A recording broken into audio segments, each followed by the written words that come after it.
Hello. Hello, hello.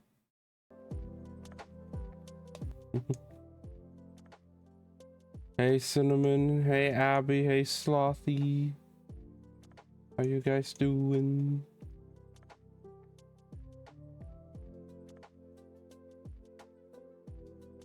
Damn, even more butts? Let's go. I'm not against it. So much happening. Oh no.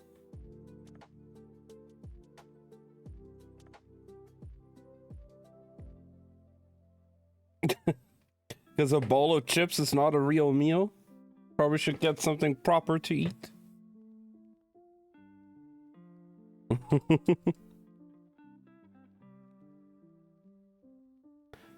I felt like earlier I made a mistake with my dinner.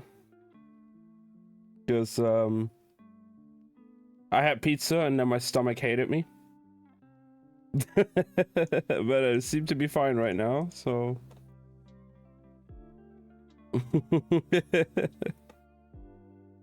Getting better now.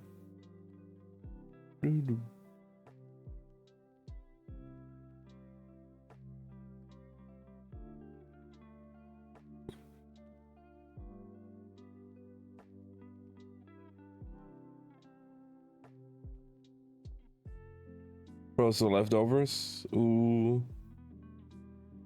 Enjoy.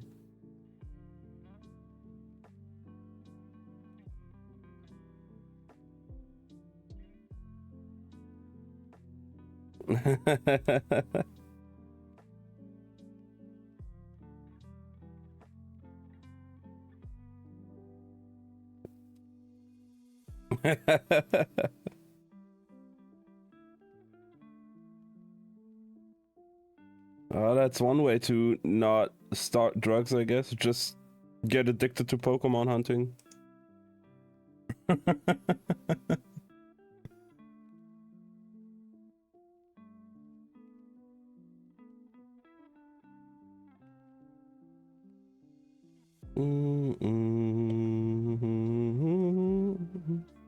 Probably turn on my other light here. A 2-month Pokemon anniversary. Oh my god. Happy 2-year anniversary.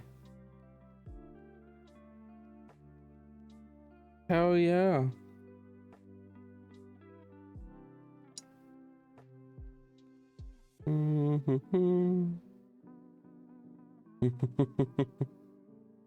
Month, yeah, 2 months.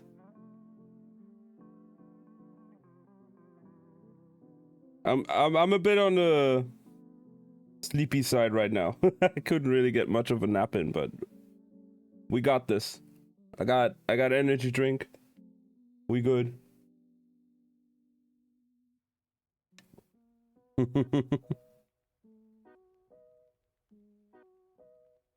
Are you guys excited?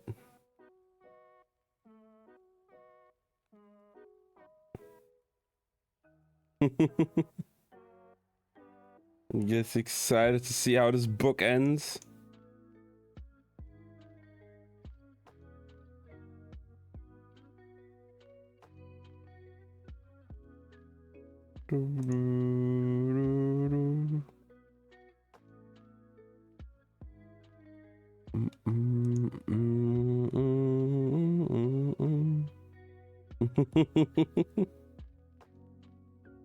Don't get too excited now.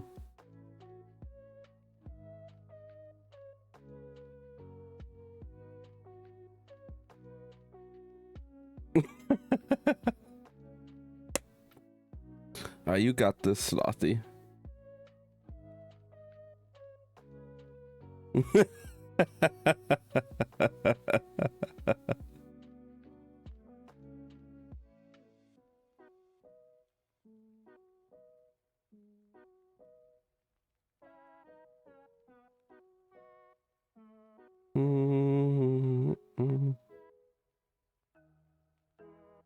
Your heart is pounding. Oh no.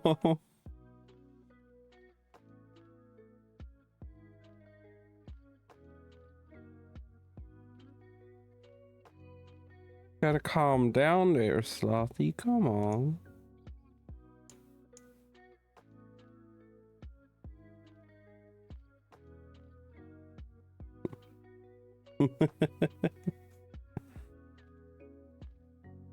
Oh, I can't wait either. It's gonna be fun.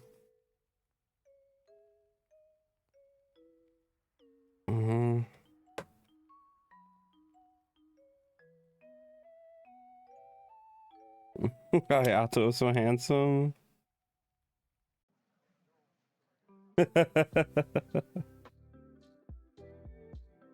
Damn, just Hayato though.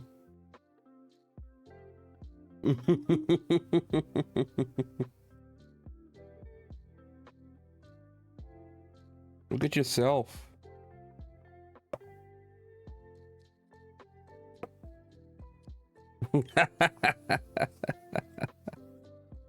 Me jealous?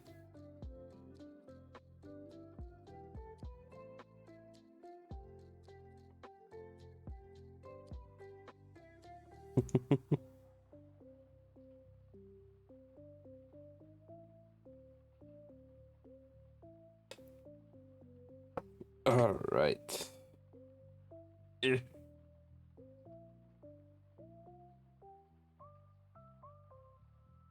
do, do, do.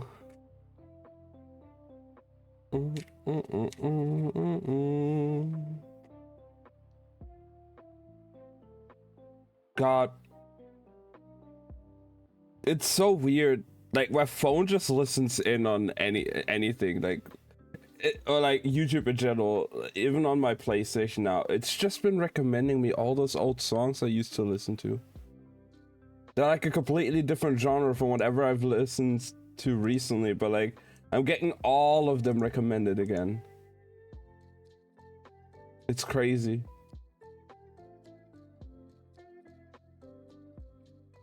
I like how I was like fucking scrolling through that one channel looking for that one song for like a good 10 minutes. And then like the next day it's just recommended on my YouTube feed.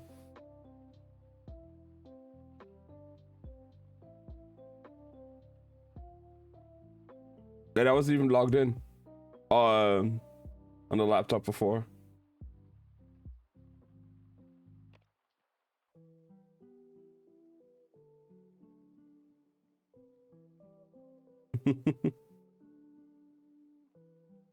Seems like they do.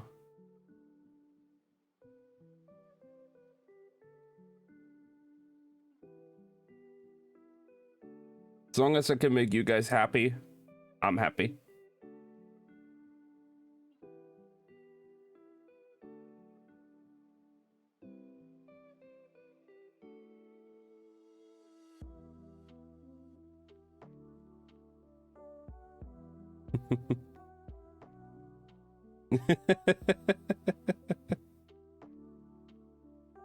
Calm down now. We haven't even started.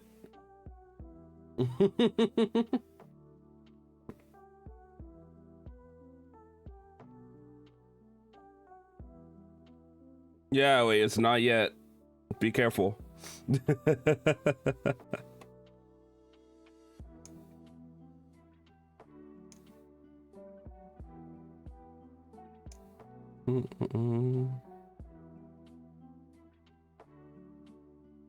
I hope you're having a good day, though.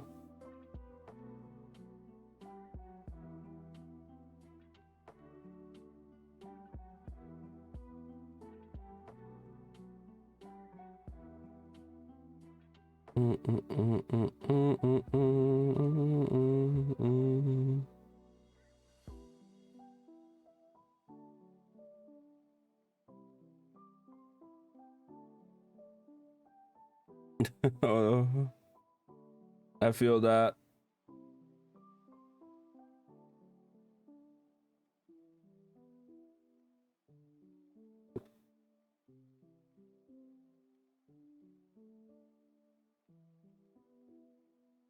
You got this, Slothy. Get that 2K. Get them 2K points on everything. The trial characters are pretty good as well, so they're not the worst to use.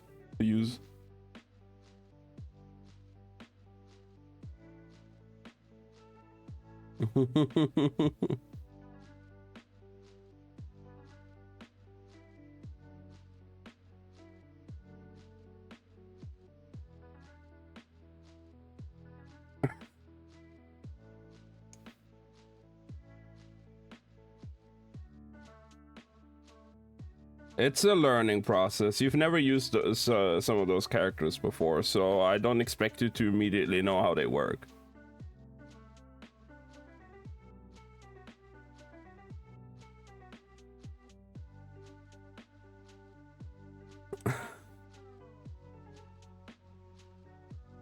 Oh my god.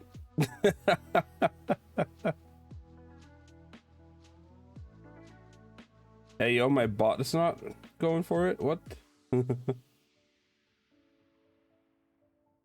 What the hell?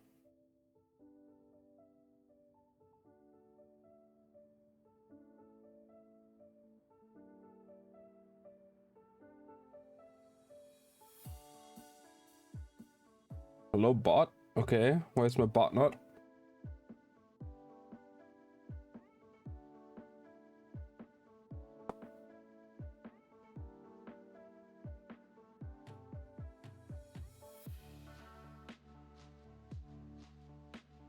God.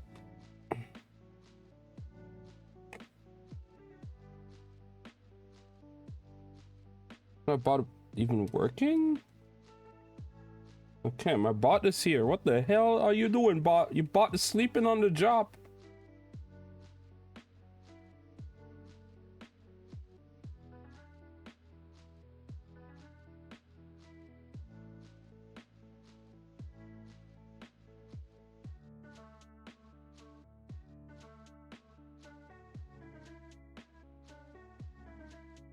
Automat caught the message, so it didn't get sent in the chat here, but my bot didn't ban it immediately.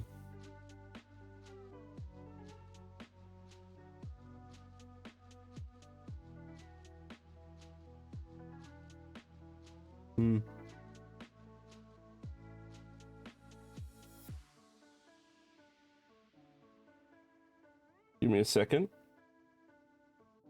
Because we had a best viewers buy on this bot here that did not immediately get booted by my bot.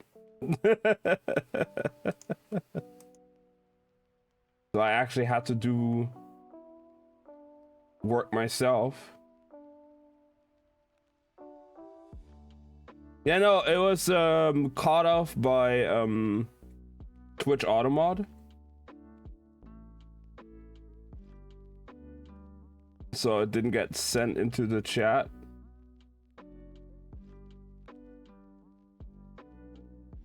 But it wasn't like my bot doing it.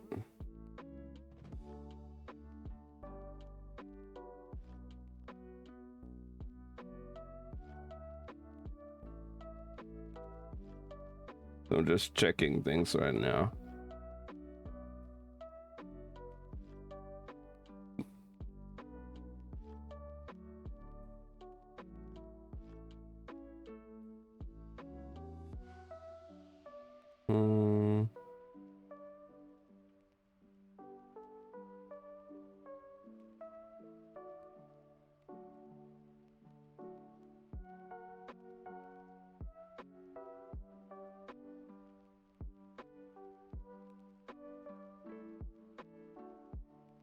It's not that. Hey, let's go. Oh, there, follow bots checker.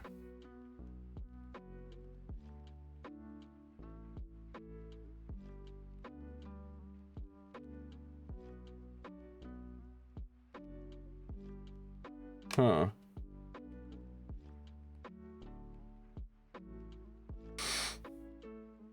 Is a tool that allows you to interact with your list of followers. It detects and removes invalid bots slash accounts based on an internal database. And internal database is upgraded. Oh, that's for follow bots, right? That's not for thingy though. For buy followers here. Oh well. I mean, if they're getting caught up by Automat, it's fine as well to me, I guess. I was just curious to check some of my settings here real quick. But I guess we're fine. So, yeah, Abby, you're fine.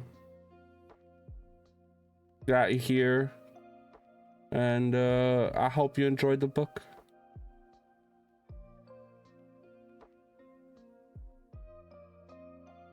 Hell yeah, Shadow. Every Sunday, this time, we're streaming, either reading or maybe even sometimes games.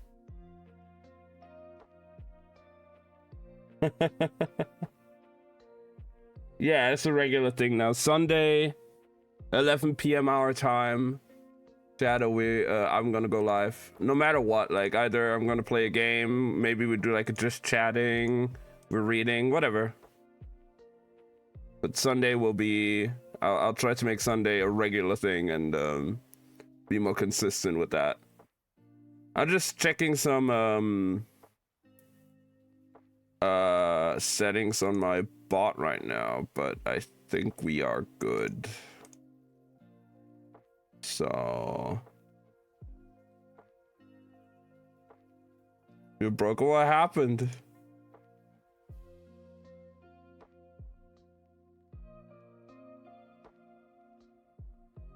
God, I hate that feature. Leave me alone.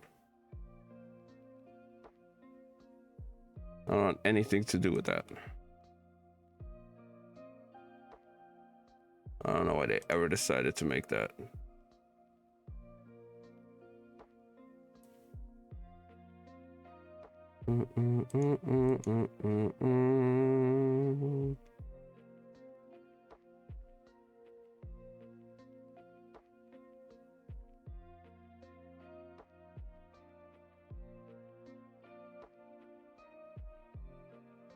Where's the...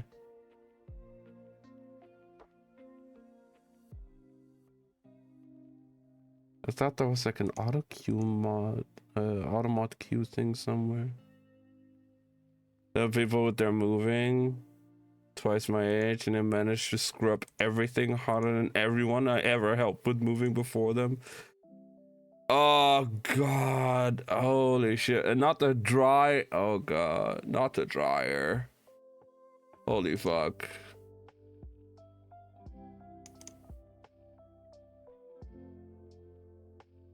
I remember having to help our other friends move like so many times.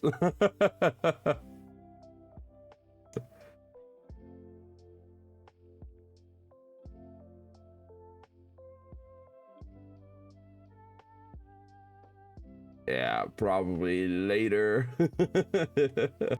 Way too late.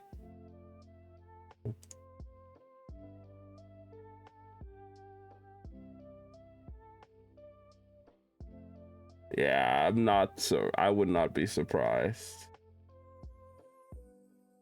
Coming early. Yeah, fuck you. If you're not doing it either, then why should I?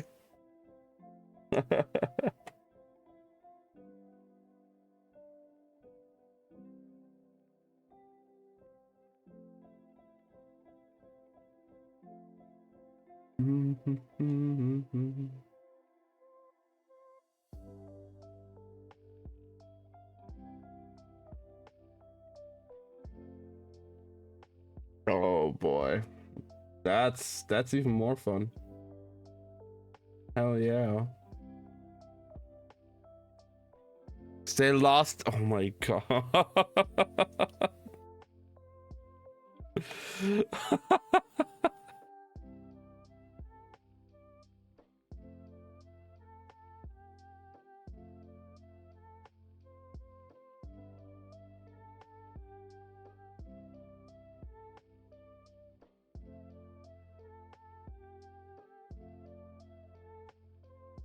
I don't want to have bot actions here.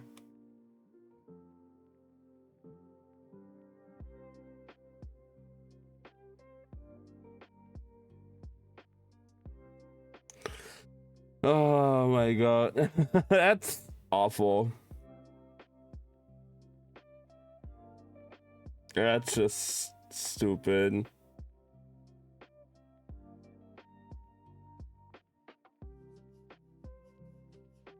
Oh, where's the auto mod tab? Huh? I want to add that to my stream manager. Shut up. I thought you had like an auto mod queue thingy for the... Oh wait, that's not the stream manager. That's the mod dashboard. Right. I'm looking at the wrong thing.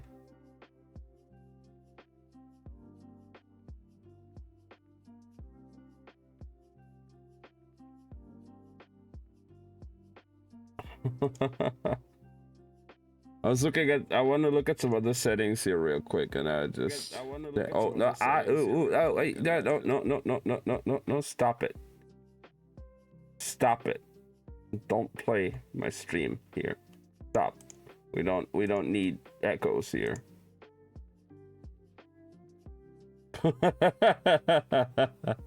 We don't need multiple. One is enough.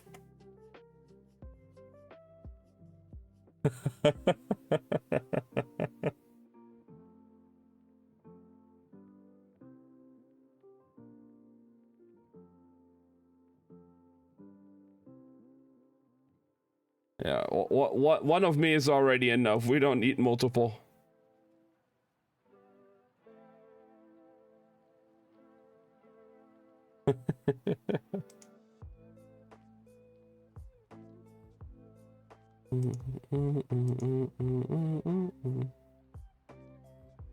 I'm saying that, Slothy.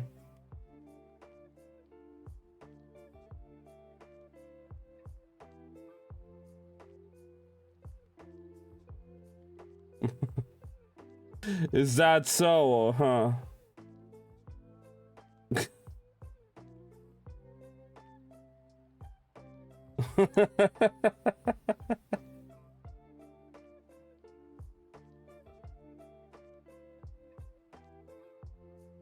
I'm sure you'll get it though, Abby. Like you can. We're probably gonna get some more people in at some point. Who knows? I know Enzo is currently on mod duty in another stream, so she might come in later.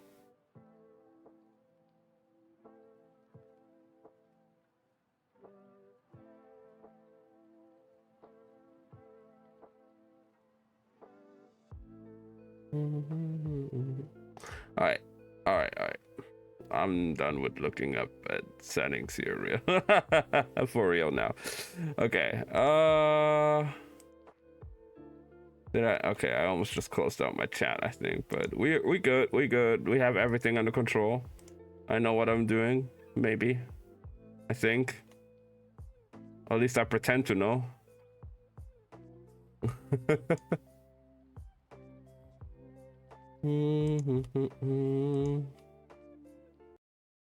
Oh, well, now I did something stupid. I accidentally closed down the music. Somebody needs to stop me. I'm clicking around too much.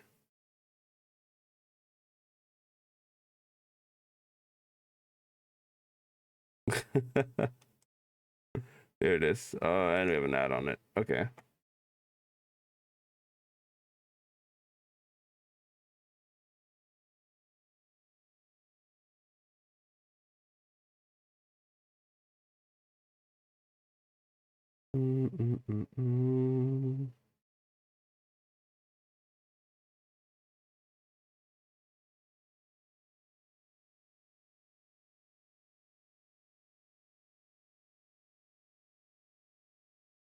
Okay.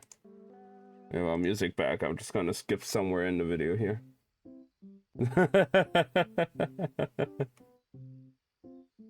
Damn. I thought you'd like it more when men don't talk.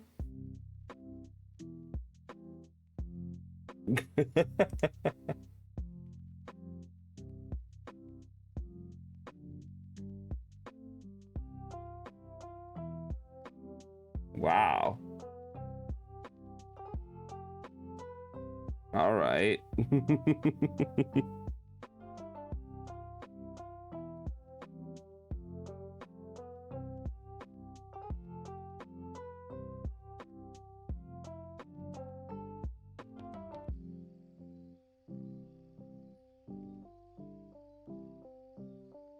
All right. We good now. We think we can continue with the book now. Or start for today, but continue.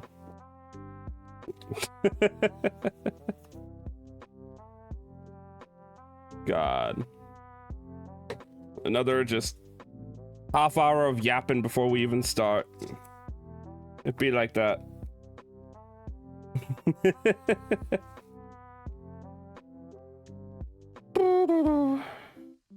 Good old yapping. Yep. I can do that very well sometimes.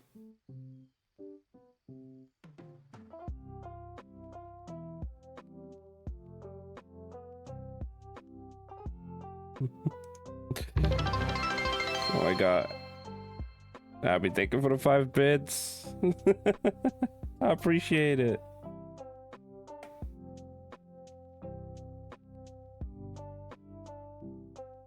I can't handle another bit work though, guys. Please. Not right now. We haven't even started yet. Alright. So we are at 2K clear. Let's go. We're at chapter 9 now. Called Collision Course. Are you in a corner to listen? You're fine, Abby. I just didn't expect it.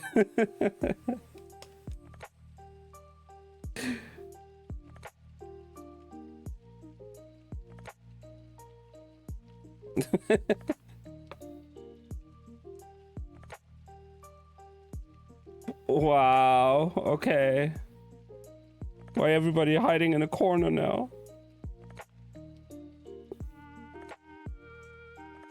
Everybody's just hiding from me now, okay.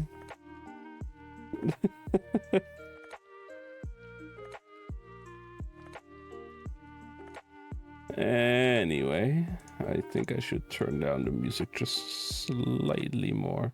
That was too much. There we go. Yeah, mouse, please let me like just move the slider slightly.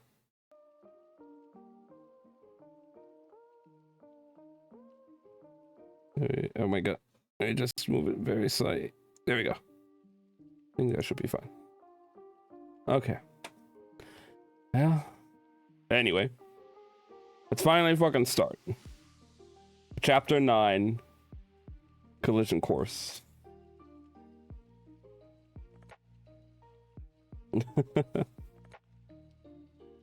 Oh god. It's hard right now having to like hold the book because there's so many pages already done. Alright.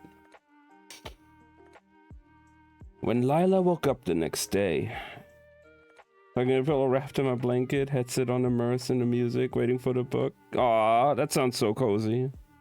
Alright, let's go. When Lila woke up the next day, it took her a moment to remember where she was, and more importantly, why everything hurt. She remembered retreating to Elzor's room in the night before, resisting the urge to collapse onto his bed still fully dressed. She'd somehow gotten back into her own clothes, her own room at the Wandering Road, though she didn't remember much of the journey. It was now well into morning. Lila couldn't recall the last time she'd slept so long, or so deeply. Wasn't sleep supposed to make you feel rested? She only felt exhausted. Her boot was trapped beneath something that turned out to be Alucard's cat. Lila didn't know how the creature had gotten into her room. She didn't care. And the cat didn't seem to care about her either. She barely moved when Lila dragged her foot free and sat up. Every part of her protested. It wasn't the wear and tear of the match. She'd gotten into some bad fights before, but nothing felt like this. The only thing that even came close was the aftermath of the Black Stone. The talisman's repercussions had been hollowing and sudden, where this was subtle but deep. Proved that magic wasn't an inexhaustible resource. Lila dragged herself off of the cot, stifling a grunt of pain, grateful that the room was empty. She tucked off her clothes as gingerly as possible, wincing at the bruises that had started to blossom across her ribs. The thought of fighting again today made her cringe, and yet some part of her thrilled at the same time. Admittedly, it was a very small part of her. Dangerous, reckless, foolish, mad. The words were beginning to feel more like badges of pride than blows. Downstairs, the main room was sparsely populated, but she spotted Alucard at a table along the wall. She crossed the room, boots scuffing until she reached him and sank into a chair. He was looking over a paper, and he didn't look up when she had put her head down on the table with a soft thud. Not much of a morning person? She grumbled something unkind. He poured her a cup of rich black tea, spices weaving through the stream. Such a useless time of day, she said, dragging herself upright and taking the cup. Can't sleep, can't steal. There is more to life. Like what? Like eating, drinking, and dancing. You missed quite a ball last night. She groaned at the thought. It was too early to imagine herself as Station Elsa performing in an arena, let alone in a palace. Do they celebrate every night? Believe it or not, some people actually come to the tournament just for the parties. Doesn't it get tiresome, all that? She waved her hand as if the whole thing would be summed up with a single gesture.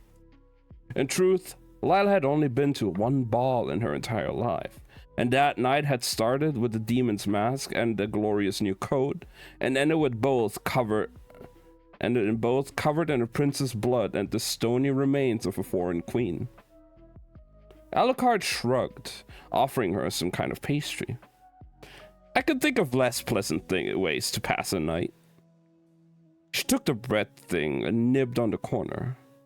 I keep forgetting you're a part of that world. His look cooled. I'm not. The breakfast was reviving. Her vision started to focus, and as it did, her attention narrowed on the paper in his hands. It was a copy of the bracket. The 18 victors now paired off into 9 new sets. She'd been so tired she hadn't even checked. What does the field look like today? Well, I have the luxury of going up against one of my oldest friends, not to mention the best wind magician I've ever met. Jinnar? Asked Lila, suddenly interested. That would be quite a match. Alucard nodded grimly. And you've only got to face... Trailed his finger across the page. Where ours is. What do you know about him? She asked. Alucard's brow furrowed. I'm sorry, have you mistaken me for a comrade? The last time I checked, we were on opposite sides of the bracket. Come on, Captain. If I die in this, you'll have to find yourself a new thief. The words were out before she remembered she'd already lost her place aboard the Night Spire. She tried a second time. My witty banter is one of a kind. You know you'll miss it when I'm gone. Again, it was the wrong thing to say, and a heavy silence settled in its wake. Fine, she said, exasperated. 2 more questions, 2 more answers, in exchange for whatever you know. Alucard's lips quirked. He folded the roster and set it aside, lacing his fingers with exaggerated patience. When did you first come to our London? 4 months ago, she said. I needed a change of scenery. She meant to stop there, but the words kept coming. I got pulled into something I didn't expect, and once it started, I wanted to see it through. And then it was over, and I was here, and I had a chance to start fresh. Not every past is worth holding on to. That got a look of interest, and she expected him to continue down his line of inquiry, but instead... Stream is stuck? Oh no...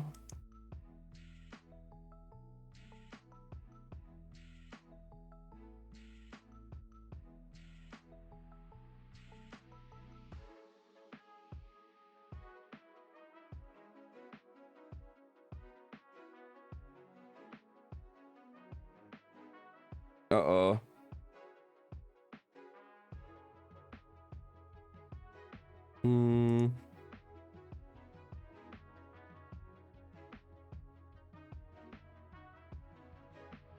Please.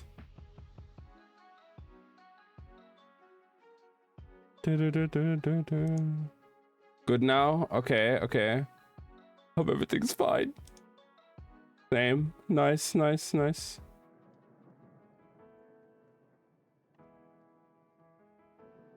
Alright, I don't know what happened.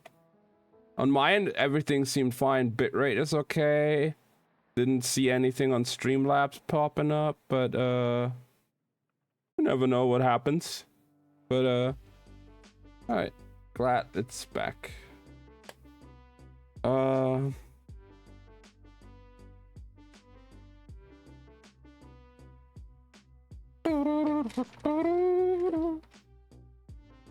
One second. Oh god.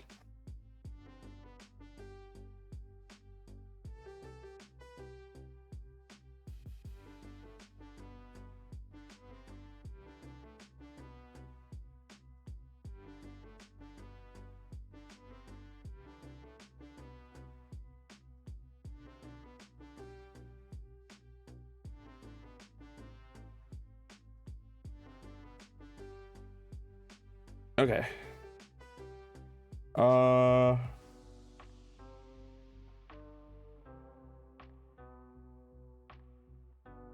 Look, everyone talks about the unknown like it's some big, scary thing. But it's the familiar that always bothered me. It's heavy. It builds up around you like rocks, until its walls and the ceiling and the cell. Is that why you're so determined to take Stasion's spot? He asked icily. Because my company had become a burden? Lala set her cup down, swallowed the urge to apologize. You had your 2 questions, Captain. It's my turn. Alucard cleared his throat. Very well. Ver Aziz, obviously Pharaoh. Not a nice fellow, from what I've heard. An earth mage with a temper. You two should get along splendidly. It's the second round, so you're allowed to use the second element if you're able.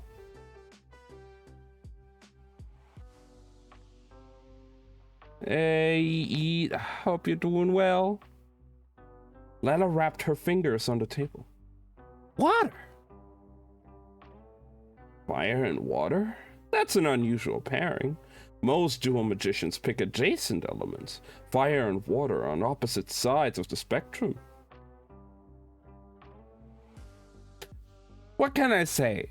I've always been contrary. She winked her good eye. And I had such a good teacher. Flatterer, he muttered. Arse. He touched his breast as if offended. You're up this afternoon, he said, pushing to his feet. And I'm up soon. Didn't seem thrilled. Are you worried? She asked. About your match? Alucard took up his cup of tea. Jinnar's the best at what he does, but he only does one thing. And you're a man of many talents. Alucard finished his drink and set the cup back on the table. I've been told. He shrugged on his coat. See you on the other side. The stadium was packed. Jinnar's banner flew, sunset purple on the silver ground. Alucard's silver on midnight blue. 2 Arnesians, 2 favorites, 2 friends. Rai was up on the royal platform, but Lila saw no sign of the king or queen, or Kel for that matter, though she spotted Alucard's sibling on the balcony below. Barras scowled while Anissa clapped and cheered and waved her brother's pennant. The arena was a blur of motion and light, and the entire crowd held its breath as the 2 favorites danced around each other. Jinnar moved like air, Alucard like steel. Lila fidgeted with a sliver of pale stone, turning the white London keepsake over in her fingers as she watched, trying to keep up with the competitors' movements, read the lines of attack, predict what they would do, and understand how they did it. It was a close match. Jinnar was a thing of beauty when it came to wind, but Alucard was right. It was his only element. He could render it into a wall or a wave. used it to cut like a knife, and with its help he could partially fly, or practically fly. But Alucard held earth and water, and everything they made between them. Blades as solid as metal, shields of stone and ice. And in the end, his two elements triumphed over Jinnar's one. And Alucard won, breaking 10 plates of armor to Jinnar's 7. The silver-eyed magician withdrew, a smile visible through the metal wisps of his mask. And Alucard tipped his scale-plated chin to the royal platform and offered a deep bow to the prince before disappearing into the corridor. The audience started to file out, but Lila lingered. The walk to the arena had loosened her limbs, but she wasn't keen on moving again. Not before she had to. So she hung back, watching the crowds ebb and flow as some left for other matches and others came. The blue and silver pennants disappeared, replaced by a flaming red cat on a golden ground. That was Kisimir's banner, and a pair of lions on red. Kamarov. Wait, what? Nah. Kisimir versus Kamarov? Last year's winner against Kel?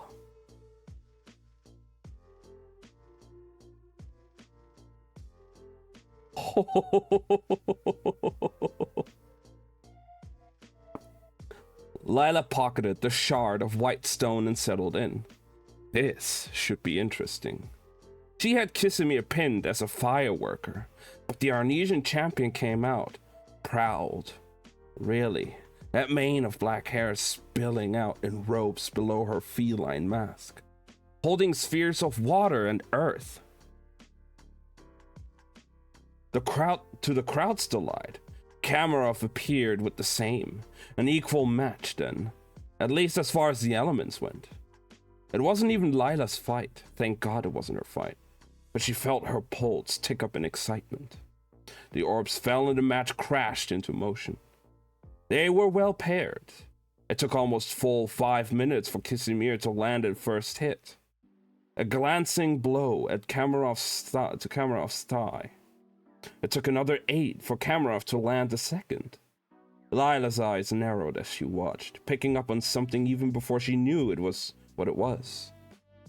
Kisimir moved in a way that was elegant but almost animal. But Kamarov?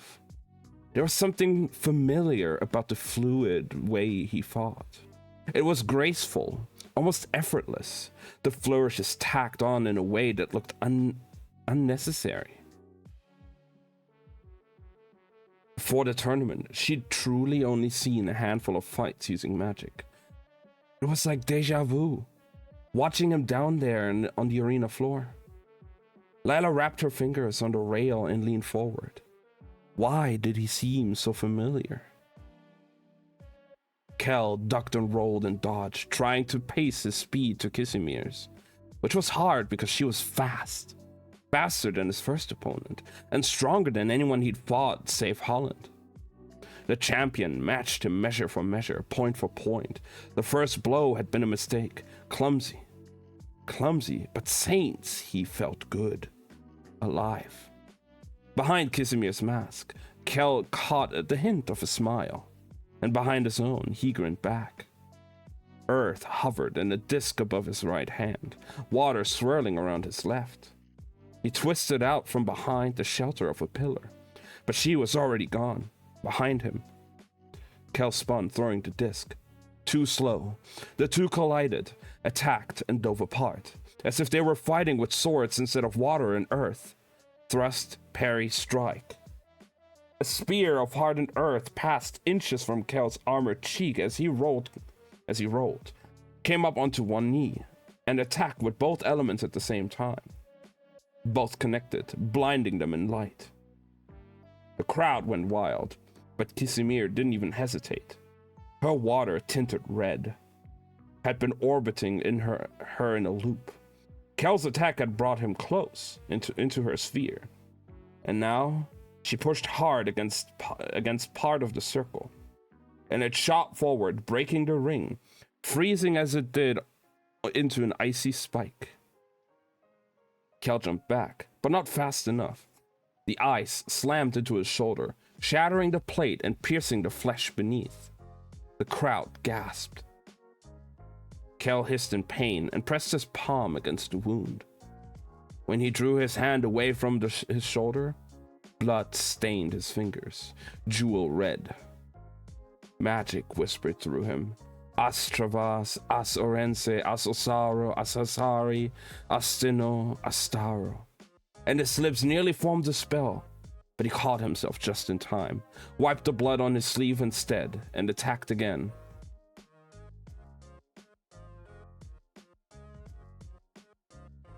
Lila's eyes widened. The rest of the crowd was fixated on Kamarov, but she happened to look up right after the blow and saw Prince Rai in the royal box. His face contorted in pain. He did it quickly, wiped the tension from his features, but his knuckles gripped the banister, head bowed, and Lila saw and understood. She'd been there that night, when the princes were bound together, blood to blood, pain to pain, life to life. Her attention slipped back into the arena. It was suddenly obvious. The height, the posture, the fluid motions, the impossible grace. She broke in a savage grin. Kel. It was him. It had to be. She had met Kamarov Loste at the Banner Night. Had marked his gray eyes, his fox-like smile. But she'd also marked his height, the way he moved. And there was no question, no doubt in her mind.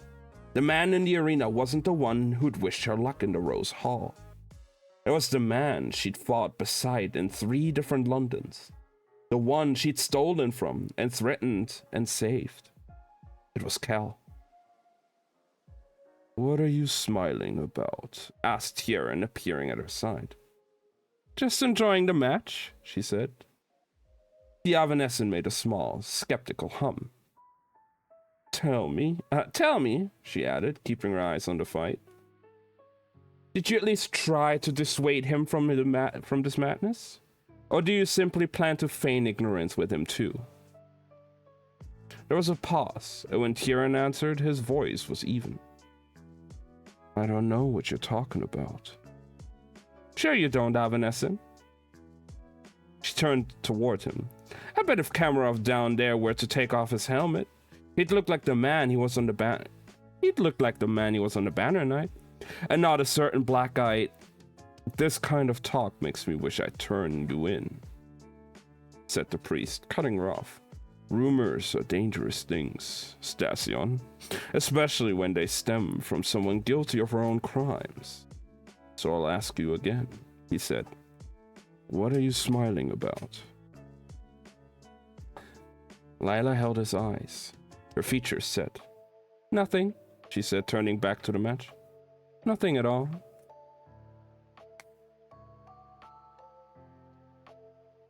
That was part 1. Damn.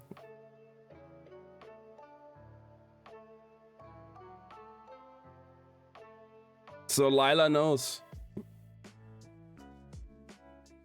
That's crazy.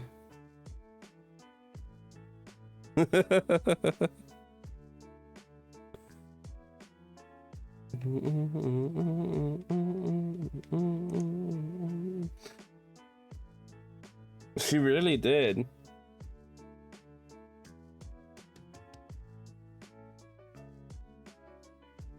Well, all right. Part 2. Yeah, there seems to be some kind of poll that's happening, yeah. Part 2. In the end, Kamarov won. Kel won. It had been a staggeringly close match between the reigning champion and the so-called Silver Knight. The crowd looked dizzy from holding its breath.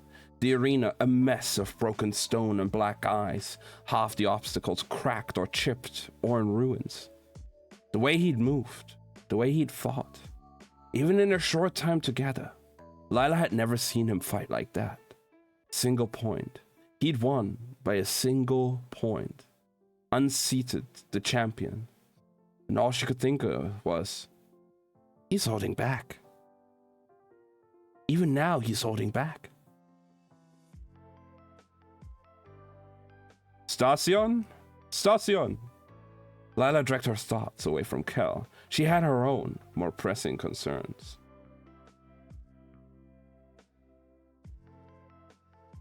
Her second match was about to begin. She was standing in the middle of the Western Arena. The stands awash in silver and black, the Pharaoh's pale green pennant only an accent in the crowd. Across from her stood the man himself, Ver as is, an orb of tinted earth in each palm. Lila considered the magician. He was lithe, his limbs long and thin, entwined with muscles. His skin the color of char, and his eyes an impossibly pale green, the same as his flag. Set deep into his face, they seemed to glow. But it was the gold that most caught her interest. Most of the Pharaohs she'd seen wore gems on their skin, but Ver as is wore gold. Beneath his mask, which concealed only the top half of his head, beads of the precious metal traced lines of his face and throat in a skeletal overlay. Lila wondered if it was a kind of status symbol, a display of wealth. But displaying your wealth was just asking to be robbed of it, and she wondered how hard it would be to remove the beads. How did they stay on? Glue? Magic? No. She noticed the ornaments on Ver Aziz hadn't been stuck in place exactly. They'd been buried, each one embedded in the skin. The modification was expertly done. The flesh around the beads barely raised, creating the illusion that the metal had grown straight from his face. But she could see the faint traces of scarring where flesh and foreign object met. That would certainly make robbing difficult and messy. Asta, said the judge in white and gold. Prepare. The crowd stilled, holding its breath. The Pharaoh lifted his orbs, waiting for her to do the same. Lila held out her spheres, fire and water, said a quick prayer, and let go. Now we're getting like a little cutback again to maybe like some training between Alucard and Lila. Alucard filled 2 glasses from the decanter on the table. The glass was halfway to Lila's lips when he said, I wouldn't drink that if I were you. She stopped and peered at the contents. What is this? Avis wine. Mostly. Mostly, she echoed. She squinted, and sure enough, she could see particles of something swirling in the liquid. What have you put in it? Red sand. I assume you contaminated my favorite drink for a reason? Indeed. He set his own glass back on the table. Tonight, you're going to learn to influence 2 elements simultaneously. Can't believe you ruined a bottle of Avis wine. I told you, magic was a conversation. You also said it was an ocean, said Lila, and a door. And once I think you even called it a cat. Well, tonight we're calling it a conversation. We're simply adding another participant. The same power, different lines. I've never been able to pat my head and rub my stomach at the same time. Well then, this should be interesting. And now we're cutting back to the fight. Lila gasped for breath. Vera's ease was circling, and her body screamed, still aching from the day before. And yet, tired as she was, the magic was there, under her skin, pulsing to get out. They were even, 6-6. Sweat ran into her eyes as she ducked, dodged, leapt, struck. A lucky blow took out the plate on the Pharaoh's bicep, 7-6. Water spun before her in a shield, turning to ice every time Verazes struck. It shattered beneath his blows, but better the shield than her precious plates. The ruse didn't work for long. After the second block, he caught on and followed up his attack with another. Lila lost 2 more plates in a matter of seconds, 7-8. She could feel her strength ebbing, and the fire only seemed to get stronger and faster. Fire and water was proving to be a wretched choice. They couldn't touch. Every time they did, they cancelled, turning to steam or smoke. And that gave her an idea. She maneuvered to the nearest boulder, one low enough to scale, and brought the 2 forces together in her hands. White smoke billowed forth, filling the arena, and in its cover, she turned and vaulted up on the rock. From above, she could see the swirl of air made by Verazes as he turned, trying to find her. Lila focused, and the steam separated. The water became mist and then ice, freezing around him, while her fire surged up in the air and then rained down. Verazes got his earth into an arcing shield, but not before she broke 2 of his plates, 9-8. Before she could savor the advantage, a spike of earth shot through the air at her, and she leapt backward off the boulder and straight into a trap.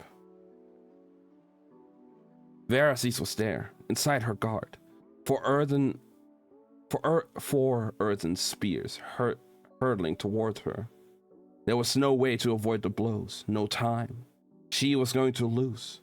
But it wasn't just about the match, not in this moment, because those spears were sharp as the ice that had pierced Kel's shoulder. Panic spiked through her, the way it had so many times when a knife came too close and she felt the balance tip. The kiss of danger, the brush of death. No. Something surged inside her. Something simple and instinctual, and in that moment, the whole world slowed. It was magic. It had to be. But unlike anything she'd ever done, for an instant, the space inside the arena seemed to change, slowing her pulse and drawing out the fractions of time within the second, stretching the moment. Not much, just long enough for her to dodge and roll and strike. One of Verazes' spears still grazed her arm, breaking the plate and drawing blood. But it didn't matter, because Verazes' body took an instant. The same stolen instant. Too long to move, and her ice hit him in the side, shattering his final plate. And just like that, the moment snapped closed, and everything caught up. She hadn't noticed the impossible quiet of that suspended second until it collapsed. In its wake, the world was chaos. Her arm was stinging and the crowd had exploded into cheers, but Lila couldn't stop staring at Verazes, who was looking down at himself, as if his body had betrayed him, as if he knew that what had just happened wasn't impossible. But if Lila had broken the rules, no one else seemed to notice, not the judge or the king, or the cheering stands. "Victory goes to Station Elsor," announced the man in white and gold. Verazes glowered at her. He didn't call foul. Instead, he turned and stormed away. Lila watched him go. She felt something wet against her lip and tasted copper. When she reached her fingers through the jaws of her mask and touched her nose, it came away red. Her head was spinning. But that was all right. It had been a tough fight. And she had won. She just wasn't sure how. Damn. That was part 2.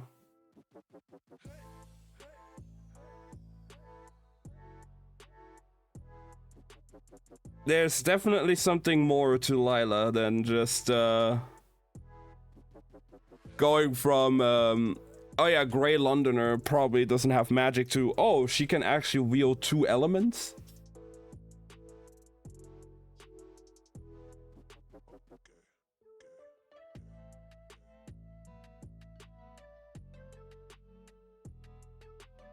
Alright. Part 3. Rai was perched on the edge of Kel's bed, rubbing his collar while Hastra tried to wrap Kel's shoulder. It was healing, but not fast enough for a ball.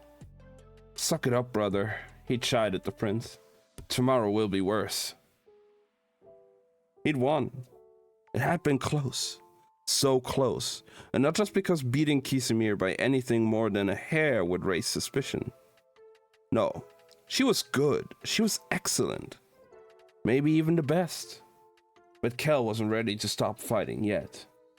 Wasn't ready to give up the freedom and the thrill and go back to being a trinket in a box. Kisimir was strong, but Kel was desperate and hungry. And he'd scored the 10th point. He'd made it to the final 9. 3 groups of 3, squaring off against each other, one at a time. Only the holder of the highest points advancing. Wouldn't be enough to win. Kel would have to win by more than a single hit. And he'd drawn the bad card. Tomorrow, he'd have to fight. Not one, but both matches. He pitied the prince. But there was no going back now. Kel had told Rai that about the king's request that he keep it to the palace, of course. Of course, he'd only told him after sneaking out into the match. He's going to have a fit if he finds out, Rai warned. Which is why he won't, said Kel. Rai looked unconvinced. For all his rakish play, he'd never been good at disobeying his father. Up until recently, neither had Kel. Speaking of tomorrow, said Rai from the bed, you need to start losing. Kel stiffened, sending a fresh jab of pain through his shoulder. What? Why? Do you have any idea how hard this was to plan? To pull off? It's honestly a miracle we haven't been found out. Kel got to his feet, testing his shoulder. Well, that's a vote of confidence. And I'm not going to let you blow it by winning. I have no intention of winning the tournament. We're only to the 9s. Kel felt like he was missing something. The look on Rai's face confirmed it. Top 36 becomes 18, said Rai slowly. Top 18 becomes 9. Yes, I can do math, said Kel, buttoning his tunic. Top 9 becomes 3, continued Rai. What happens to those 3? Wise mathematician Kel? Kel frowned, and then it hit him. Oh, Rai parroted, hopping down from the bed. The unmasking ceremony, said Kel. Yes, that, said his brother. The Asantash had a few rules when it came to fighting, and fewer still when it came to the guises worn during those fights. Competitors were free to maintain their personas for most of the tournament, but the unmasking ceremony required the 3 finalists to reveal themselves to the crowds and kings, to remove their masks and keep them off for the final match, and the subsequent crowning. Like many of the tournament's rituals, the origin of the unmasking ceremony was fading from memory, but Kel knew the story hailed from the earliest days of the peace, when an assassin tried to use the tournament and the anonymity it afforded to kill the Pharaoh royal family. The assassin slew the winning magician and donned his helmet, and when the kings and queens of the 3 empires invited him into their days to receive the prize, he struck, killing the Pharaoh and queen and gravely wounding a young royal before he was stopped. The fledgling peace might have been shattered then and there, but no one was willing to claim the assassin, who died before he could confess. In the end, the peace between the kingdoms held, but the unmasking ceremony was born. You cannot advance beyond the 9s, said Rai definitively. Kel nodded, heart sinking. Cheer up, brother, said the prince, pinning the royal seal over his breast. You still got 2 matches to fight, and who knows? Maybe someone will even beat you fairly. Rye went for the door, and Kel fell in step behind him. "Sir," said Hashra, "a word." Kel stopped. Rye paused in the doorway and looked back. "You coming? I'll catch up. If you don't show, I'm likely to do something foolish. Like throw myself at Aluk. I won't miss the stupid ball," snapped Kyle. Rye winked and shut the door behind him. Kel turned to his guard. "What is it, Hashra?" The guard looked profoundly nervous. "It's just, while you were competing, I came back to the palace to check on the staff. King was passing through, and he stopped and asked me how you'd spent the day." Hashra hesitated, leaving the obvious unspoken. The king wouldn't have asked such a thing if he'd known of Kel's ruse, which meant he didn't.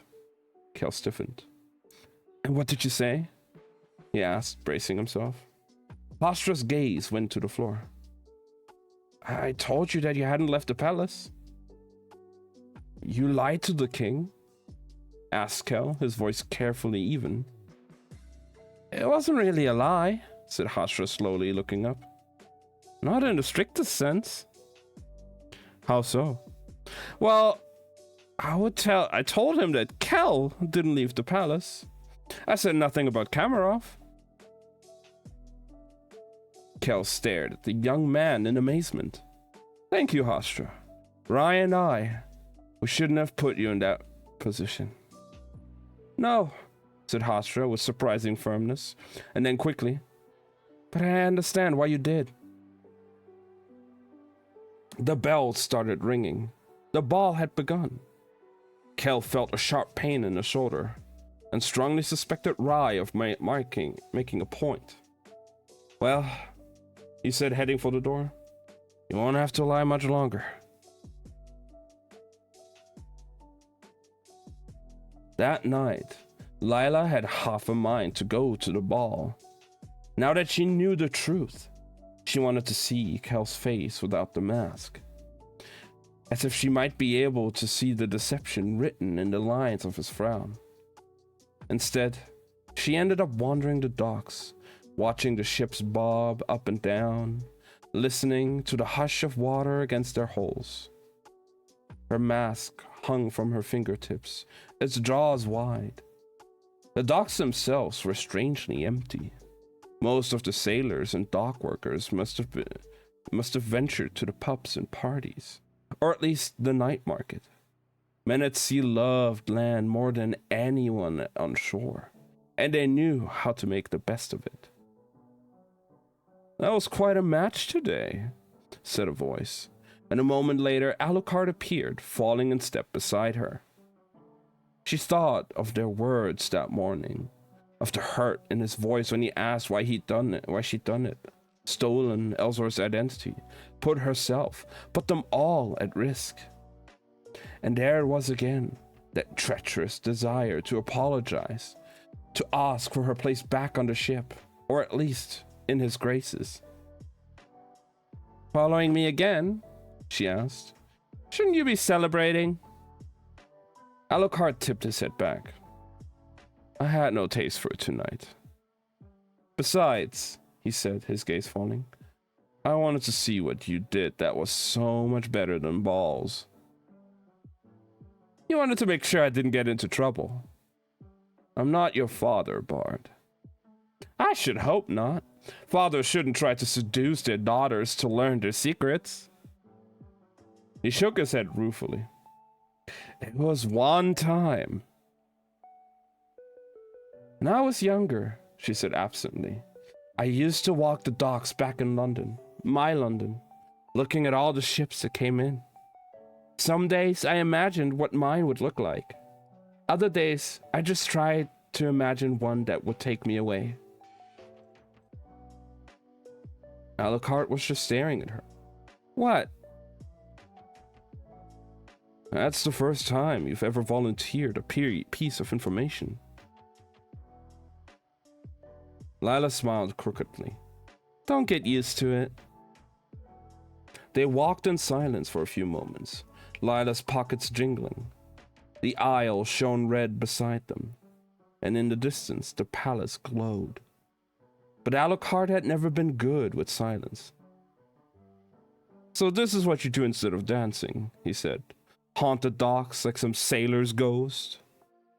"Well, only when I get bored of doing this." She pulled a fist from her pocket and opened it to reveal a collection of jewelry, coins, and trinkets. Alucard shook his head, exasperated. "Why?" Lila shrugged. Because it was familiar, she might say, and she was good at it. Plus, the contents of people's pockets were far more interesting in this London. She'd found a dreamstone, a fire pebble, and something that looked like a compass but wasn't. "Once a thief, always a thief." "What's this?" he asked, plucking the sliver of white stone from amid the tangle of stolen gems. Lila tensed. "That's mine," he said. "A souvenir." He shrugged and dropped the shard back into the pile. "You're going to get caught." "Then I better have my fun while I still can," she said, pocketing the lot. "And who knows? Maybe the crown will pardon me too?" "I wouldn't hold your breath." Alucard had begun rubbing his wrists and, realizing it, stopped and smoothed his coat. "Well, you may content yourself with haunting dogs and robbing passers-by, but I'd rather have a hot drink and a bit of finery, so..."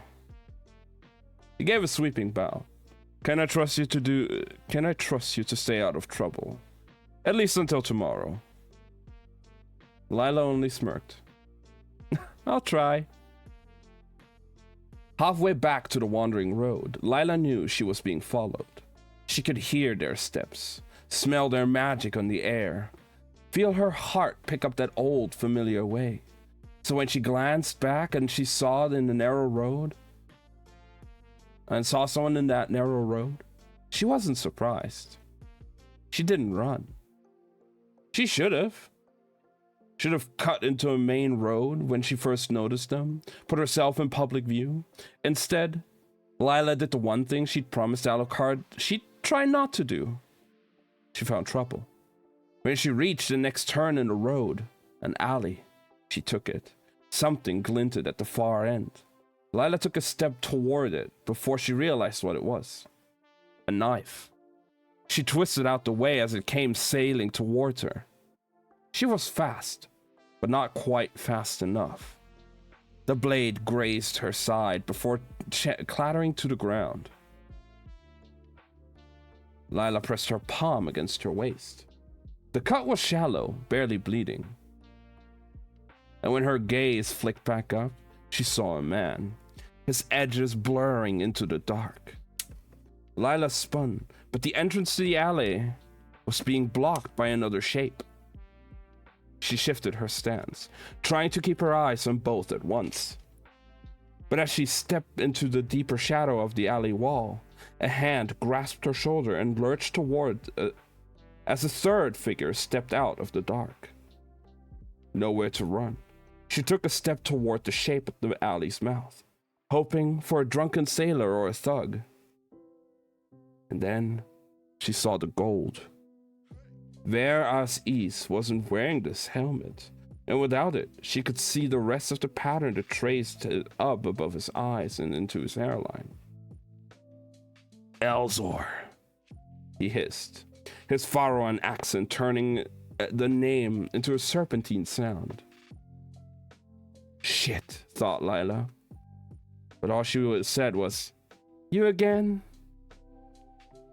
"You cheating scum," he continued in slurring Anisian. "I don't know how you did it, but I saw it. I felt it. There was no way you could have." "Don't be sore," she interrupted. "It was just a get..." She was cut off as a fist connected with her wounded side, and she doubled over, coughing.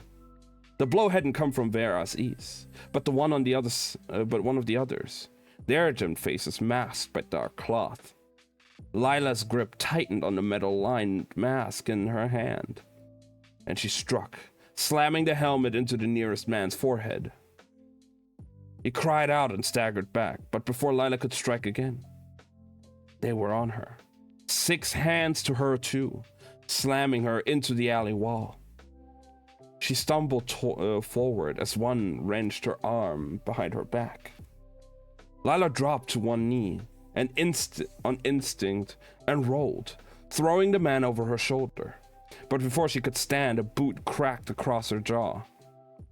The darkness exploded into shards of fractured light, and an arm wrapped around her throat from behind, hauling her to her feet. She scrambled for the knife she kept against her back, but the man caught her wrist and twisted it viciously up.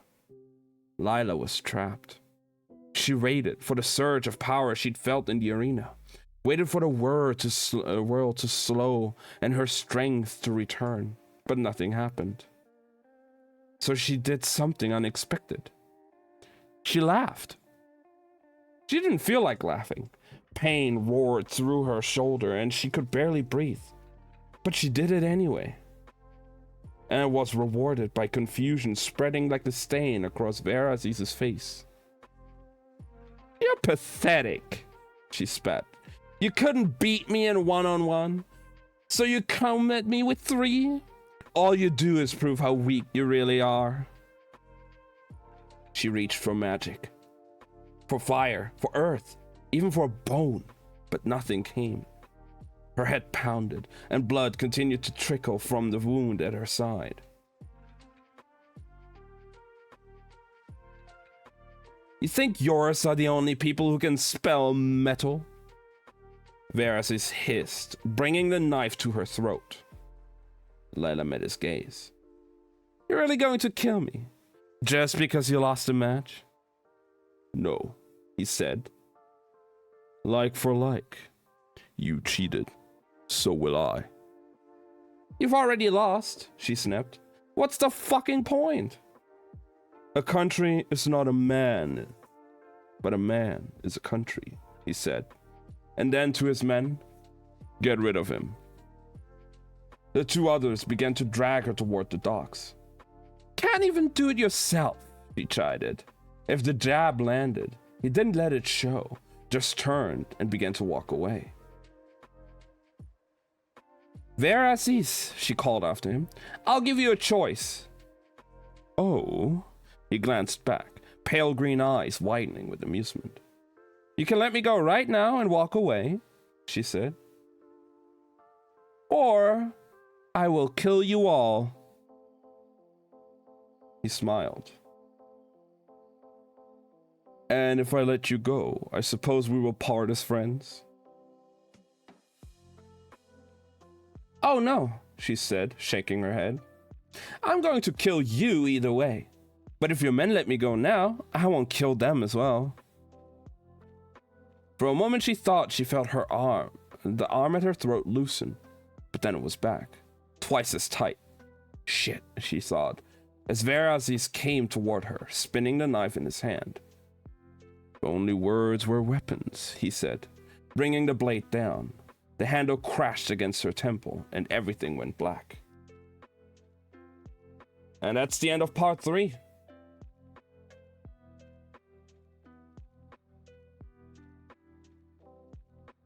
Holy shit.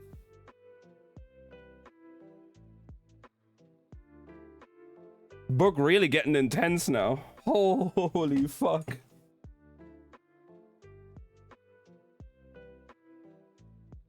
I guess she used bone magic to like hold him in place in the fight, so she was technically using a 3rd element, which is not allowed. But I mean, he could have called out for cheating, but he didn't. He'd rather just do it his own way, I guess.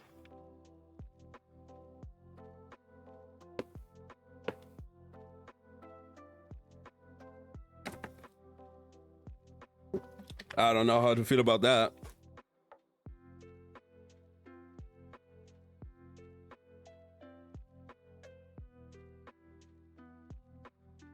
Holy shit. How many more like elements can she manipulate?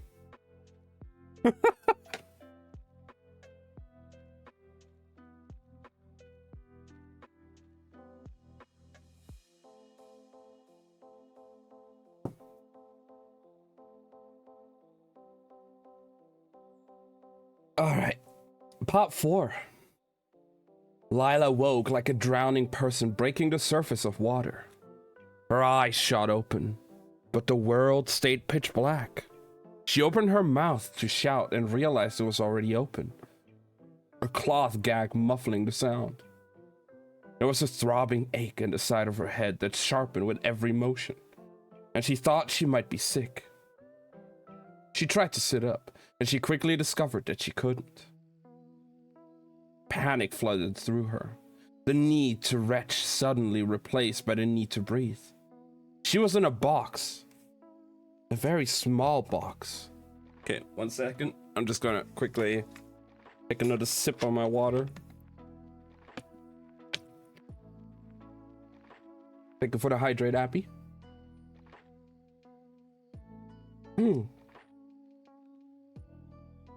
She went still, and she exhaled shakily when the box didn't shift or sway.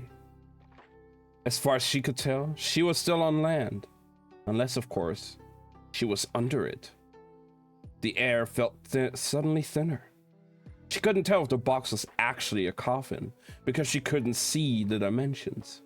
She was lying on her side in the darkness.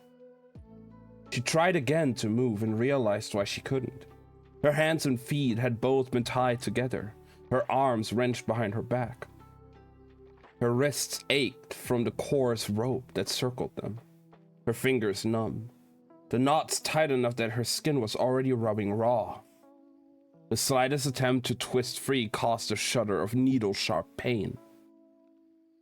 I will kill them, she thought. I will kill them all. She didn't say the words aloud because of the gag. But the fact that there wasn't much air in the box, the knowledge made her want to gasp. Stay calm, stay calm, stay calm. Lila wasn't afraid of many things, but she wasn't fond of small dark spaces. She tried to survey her body for knives, but they were all gone. Her collected trinkets were gone. Her shard of stone was gone. Anger burned through Lila like fire. Fire. That's what she needed. What could go wrong with a fire in a wooden box? She wondered dryly. Worst case, she would simply burn herself alive before she could get out.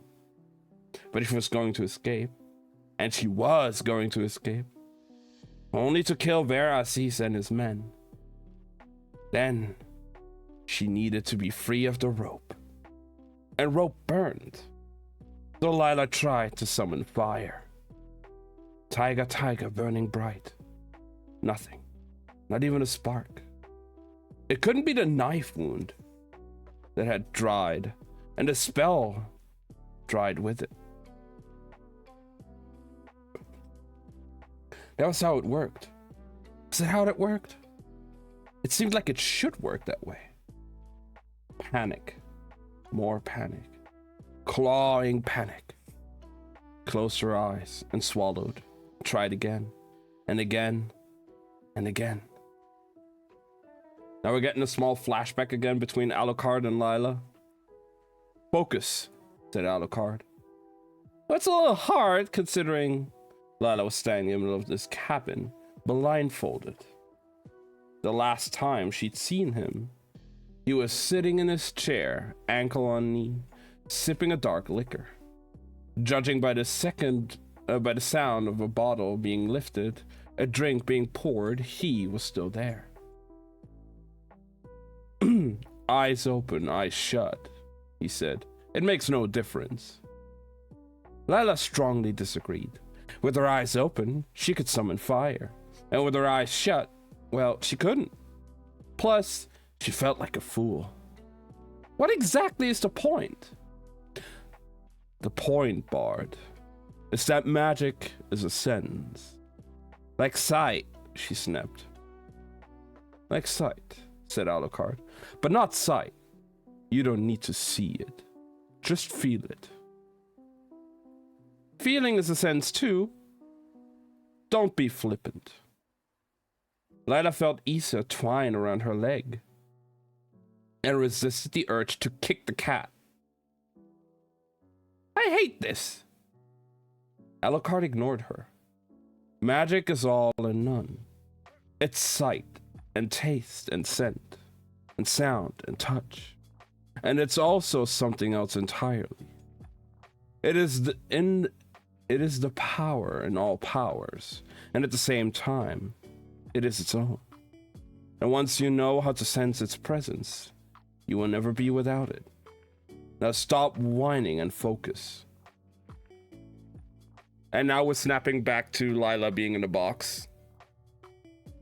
I like how they did it, because in the book here right now, the flashbacks, it seemed like I guess the flashbacks, they're printed in cursive, or like a little bit of a different style, so you can like differentiate it.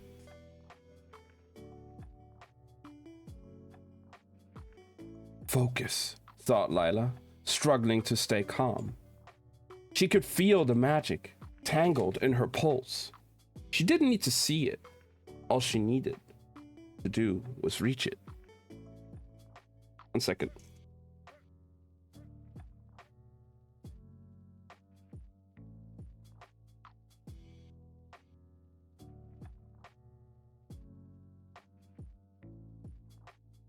She squeezed her eyes shut, trying to trick her mind into thinking that the darkness was a choice. She was an open door. She was in control. Burn, she thought, the word striking like a match inside her. She snapped her fingers and felt the familiar heat of fire licking the air above her skin. The rope caught, illuminating the dimensions of the box. Small, very small, too small. And when she turned her head, a grisly face stared back at her.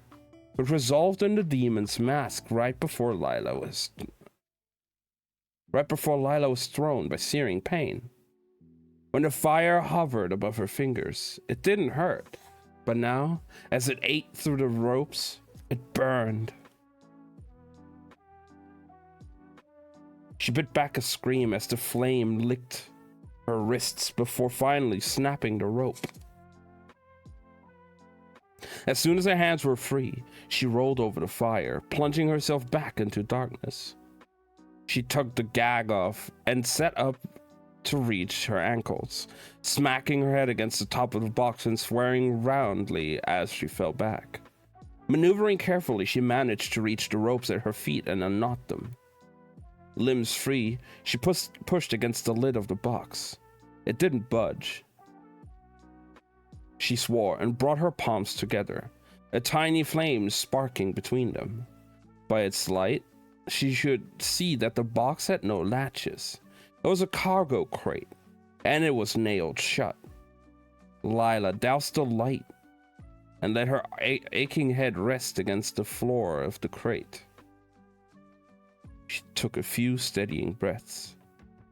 Emotion isn't strength, she told herself, reciting one of Alucard's many idioms.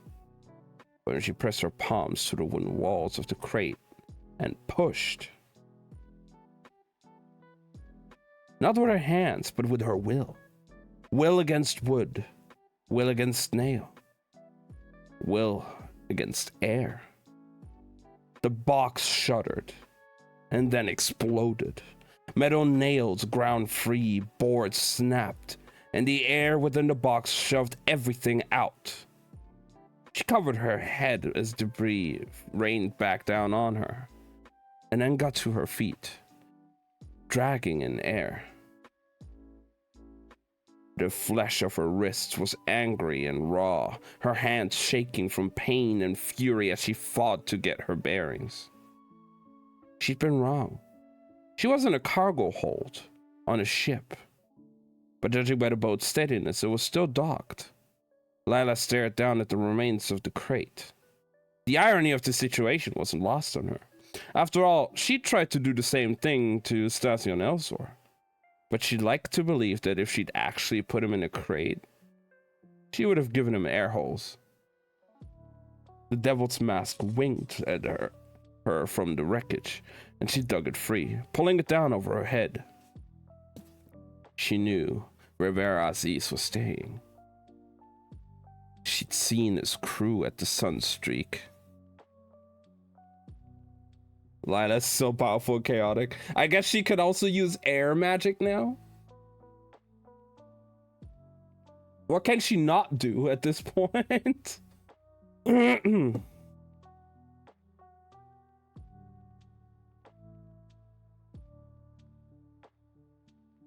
inn on the same street as the wandering road. Hey, called a man as she climbed to the deck. What do you think you're doing?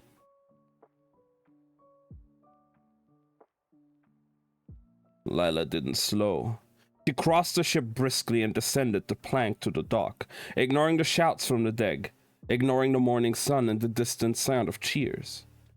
Lila had warned Vera Aziz what would happen, and she was a girl of her word.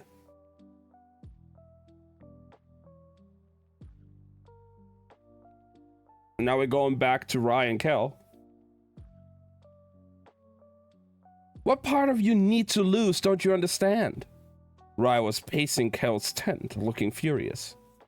You shouldn't be here, said Kel, rubbing his sore shoulder. He hadn't meant to win. He just wanted to be a good match.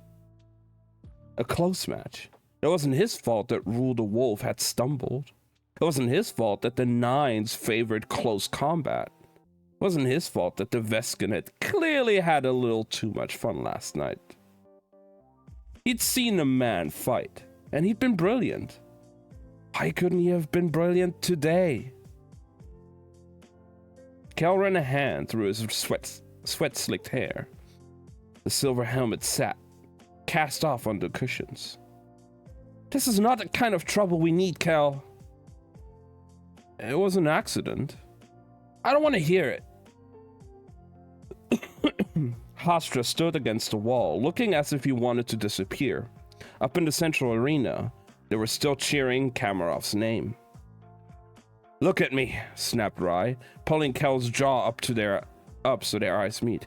You need to start losing now. He started pacing again, his voice low, even though he'd had Hostra clear the tent. And Nines is a point game, he continued. Top score in your group advances. With any luck, one of the others will take their match by a landslide. But as far as you're concerned, Kamarov is going out. If I lose by too much, it will look suspicious. Well, you need to lose by enough, said Rye. The good news is, I've seen your next opponent, and he's good enough to beat you. Kel soured. Fine, amended Rye. He's good enough to beat Kamarov, which is exactly what he's going to do. Okay, I just read ahead a little bit. Oh my fucking god. Kel sighed. Who am I up against?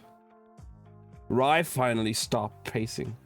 His name is Stasion Elsor, and with any luck, he'll slaughter you. Oh no! No! No!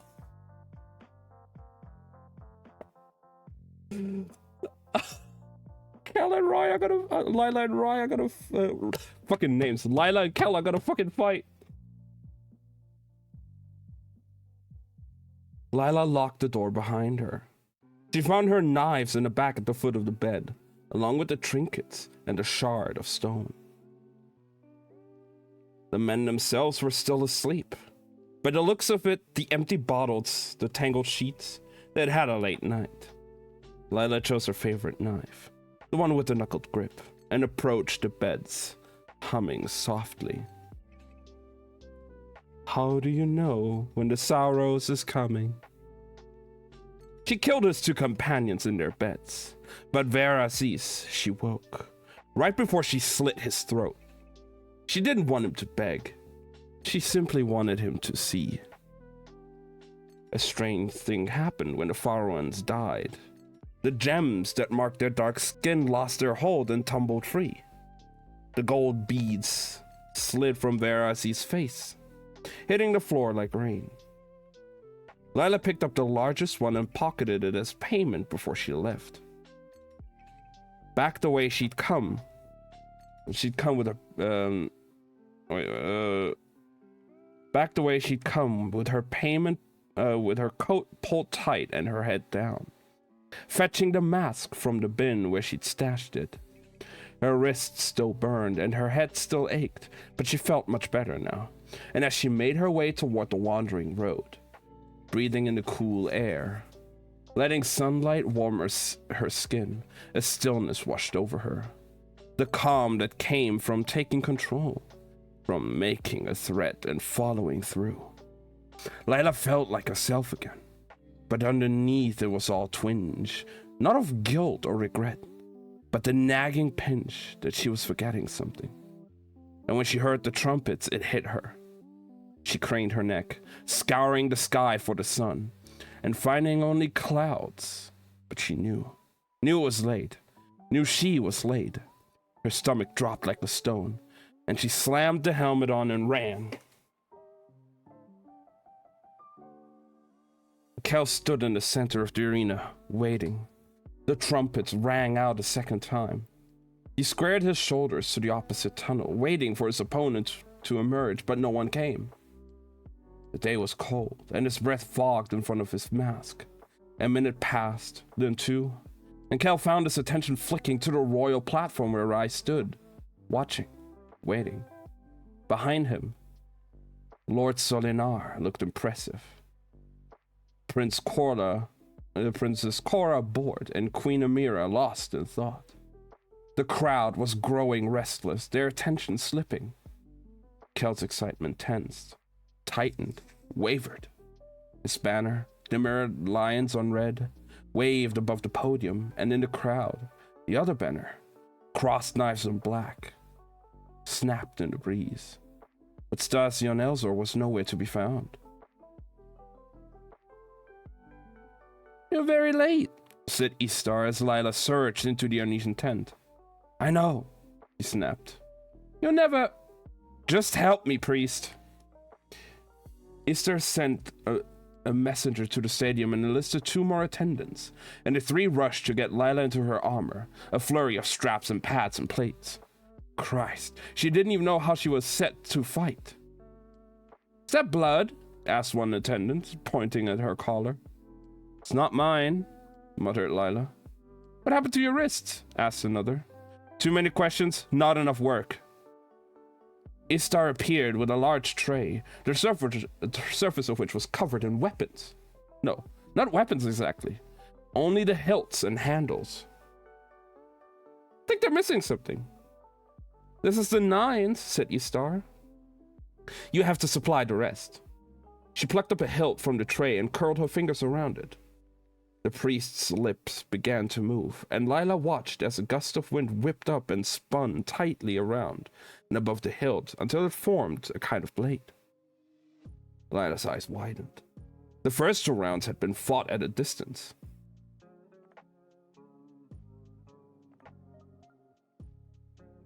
The first 2 rounds had been fought at a distance.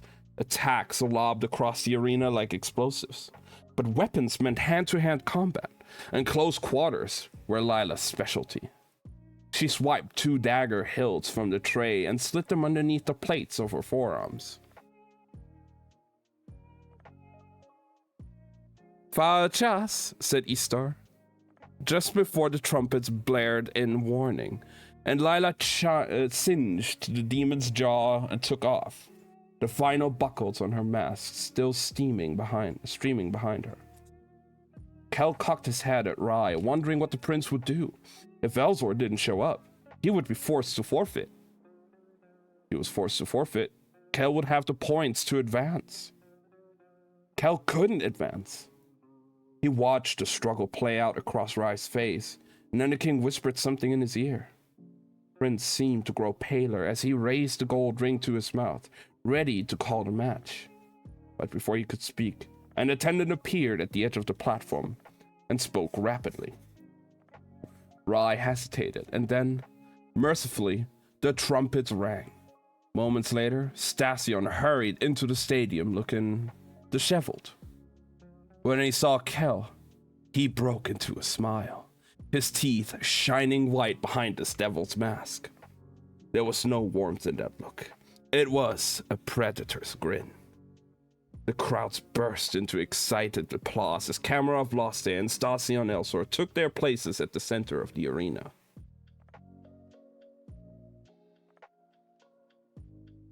Kel squinted through his visor at Elsor's mask. Up close, it was a nightmarish thing. Tazrena, said Kel. You are late. I'm worth the wait, answered Stasion. His voice caught Kel off guard. Husky and smooth, and sharp as a knife, and yet undeniably female. He knew that voice. Lila. But this wasn't Lila. This couldn't be Lila. She was a human, a Grey Worlder. A Grey Worlder unlike any other. Yes, but a Grey Worlder all the same. She didn't know how to do magic, and she would definitely never be crazy enough to enter the Essentage. And as soon as this thought ran through his head, Kel's argument crumbled. Because if anyone was bullheaded enough to do something this stupid, this rash, this suicidal, it was the girl who'd picked his pocket that night in Great London, who'd followed him through a door in the worlds, a door that she should have never survived, and faced the black stone and the white royals and death itself with a sharpened smile. The same sharpened smile that glinted now between the lips of the demon's face. Wait, said Kel.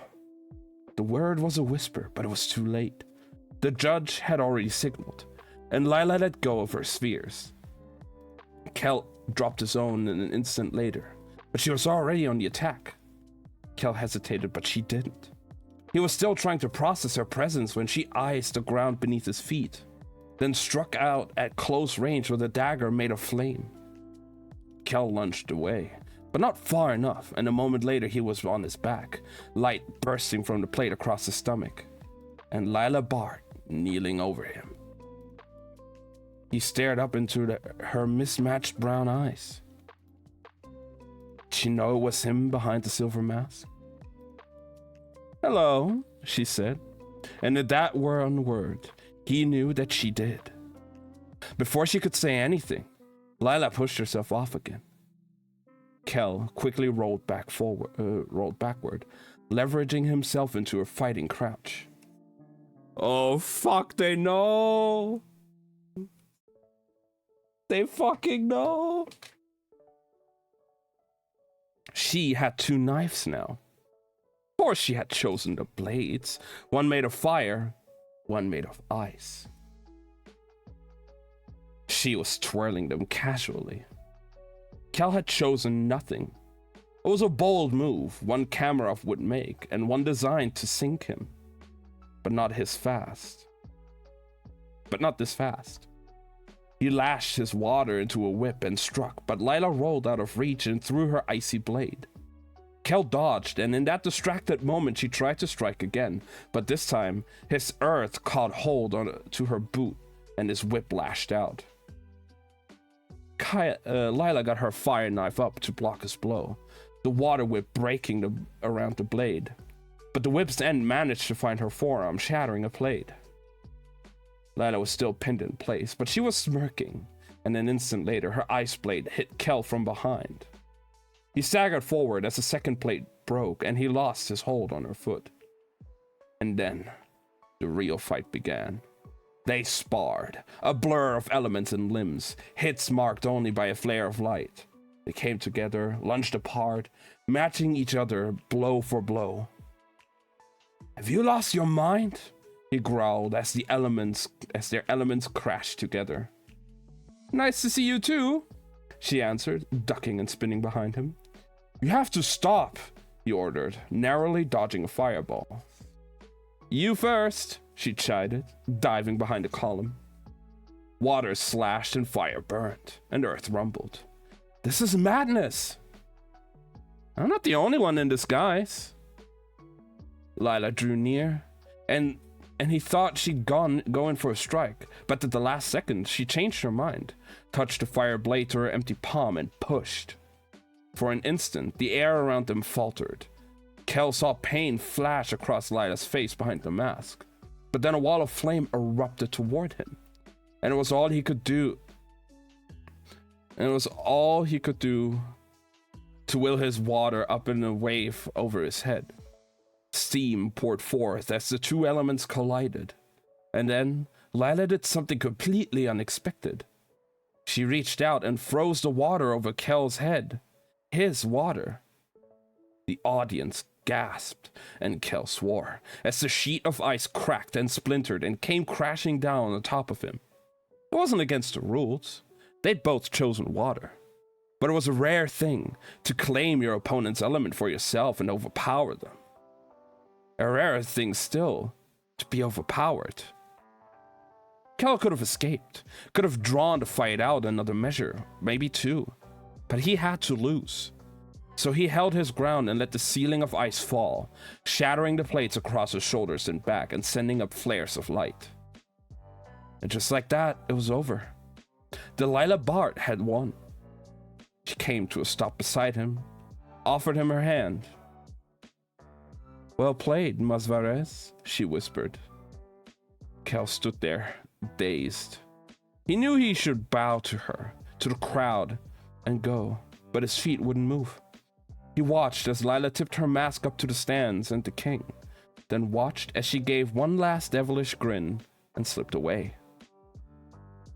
He gave a rushed bow to the royal platform and sprinted after her, out of the stadium and into the tent, throwing open the curtain marked by the two crossed blades. An attendant stood waiting, the only figure in an otherwise empty tent.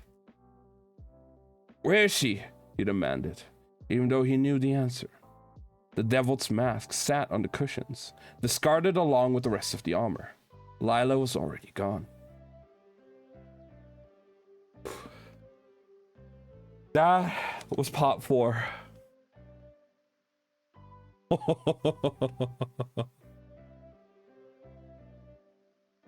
Holy shit.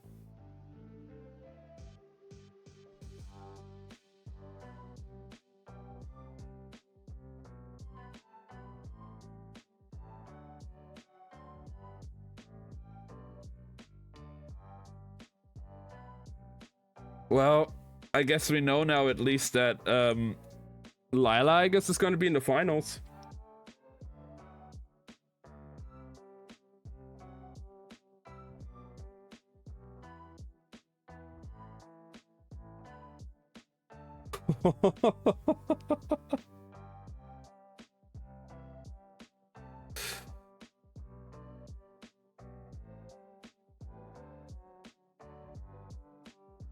All right, Pop 5. Lila leaned back against Elzor's door, gasping for air. She'd caught him off guard, that much was sure, and now Kel knew. Knew she'd been in London for days, knew she'd been there, right beside him in the tournament. Her heart was pounding in her chest. She felt like a cat who'd finally caught its mouse, and then let it go, for now. The high began to settle with her pulse. Her head was throbbing. When she swallowed, she tasted blood. She waited for the wave of dizziness to pass, but when it didn't, she let her body sink to the wooden floor. Kel's voice ringing in her ears. That familiar, exasperated tone. This is madness. So superior, as if they weren't both breaking all the rules. As if he weren't playing a part, just like her. You have to stop. She could picture his frown behind the silver mask, the crease deepening between those two-toned eyes. What would he do now? What would she do? Whatever happened, it was worth it. Lila got to her knees, frowning as a drop of blood hit the wooden floorboards. She touched her nose and then wiped a streak of red on her sleeve and got up. She began to strip off Elzor's clothes, ruined from Varys' assault and the subsequent match. Slowly, she peeled away the weapons and the fabric, and then stared herself at the mirror, half clothed, her body a web of fresh bruises and old scars. A fire burned low in the hearth, a basin of cold water on the chest. Lila took her time getting clean and dry and warm, rinsing the darkening grease from her hair, the blood from her skin. She looked around the room, trying to decide what to wear. And then she had an idea. A novel, dangerous idea, which was, of course, her favorite kind. Maybe it's time, she thought, to go to a ball.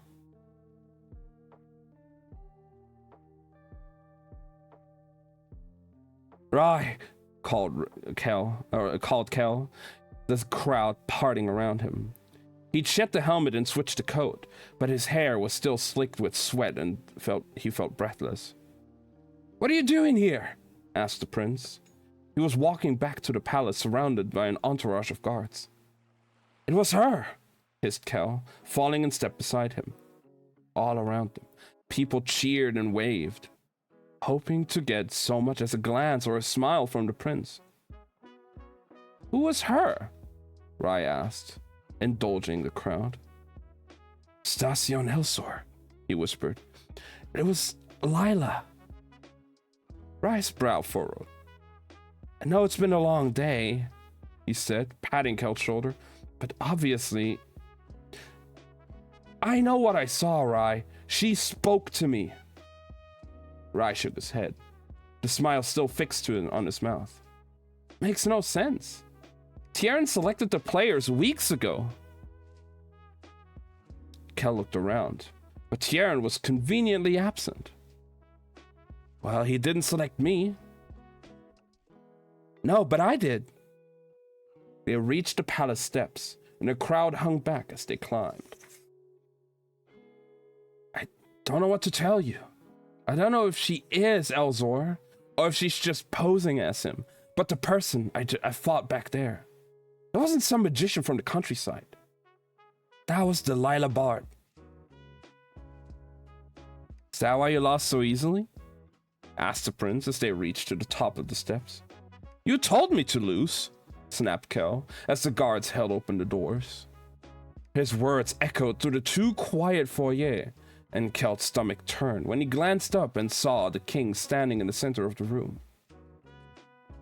Maxime took one look at Kel and said, Upstairs, now. I thought I made myself clear, said the king when they were in his room. Kel was sitting in his chair beside the balcony, being chastised like a child while Hashra and staff stood silently by. Rai had been told to wait outside and was currently kicking up a fuss in the hall. Did I not instruct you to stay within the palace walls? Demanded Maxime, voice thick with condensation. Condescension, there you go, fucking hell. You did, but are you deaf to my wishes? No, sir. Well, I obviously didn't make myself clear when I asked you as your father, so now I command you as your king. You are hereby confined to the palace until further notice. Kel straightened. This isn't fair. Don't be a child, Kel. I wouldn't have asked if it wasn't for your own good. Kel scoffed, and the king's eyes darkened. You mock my command? He stilled. No, we both know this isn't about what's good for me. You're right. It's about what's good for our kingdom. And if you are loyal to this crown and to this family, you will confine yourself to this palace until the tournament is over. Am I understood? Kel's chest tightened. Yes, sir, he said, his voice barely a whisper. The king spun on Staff and Hashra. If he leaves this palace again, you will both face charges. Do you understand? Yes, your majesty, they answered grimly. And with the king the king stormed out. Kel put his head in his hands, took a breath, and then swiped everything from the low table before him, scattering books and shattering a bottle of Avis wine across the inlaid floor. What a waste, muttered Rye, sagging into the opposite chair. Kel sank back and closed his eyes. Hey, it's not so bad, pressed Rye. At least you're already out of the competition. That sent Kel's spirits even lower. His fingers drifted to the tokens around his neck as he struggled to suppress the urge to leave, run. But he couldn't, because whatever the king believed, Kel was loyal. To his crown, to his family, to Rye. The prince sat forward, seemingly oblivious to the storm in Kel's head. Now, he said, what shall we wear to the party? Hang the party, grumbled Kel. Come now, Kel, the party never did anything to you. Besides, what if a certain young woman with a penchant for cross-dressing decides to show? You wouldn't want to miss that. Kel dragged his head up off the cushions. She shouldn't be competing. Well, she made it this far. Maybe you're not giving her enough credit. I let her win. Did everyone else do the same? Asked Rye, amused. And I have to say, she looked like she was holding her own. Kel groaned. She was. Which made no sense. Then again, nothing about Lila ever did. He got to his feet. Fine. Here's a good sport. But no more red and gold, he said, turning his coat inside out. Tonight, I'm wearing black.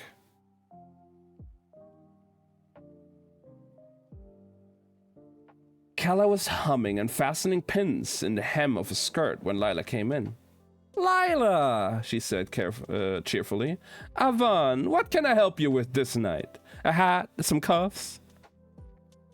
Actually, Lila ran her hand along a rack of coats, then sighed and nodded at the line of dresses. I need one of those. She felt a vague dread, staring at the puffy, impractical garments, but Kala broke into a delighted smile. Don't look so surprised, she said. It's for Master Cal. That only made the merchant's smile widen. What is this occasion? A tournament ball? Lila started to reach for one of the dresses, but Kala wrapped her fingers. No, he said firmly. No black. If you're going to do this, you are going to do it right. What is wrong with black? It's the perfect color. For hiding, for blending into shadows, for storming castles. Not for balls. I'll let you go on the last one in black. And it has bothered me all winter. If that's true, you don't have enough things to worry about. Kala hissed and turned toward the collection of dresses. Lila's gaze raked over them, and she cringed at a yolk yellow skirt, a velvety purple sleeve. They looked like pieces of ripe fruit, like a decadent dessert. Lila wants to look powerful, not edible.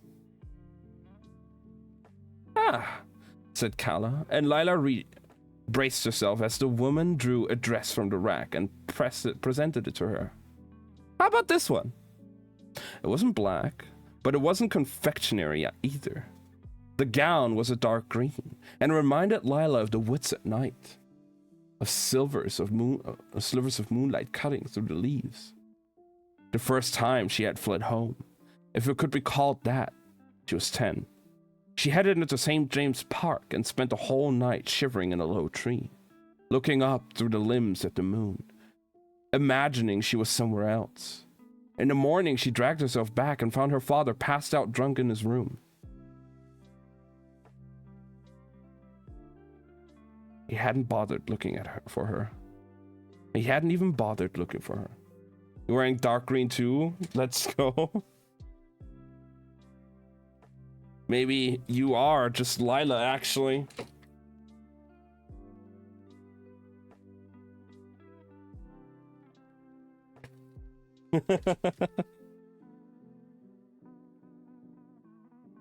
You are just Lila, I guess.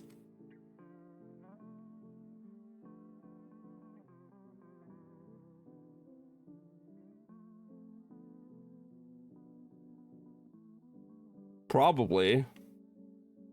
But, I mean, she chose to wear a dress today, so who knows?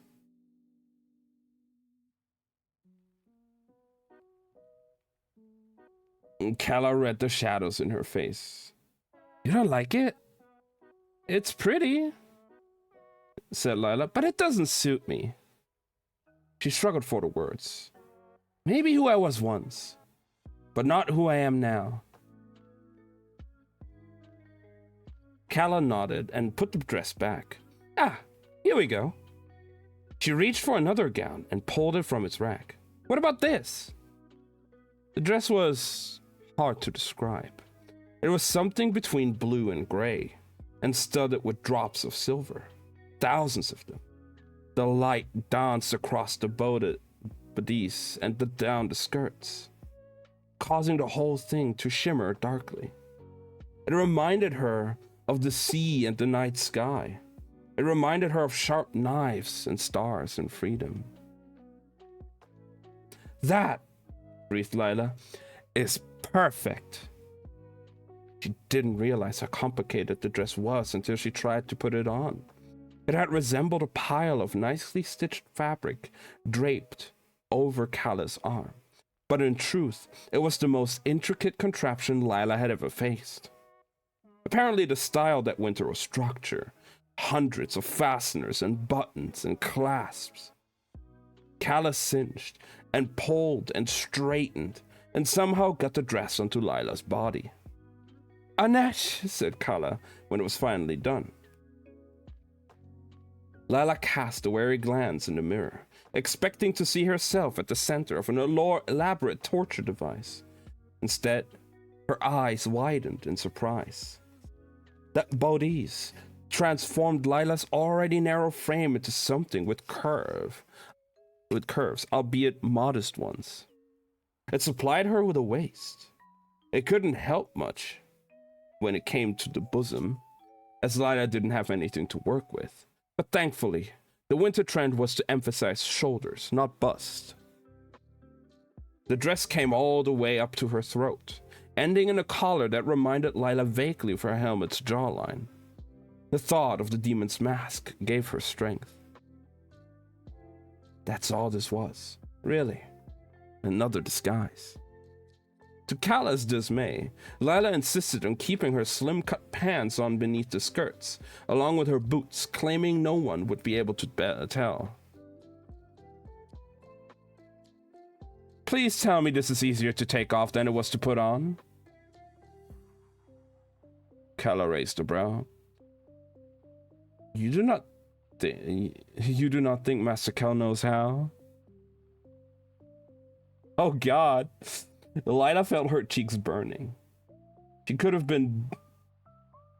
should have disabused the merchant of her assumption months ago. But that assumption? That Kel and Lila were somehow engaged or at least entangled was the reason Kala had first agreed to help her. And matters of pride aside, the merchant was dreadfully handy. There's the release, said Kala, tapping 2 pins at the base of the corset. Lila reached back, fingering the laces of the corset, wondering if she could hide one of her knives there. Sit, urged the merchant. I honestly don't know if I can. The woman hissed and nodded to a stool, and Lila lowered herself onto it. Do not worry, the dress won't break. It's not the dress I'm worried about, she grumbled. No wonder so many of the women she stole from seemed faint. They obviously couldn't breathe. And Lila was fairly certain their corsets hadn't been nearly as tight as this one. God's sake, thought Lila. I've been in a dress for 5 minutes and I'm already whining. You close your eyes. Lila stared, skeptical. Kebo, thank you for the raid. How are you doing? How was your stream? Hello everyone, how is it How's it going?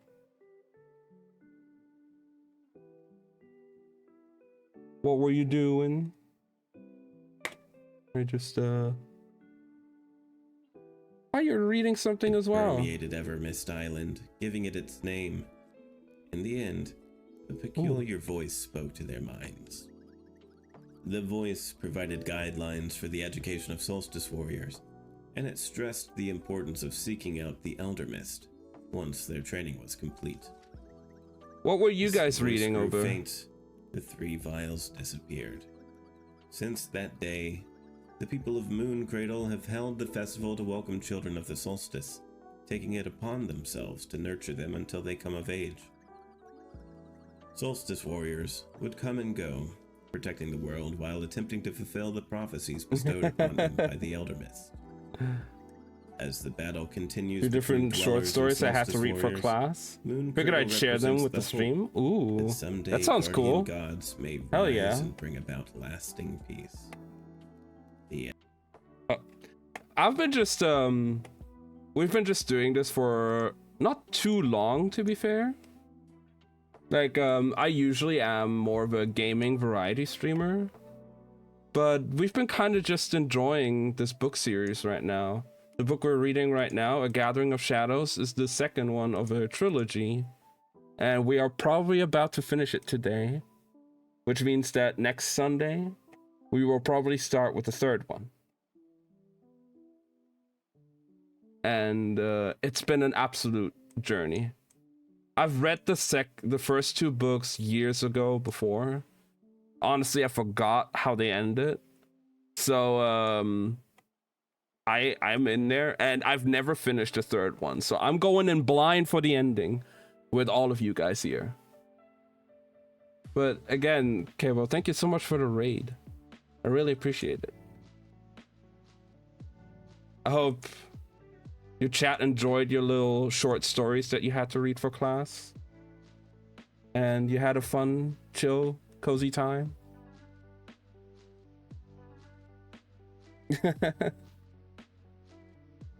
Yeah, I'll try to like make this a bit more common. Of course, I will still do my regular gaming stuff.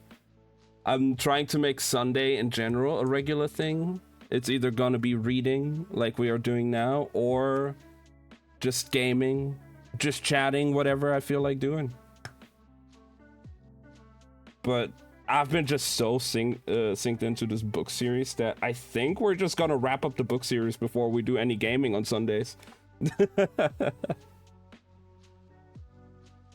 I'm still kind of new to all this stuff. I think this is like, how many? I've done like maybe 6 or 7 streams reading. But it's been a blast. I'm having fun.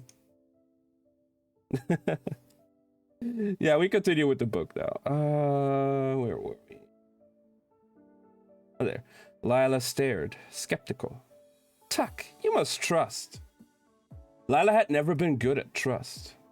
Finished 2 books in 6-7 streams, crushing it. Yeah, we did. I did like another book before, which was a shorter like mystery kind of like fantasy book called The Ocean at the End of the Lane, which we finished in 2 streams. And then we finished the first book of this trilogy in 2. And this is the 4th stream for the second book, because the second book is like 200 pages longer. And we're taking our time. We're taking it a bit slower. Because I did like 12 hours for one of them, and my voice was gone.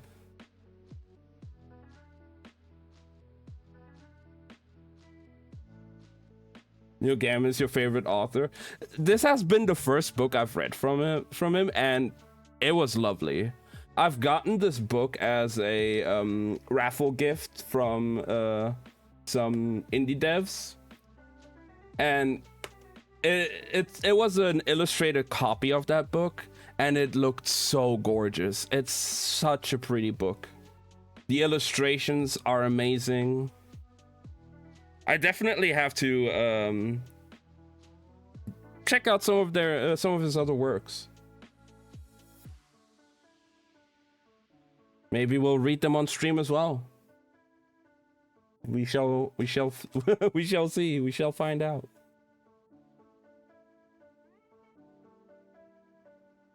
American Gods. It's a long one though. I mean, hey, that's just more Sundays we can fill with more reading. Sounds good to me. I shall look into that. Definitely.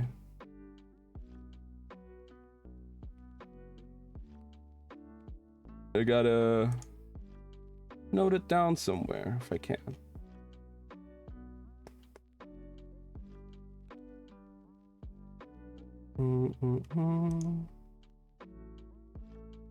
But yeah. That's I really have to check if we can do this more regularly. The thing is, I'd like to have the books here like physically in my hands while reading it, which is what we've done so far. It's a bit harder to like go to my local bookstores over here and find books in English since I am from Germany. So they do have some like English novel sections, but I'm not sure if they have like those books available all the time. So I'll see what I can do. Maybe I have to order them online if I can.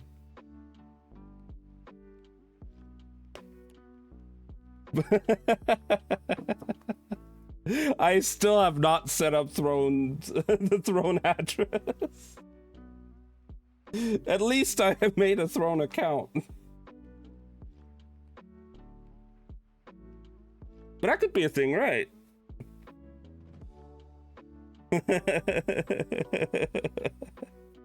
I'm not hating on reading.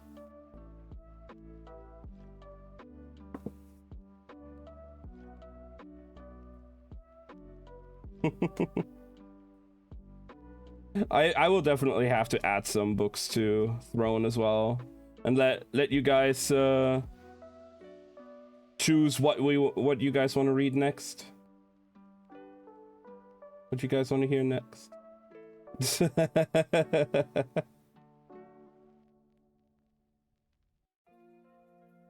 I did not read that. Show your ring.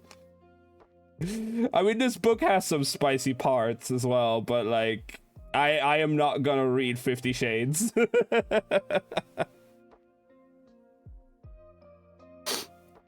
I'm fine with what we're doing right now.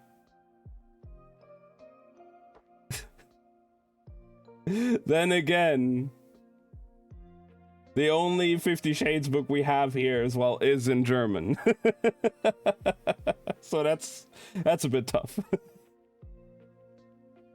God, I wish I had the English copy of Ready Player One, because that would be such a fantastic book to read as well. Ready Player One was such a fantastic book. I'm so glad I picked it up after I watched the movie, because I heard a lot of people say like, oh, the book was like totally different and stuff than the movie. Not a big fan. It's fine. I definitely say like I watched the movie, the Spielberg movie, and it was cool. It was cool as a standalone movie. I'd say it was fairly good. But when I heard about like, oh, the book is so different and everything, I picked up the book because I was curious, and I do have to say I do prefer the book. Very different, very like, apart from the characters' names and some story structure, it was basically a whole different story.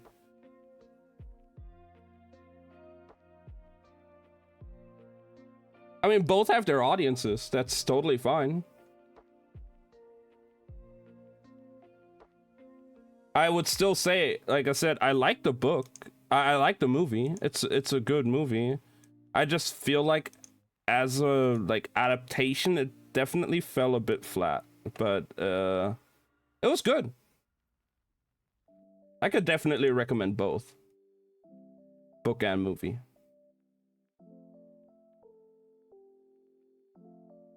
All right. Let's actually continue with reading Gathering of Shadows. We still have about like... Oh god. I thought we had more left. We have like... 70 pages left? Okay.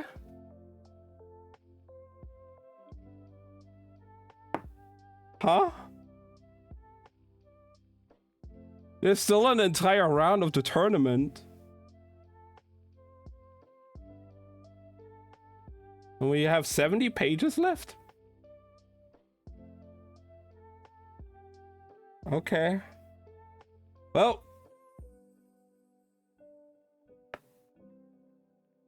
Lila had never been good at trust, but she'd come this far. And now that she was in the dress, she was committed to following through.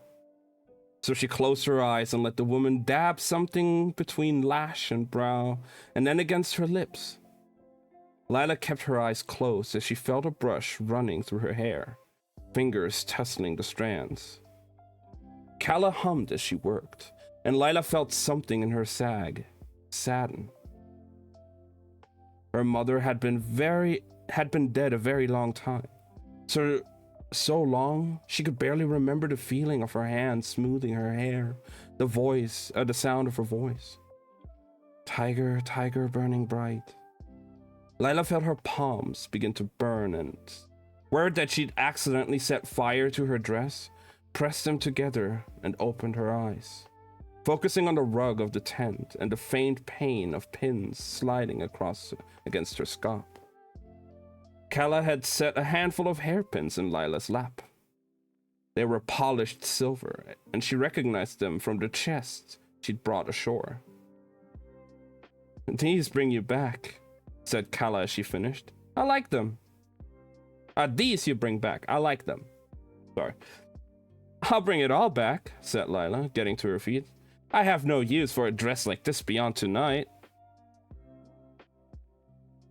Most women believe that a dress need only matter for one night. "These women are wasteful," said Lila, rubbing her wrists. There was still chaff raw from the ropes that morning. Kala saw and said nothing, only fastened broad silver bracelets over both. Gauntlets, thought Lila, even though the first word that came to mind was chains. One final touch. "For God's sake, Kala," she complained. "I think this is more than enough." "You're a very strange girl, Lila. I was raised far away." "Yes, well, that will explain some of it." "Some of what?" asked Lila. Kala gestured at her. "And I suppose where you were raised, women dressed as men and wore weapons like jewelry." "I've always been unique." "Yes, well, it is no wonder you and Keller tracked. Both unique, both a bit..." And suddenly, conveniently, the language seemed to fail her. "Mean?" offered Lila. And Kala smiled. No, not mean. Guard up. But tonight," she said, fastening a silver brim veil into Lila's hair, "you bring his guard down." Lila smiled despite herself. "That's the idea." Bruh, no, now we're cutting to White London in part 6 of this chapter. We're getting a cliffhanger here now. The ball is not starting. All right. I guess we're going. Oh boy.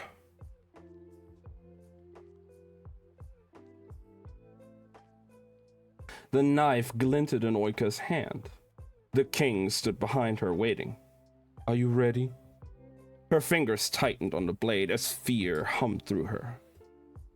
Hurry up, reveal. Her fingers tightened on the blade as fear hummed through her. fear and power. She had survived the marking, the blood fever, even that collar. She would survive this. Cosa, she said, the answer barely a whisper. Yes. Good. They were standing in the castle courtyard. The gates closed, and only the statues of the fallen twins bearing witness as the king's gaze warmed her spine and the winter wind bit at her face. Life was returning to the city, coloring it like a bruise, but the cold had lingered at the edges. Especially at night. The sun was warm, and the things grew beneath it, but when it sank, it took all the heat with it. The king said that this was normal, that a healthy world had seasons of warmth and light, and others of shadow. Oika was ready for heat. That was the first thing she had felt back when the blood fever came.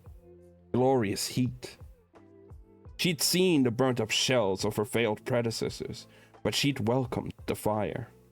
She believed, then, in Holland's power, in her potential. She'd still believed, even when the king's collar had closed around her throat. And now, he was asking her to believe again. Believe in his magic, in the magic he had given her. She had done the blood spells, summoned ice and fire, mended some things and broken others, drawn doors within her world. This would be no different.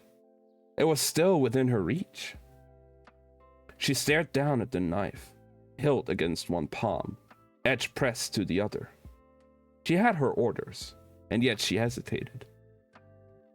My king, she said, still facing the courtyard wall. It is not cowardice that makes me ask, but... I know your mind, Oika, said Holland. You'll wonder why I asked this errand of you. Why do I not go myself? The truth is, I cannot. There is nothing you cannot do. All things come at a cost, he said. To restore this world, our world, I had to sacrifice something of myself. If I left now, I'm not certain I would be able to return.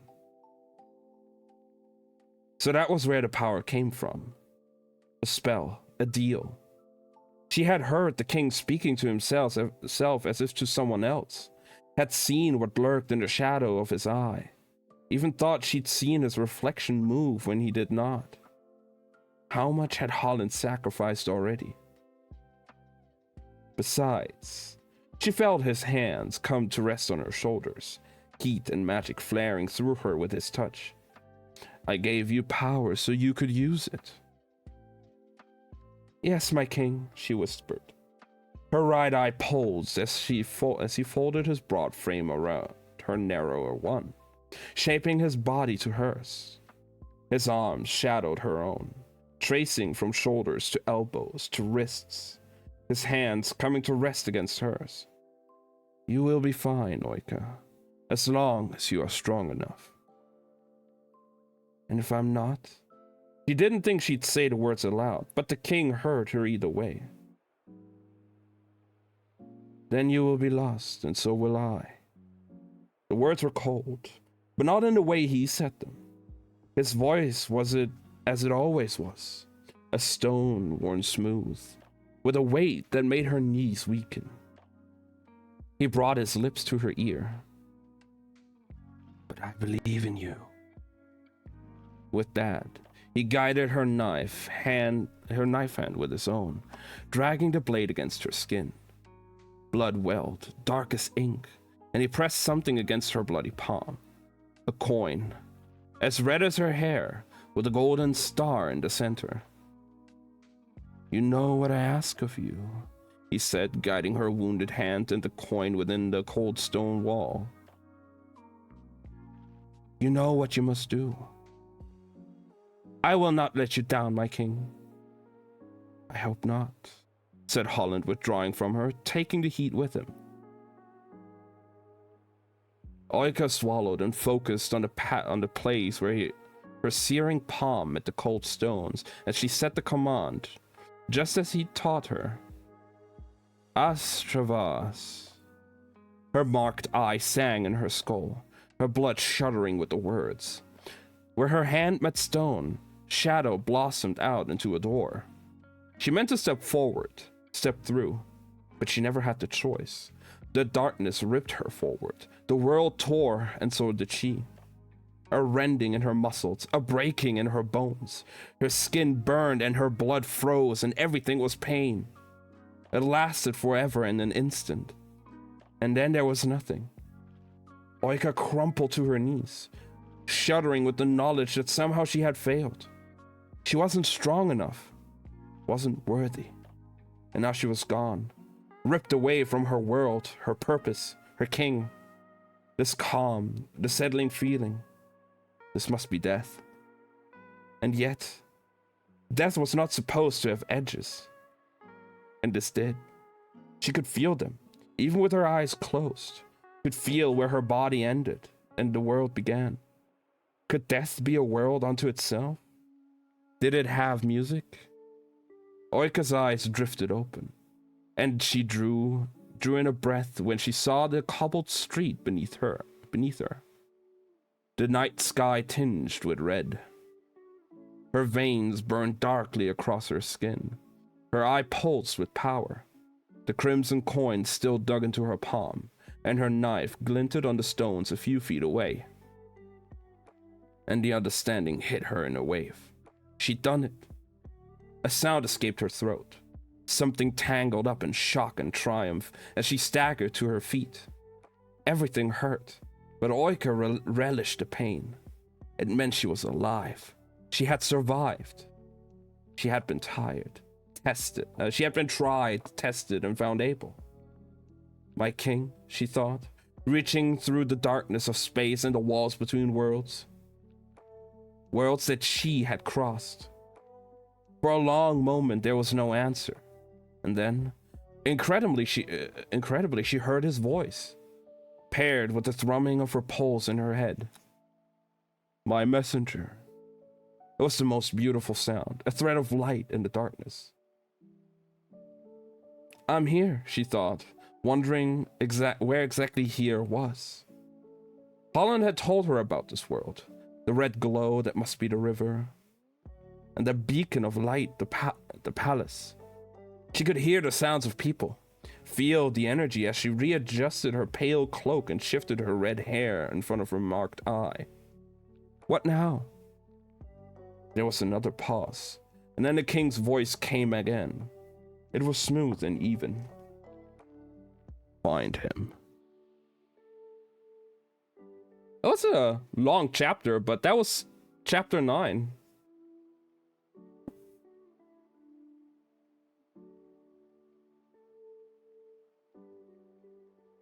Damn. A lot has happened in that chapter. Holy fuck.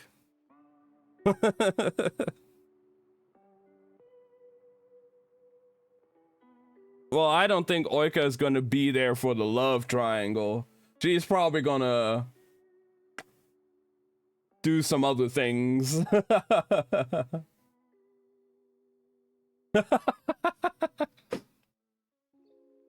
I guess we shall find out. But as we usually do now, after a full chapter completion, we're gonna take a little break. I'm gonna get up, stretch a bit, get some fresh air, rest my eyes. You guys can go toilet break, get some snacks, get some more drinks, whatever you guys need, and then we'll be back in like 5 to 10 minutes.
am back. How you guys doing?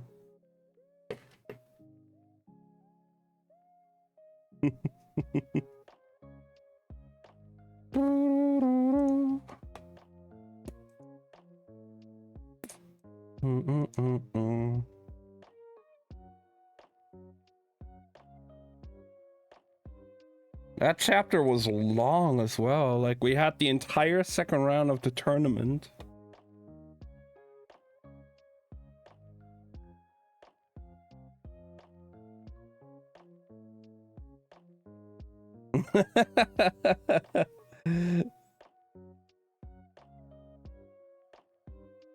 Hey, it's not my fault you didn't go.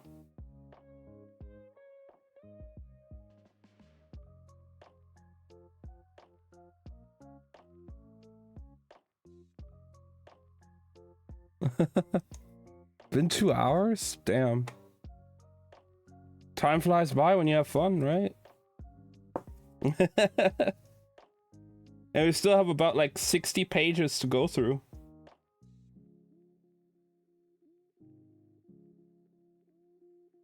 All right. Starting with chapter 10. Catastrophe.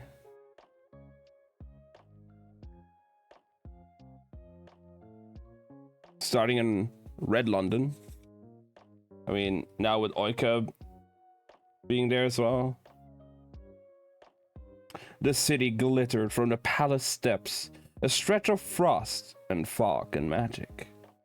Lila took it in, and then turned and presented Elzor's invitation. The stairs were filled with foreigners and nobles, and the guards didn't bother to look at the name on the slip, simply saw the royal seal and ushered her inside. It had been 4 months since she'd last set foot in the heart of the royal palace. She had seen the Rose Hall, of course, before the tournament, but that had been separate, impersonal. The palace itself felt like a grand house, a royal home. The entry hall was once again lined with heaping flower bouquets, but they had been arranged into a path, ushering Lila left through the foyer and past another set of large doors. They must have been shut before, but were now thrown open like wings. We'll make dinner. Okay, Abby. Get some good food. She stepped through into a massive ballroom of polished wood and cut glass, a honeycomb of light.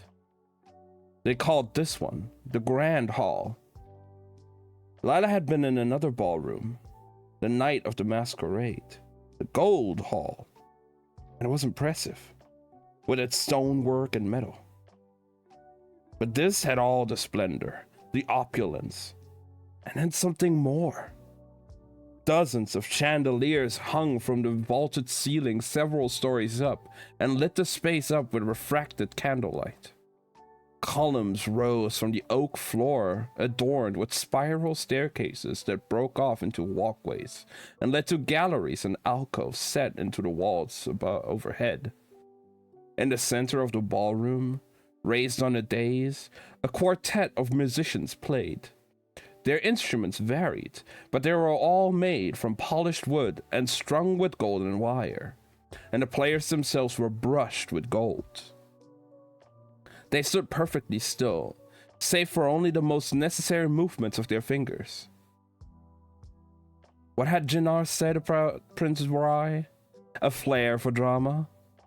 Lila scanned the cavernous ballroom and caught sight of the prince moving between tables and the opposite side of the hall.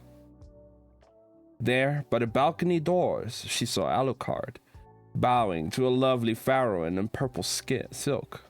Flirt. She skirted the room, wondering how long it would take for her to spot Kel in such a crowd, but within moments she saw him, not on the dance floor or mingling among the tables, but overhead. He stood alone on one of the lower balconies, his lanky form draped over the rail. His tousled auburn hair glinted beneath the chandeliers, and he rolled a glass between his palms, seeming troubled. From this angle, she couldn't see his eyes, but she imagined she could see the crease between them. He looked as though he were looking for someone, and Lila had a feeling that someone was her. She retreated into the safety of the column's shadow, and for a few moments, she watched Kel watch the crowd. She hadn't put on a dress for the sake of wearing it, so she finally finished her drink, set the empty glass on the nearest table, and stepped out into the light. As she did, a girl appeared at Kel's side, the princess from Vesk. Her hand touched Kel's shoulder, and Lila frowned. Was she even old enough to flirt like that? Christ, she looked like a child. Slim but round-faced, pretty but dimpled, soft, with a wreath of wood and silver atop her straw blonde hair. Kel gave the princess a look, but he didn't recoil from the touch, and she must have taken his stillness as an invitation, because he slipped her arm through his and rested her head against his shoulder. Lila found her fingers itching for a knife. Then, to her surprise, Kel's gaze drifted past the girl, down to the ballroom, and landed on her. Kel tensed visibly, and so did Lila. She watched as he said something to the princess and drew his arm free. The girl looked put out, but he didn't give her a second glance. Didn't take his gaze from Lila. As he descended the stairs and came toward her, eyes dark, fists clenched at his side. He opened his mouth, and Lila braced herself for an attack. But instead of yelling, Kel exhaled, held out his hand, and said, "Dance with me." It wasn't a question. It was barely a request. "I don't know how to dance," she said. "I do," he said simply, as if the act didn't require two. But he was standing there waiting, and eyes were beginning to turn their way. So she took his hand and let him lead her out into the shadowed edge of the ballroom floor. When the music kicked up, Kel's fingers tightened around hers. His other hand found her waist, and he began to move. Well, Kel began to move, and Lila moved with him, forcing herself to follow his lead, to trust in it. She hadn't been this close to him in months. Her skin hummed where he touched her. Is that normal? If magic coursed through everyone and everything, was this what it felt like when it found itself again? They danced in silence for several long moments, spinning together and apart, a slower version of their cadence in the ring. And then out of nowhere, Lila asked why. "Why what? Why did you ask me to dance?" He almost smiled. A ghost, a trick of the light. "So you couldn't run away before I said hello?" "Hello," said Lila. "Hello," said Kel. "Where have you been?" Lila smirked. "Why? Did you miss me?" Kel opened his mouth, closed it, opened it again, before finally managing to answer. "Yes." The word was low, and the sincerity caught her off guard. A blow beneath her ribs. "What?" she fumbled.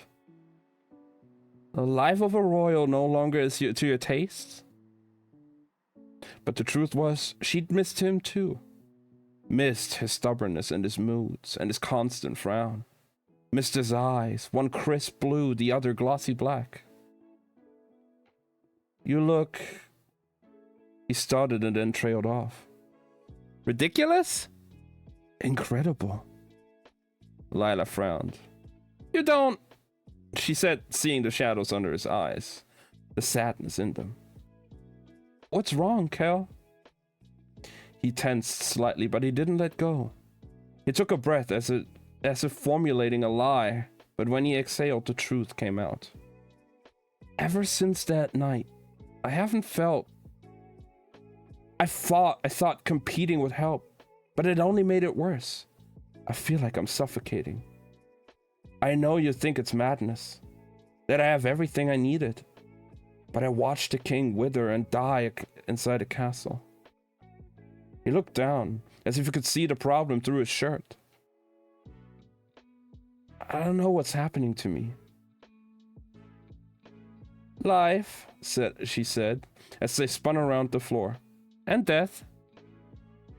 What do you mean?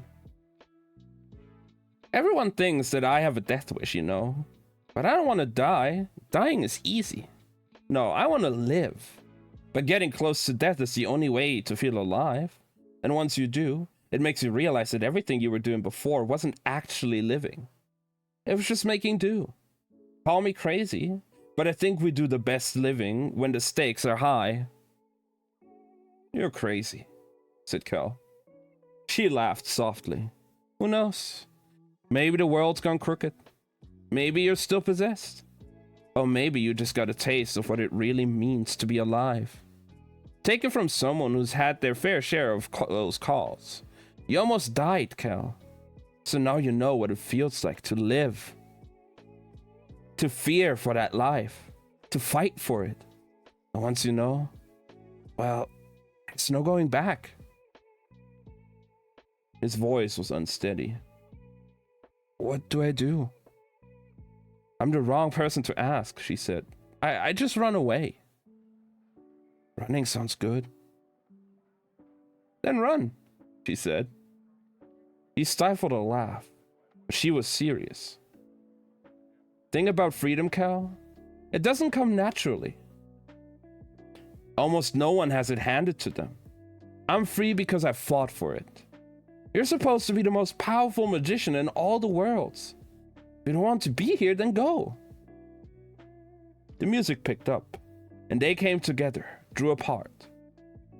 Made Rye a promise, said Kel as they turned, carried along by the dance, that I would stand at his side when he was king. She shrugged. Last time I checked, he's not on the throne yet. Look, I stay here because I have nothing to go back to. There's no reason that once you leave, you can't return. Maybe you simply need to stretch your legs, live a little, see the world, and then you could come back and settle down. And you and Rye can live happily ever after. He snorted. But Kel, she said, sobering, don't do what I did. You're going to have to be more specific.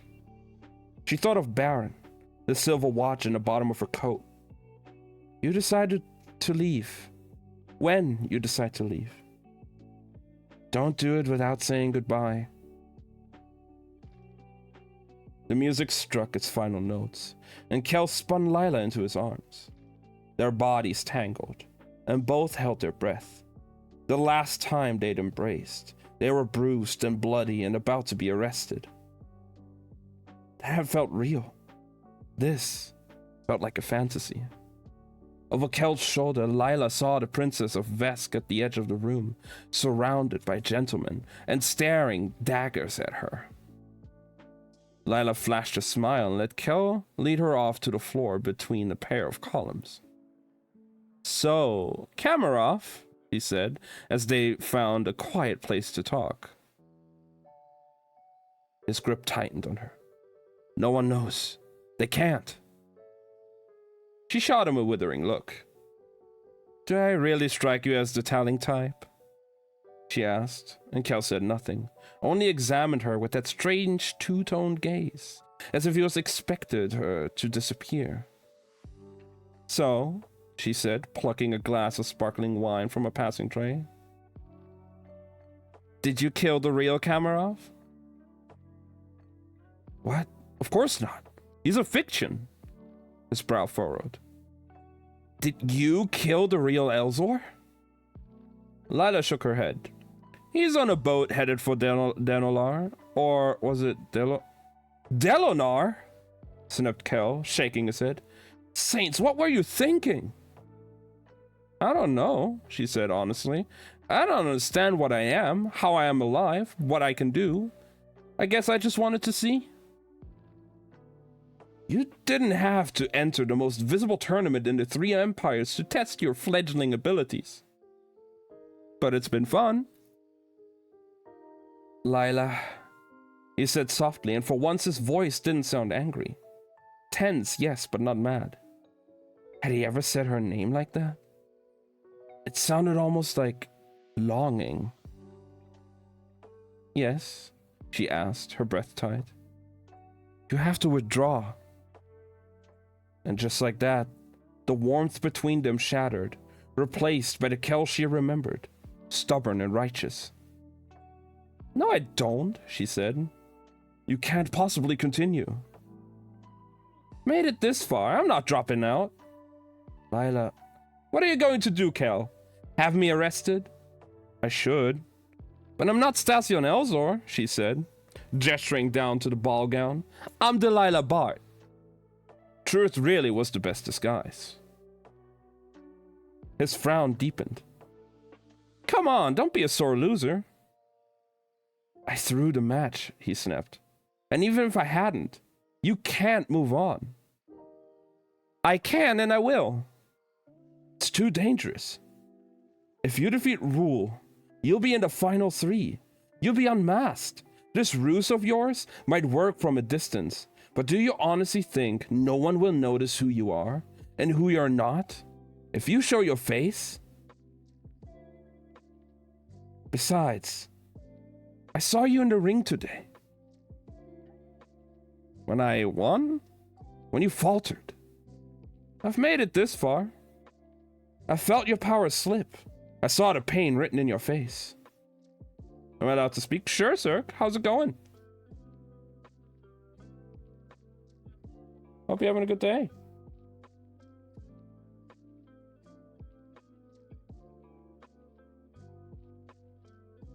That had nothing to do with our match.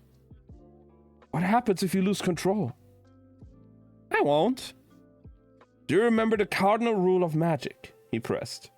Power and balance, balance and power. He lifted her hand, rounding at the veins on the back. They were darker than they should have been. I don't think you're balancing. You're taking and using, and it's going to catch up with you. Been just fine? Hell yeah. I'm glad to hear. We're having fun. We're getting, like, pretty close to finishing this book now, like 50 pages away.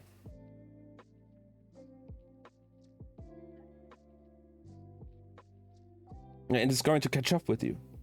Lila stiffened with annoyance. What is it, Kel? Are you angry at me? Or worried about me? Or happy to see me? Because I can't keep up.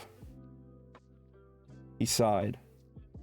I'm all of those things, Lila. But he trailed off as he caught sight of something behind her. She watched the light go out of his eyes. His jaw clenched. Ah, there you are, Bard. And a familiar voice. Oh no. Ah, there you are, Bard. Came a familiar voice, and she turned to see Alucard striding over. Saints, is that a dress you're in? Their crew will never believe it. You've got to be kidding me, growled Kel. Alucard saw him and stopped. He made a sound halfway between a chuckle and a cough. Sorry, I didn't mean to interrupt. It's fine, Captain, said Lila in the same time Kel growled. Go away, Emery. Lila and Kel looked at each other confused. You know him? Demanded Kel. Alucard straightened. Of course she does. Bart works for me aboard the Night Spire. I'm his best thief, said Lila. Bart, chided Alucard. We don't call it thieving in the presence of the crown. Kel, meanwhile, appeared to be losing his mind.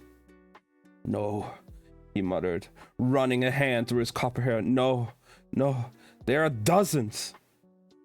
Kel? Cal? She asked, moving to touch his arm. He shook her off.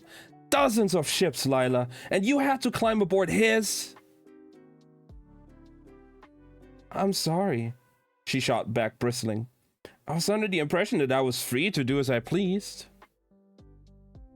To be fair, added Alucard, I think she was planning to steal it and slit my throat.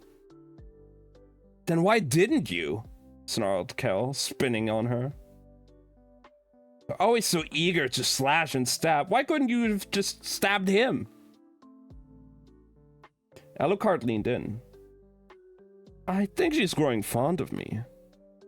She can speak for herself. Shot Lila. She twisted toward Kel. Why are you so upset? Because Alucard Emery is a worthless noble with too much charm and too little honor. And you chose to go with him. The words cut through the air as Rye rounded the corner. Oh no, now Rye is here as well. What on earth are you all shouting about? The prince trailed off as he saw Kel, Lila, and Alucard huddled there. Lila, he said it cheerfully. So you aren't a figment of my brother's imagination after all. Hello, Rye, she said with a crooked smile. She turned toward Kel, but he was already storming out of the ballroom. Prince sighed. What have you done now, Alucard? Nothing, said the captain innocently. Rye turned to go after Kel, but Lila stepped ahead of him. I'll take care of it. Oh no. So now Lila goes after Kel, and Rye and Alucard are together alone again. Uh-oh. Kel shoved open a door of a pair of patio doors. For a moment, he just stood there, letting the icy air press against his skin. And then, when the biting cold wasn't enough to douse his frustration, he plunged out into the winter night. A hand caught his as he stepped onto the balcony, and he knew without turning back that it was hers. Lila's fingertips burned with heat, and his skin caught the spark. He didn't look back. Hello, she said. Hello, he said, the word with a rasp. He continued forward onto the balcony, her hand loosely twined with his. The cold wind stilled around them as they reached the edge. Of all the ships, Lila. Are you going to tell me why you hate him? He asked. And Kel didn't answer. Instead, he looked down at the aisle. After a few moments, he said, The House of Emery is one of the oldest families in Arnes. They have long ties with the House of Maresh. Rezon Emery and King Maxime were close friends. Queen Amira is Rezon's cousin, and Alucard is Rezon's second son. 3 years ago, he left in the middle of the night. No word, no warning. Rezon Emery came to King Maxime for help finding him, and Maxime came to me. Did you use your blood magic the way you did to find me and Rye? No, said Kel. I told the king and queen that I couldn't locate him, but the truth was I never tried. Lila's brow furrowed. Why on earth not? Isn't it obvious? Said Kel. Because I'm the one who told him to go, and I wanted him to stay gone. Why? What did he do? What did he do to you? Not me, said Kel, jaw clenched. Lila's eyes brightened in understanding. Rye. My brother was 17 when he fell for your captain. And then Emery broke his heart. Rye was devastated. I didn't need a magical tattoo to know my brother's pain on that front. He ran his hands free through his hair. I told Alucard to disappear, and he did. But he didn't stay gone. No, he turned up a few months later when he was dragged back to the capital for crimes against the crown. Piracy of all things. The king and queen turned the charge over as a favor to the house of Emery, gave Alucard the Knight Spire, installed him in the name of the crown, and sent him on his way. And Al told him that if he ever set foot in London again, I would kill him. I thought this time he would actually listen. But he came back. Kel's fingers tightened around hers. He did. Her pulse beat against his, strong and steady. He didn't want to let go. Alucard has always been careless when it comes to precious things. I didn't choose him, she said, drawing Kel back from the edge. I just chose to run. She started to let go, but he wasn't ready. He pulled her toward him, their bodies nested against the cold.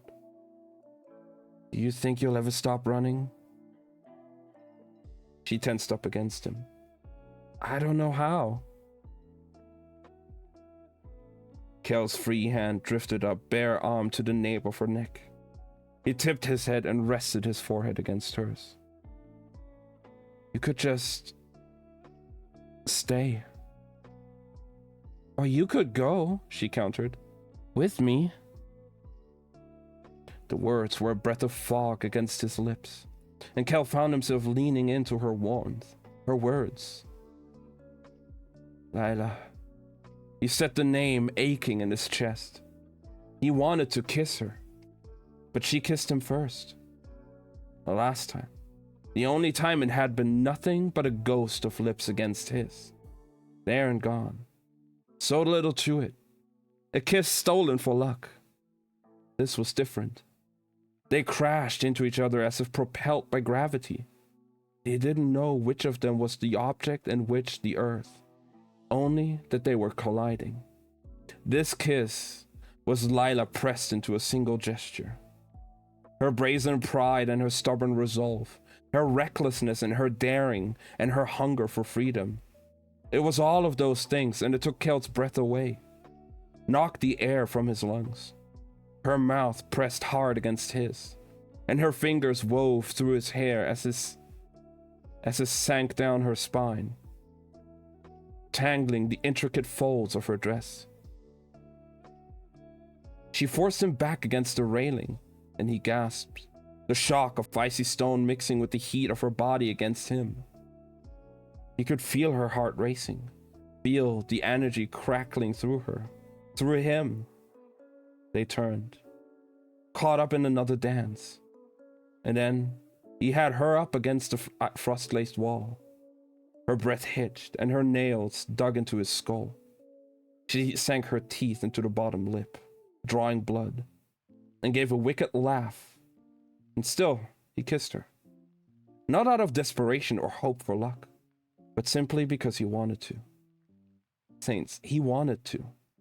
He kissed her until the cold night fell away and his whole body sang with heat. He kissed her until the fire burned up the panic and the anger and the weight in his chest, until he could breathe again, until they were both breathless. And when they broke free, he could feel her smile on his lips. I'm glad you came back, he whispered. Me too, she said. And then she looked him in the eyes and added, but I'm not dropping out of the tournament. The moment cracked, shattered. Her smile was fixed and sharp, and the warmth was gone. Lila, Kel, she mimicked, pulling free. There are consequences to this game. I can handle them. You're not listening, he said, exasperated. No, she snapped. You're not. She licked the bloom of her lips. I don't need saving. Lila, he started, but she was already out of reach. Have a little faith, she said as she opened the door. I'll be fine. And Kel watched her go, hoping she was right. And that's part 1. Oh my god.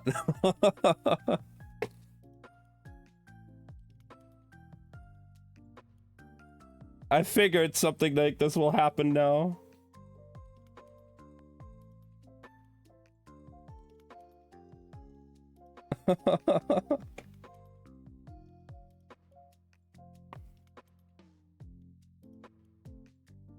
I'm sad. Same.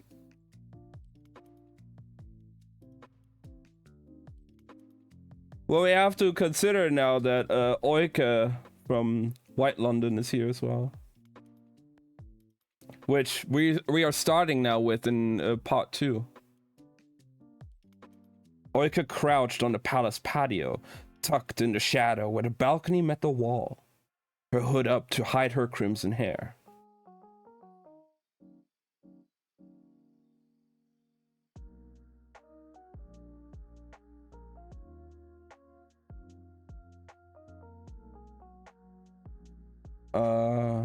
Inside the strange river castle, they appeared to be having some kind of celebration. Light danced across the stones and music seeped through the doors. The cold air bit at Oika's skin, but she didn't mind. She was used to cold. Real cold. And the winter in this London was gentle by comparison. Beyond the frosted glass, men and women ate and drank, laughed and spun around an ornate dance floor. None of them had markings. None of them had scars. All across the hall, magic was being used in petty ways, to light braziers and sculpt ice statues, to enchant instruments and entertain guests. Oika hissed, disgusted by the waste of power. A fresh language rune burned against her wrist. She didn't need to speak this tongue to know how much they took for granted, squandering life while her people starved in a barren world. Before Holland, she remembered herself, things were changing now. The world was mending, flourishing. But would it ever look like this? Months ago, it would have been impossible to imagine. Now it was simply difficult. Hers was a world being slowly roused by magic. This was a world long graced. Could a polished rock ever truly resemble a jewel? She had the sudden, pressing urge to set fire to something. Oika, came a gentle, chiding voice in her head, soft and teasing as a lover's whisper. She brought her fingers to her eye, the knot in the tether between her and her king. Her king, who could hear her thoughts, feel her desires. Could he feel them all, as if they were one? I would not do it, Your Highness, she thought. Not unless it pleased you. Then I would do anything. She felt the line between them slacken as the king drifted back into his own mind. Oika turned her attention back to the ball, and then she saw him. Tall and thin, dressed in black, circling the floor with a pretty girl done up in green. Beneath a circlet of silver and wood. The girl's hair was fair, but Kel's was red. Not as red as Oika, no, but the coppers still caught the light. One of his eyes was pale, the other black as hers, as Holland's. But he was nothing like her king. Her king was beautiful and powerful and perfect. This Kel was nothing but a skinny boy. And yet she knew him at first sight, not only because Holland knew him, but because he shone to her like a flame in the dark. Magic radiated like heat off the edges of his form. And when his dark eye drifted lazily across the bank of windows, past shadow and snow and Oika, she felt the gaze. It rippled through her, and she braced herself. Sure, he would see her, feel her, but he didn't even notice. She wondered if the glass was mirrored instead of clear, that everyone inside saw only themselves, smiles reflecting back again and again, while outside the darkness waited, held at bay. Oika adjusted her balance on the balcony's rail. She'd made it this far by a series of ice steps forged on the palace wall. But the building itself must have been warded against intrusion. The one and only time she tried to slip inside through a pair of upstairs doors, she'd been rebuffed. Not loudly or painfully, but forcefully. The spell work was fresh, the magic strong. The only way in appeared to be through the front doors, but Holland had warned her not to make a scene. She pulled on the tether of her mind, and felt him take hold of the rope. I have found him.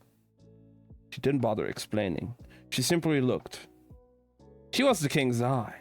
What she saw, so would he. Shall I force him out? No. Shall I force him out? No. Came the king's voice into her head. It hummed so beautifully in her bones. Kel is stronger than he looks. If you try to force him and fail, he will not come. He must come. Be patient. Oika sighed. Very well. But her mind was not at ease, and her king could tell. A soothing calm pressed through her with his words, his will. You are not only my eyes, he said. You are my hands, my mouth, my will. I trust you to behave as I say I would. I will, she answered, and I will not fail. That was a short part. That was all.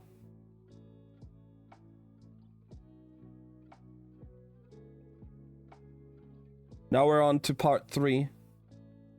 We're only getting like small snippets of what's going on with the White London people coming in now. But I feel like there's gonna be a clash soon.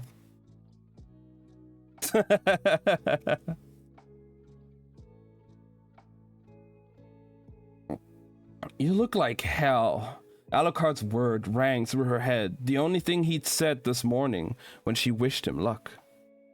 You say the sweetest things, she'd grumbled before escaping to her own tent. But the truth was, Layla felt like hell.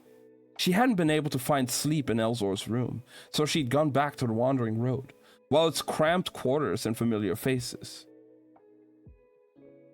But every time she closed her eyes, she was back in that damn crate, or on the balcony with Kel. In the end, she'd spent most of the night staring up at the candlelight, as it played across the ceiling, while Tav and Leno snored. Who knew where Vasri was? And Kel's words played over and over in her head. She closed her eyes, felt herself sway slightly. Master Elzor, are you well? She jerked back to attention. Ister was fitting the last of the armor plates on her leg. I'm fine, she muttered, trying to focus on Alucard's lesson. Magic is a conversation. Be an open door. Let the waves through. Right now, she felt like a rocky coastline. She looked down at her wrist. The skin was already healing, but the ropes had cut. But when she turned her hands over, her veins were dark. Not black like the Dane twins, but not as light as they should be. Concern rippled through her, followed swiftly by annoyance. She was fine. She would be fine. She'd come this far. Delilah Bart was not a quitter. Kel had beat the Vescan rule by only 2 points and lost to her by 4. He was out for the running, but Lila could lose by a point and still advance. Besides, Alucard had already won his second match, securing his place in the final 3 alongside a magician named Tozan Mir, one of the famous Pharaoh twins. If Lila won, she'd finally get a chance to fight him. The prospect made her smile. What is that? Asked Easter, nodding down at the shard of pale stone in her hand. Lila had been rubbing it absently. Now she held it up into the tense light. If she squinted, she could almost see the edge of Astrid's mouth, frozen in what would be a laugh or a scream. A reminder, said Lila, tucking the chipped piece of statue into the coat, slung over a cushion. It was a touch morbid, but but it made Lila feel better, knowing that Astrid was gone, and would stay gone. If there was a kind of magic that could bring back an evil queen turned to stone, she hoped it required a full set of pieces. This way, she could be certain that one was missing. Of what? Asked Easter. Lila took up the dagger hilts and slid them into her forearm plates. "That I'm stronger than my odds," she said, striding out of the tent. "That I have crossed worlds and saved cities." She entered the stadium tunnel. "That I have defeated kings and queens." She adjusted the helmet and strode out into the arena, awash into the cheers. "That I have survived impossible things."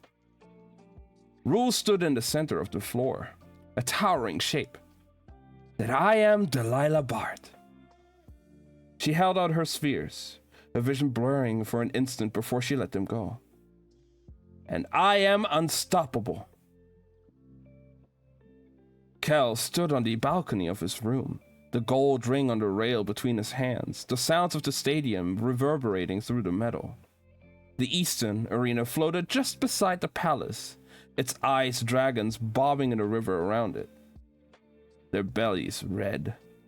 With the help of a looking scope, Kel could see down into the stadium, the two fighters like spots of white against the dark stone floor. Lila in her dark devil's mask, Rule with the steel face of a canine, his own wild hair jutting out like a ruff. His pennant was a blue wolf against a white ground, but the crowd was a wash of silver blades and black. Hashra stood behind him on the balcony doors and staffed by the ones in the bedroom. "You know him, don't you?" asked Hashra. "Stassion Elsor?" "I'm not sure," murmured Kel. Far below, the arena cheered. The match had started. Rule favored earth and fire, and the elements swirled around him. He'd brought a handle and hilt to the ring. The earth swirled around the handle, hardening into a solid rock shield, while the fire formed a curving sword. Lila's own daggers came to life as they had the day before, one fire and the other ice. For an instant, the two stood there, sizing each other up. Then they collided. Lila landed the first blow, getting in on the Rule's sword, then spinning behind him and driving the fire dagger into the plate of the back of his leg. He twisted around, but she was already up and out, readying another strike. Rule was taller by at least a foot and twice as broad, but he was faster than a man his size had any right to be. And when she tried to find her way beneath his guard again, she failed, losing 2 plates in the effort. Lila danced backward, and Kel could imagine her sizing the man up, searching for an in, a weakness, a chink. And somehow she found one, and then another.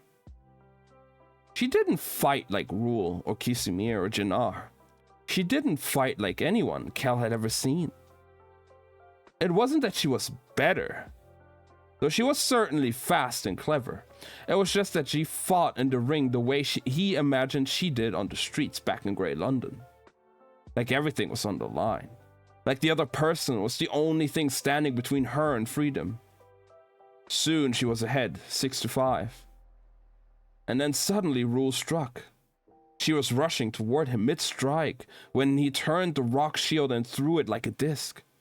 It caught Lila in the chest, hard enough to throw her back into the nearest column. Light burst from the shattered plates on her stomach, shoulders, and spine, and Lila crumpled to the stone floor. The crowd gasped, and the voice of the gold ring announced the damage. 4 plates. "Get up," growled Kel as he watched her stagger to her feet, one hand gripping her ribs. She took a step and nearly fell, obviously shaken, but Rule was still on the attack. The massive disc flew back into his hand, and in a single fluid move, he spun and launched it again, adding momentum to the force of magic. Lila must have seen the attack, noticed the stone careening toward her, yet to Kel's horror she didn't dodge. Instead, she dropped both daggers and threw her hands up, instead of her forearms to block the blow. It was madness. It wouldn't work, couldn't work. Yet somehow the rock shield slowed. Shock went through the crowd as they realized Stasia Elsor wasn't a dual magician after all. He had to be a triad. The shield dragged through the air as if fighting a current, and came to a stop inches before Lila inches from Lila's outstretched hands. It hovered there, suspended. But Kel knew it wasn't simply hanging. Lila was pushing against it, trying to overpower Rule's element the way she had with his. But he'd let her then. He'd stopped fighting. Rule, momentarily stunned, now rebutted his efforts. Lila's boots slid back again along the stone ground as she pushed on the disc with all of her force. The arena itself seemed to tremble, and the wind picked up as the magicians fought will to will. Between Lila and Rule, the earthen disc shuddered. Through the looking scope, Kel could see her limbs shaking, her body curved forward with strain. "Let go," he wanted to shout, but Lila kept pushing. "You stubborn fool," he thought, as Rule summoned a burst of strength, lifted his fiery sword and threw it.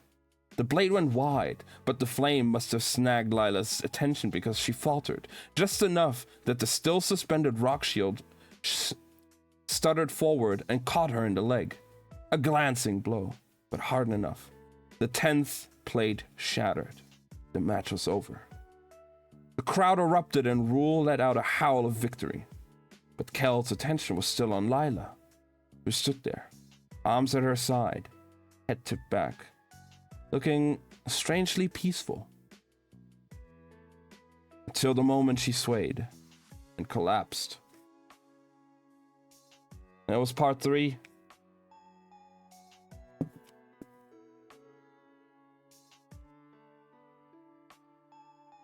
Damn.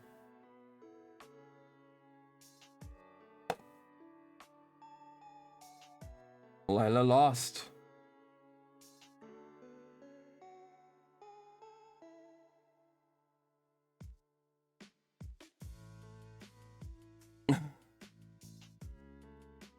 Part 4.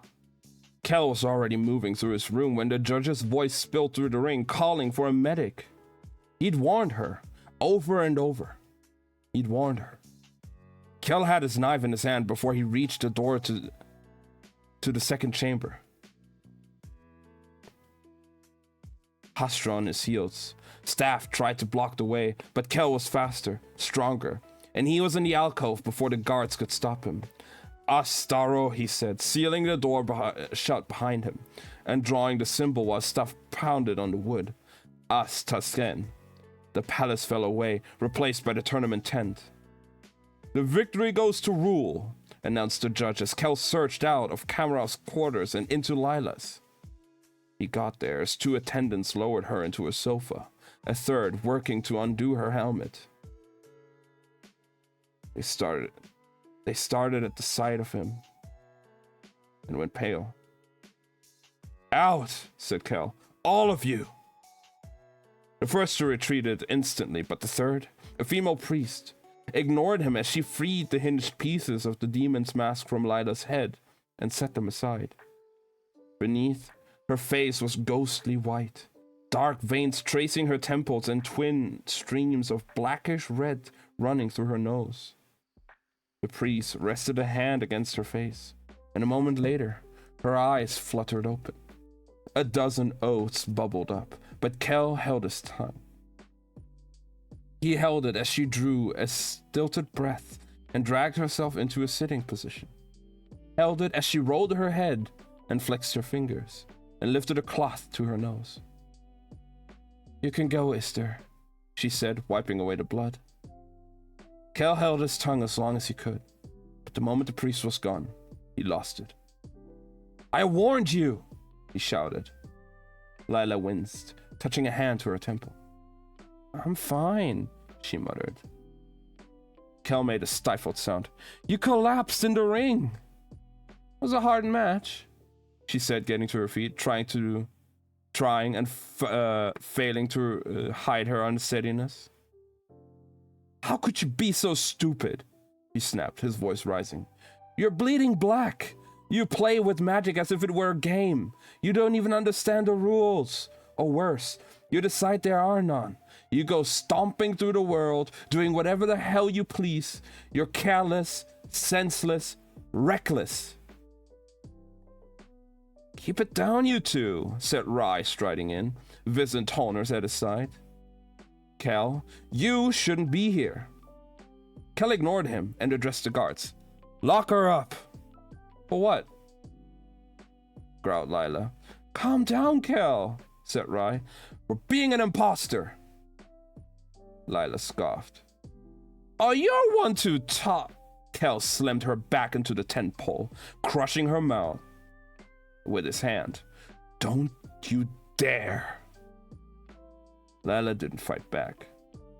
She went still as stone, mismatched eyes boring into him. There was a wildness to them. And he thought she might actually be afraid, or at least shocked. And then he felt the knife pressed against his side. And the look in her eyes said that if it weren't for Rye, she would have stabbed him. The prince held up his hand. Stasyon, he said, addressing Lila as he took Kel's shoulder. Please. She lowered the knife, and Rye wrenched Kel backward with Toners' help. You never listen. You never think. Having power is a responsibility, Lila. One you clearly don't deserve. Kel, warned Rye. Why are you defending her? He snapped, rounding on his brother. Why am I the only one in this fucking world to be held accountable for my actions? They just stared at him. The prince and the guards, and Lila. She had the nerve to smile. It was a grim, defiant smile, marred by the dark blood still streaking her face. Kel threw up his hands and stormed out. He heard the sound of Rye's boots on the cobbles coming after him, but Kel needed space, needed air. And before he knew what he was doing, he had the knife free from its sheath, the coins free from his collar. The last thing he heard before he pressed his bloody fingers to the nearest wall was Rye's voice calling for him to stop. But then the spell was on Kel's lips, and the world was falling away, taking everything with it. And that was part 4.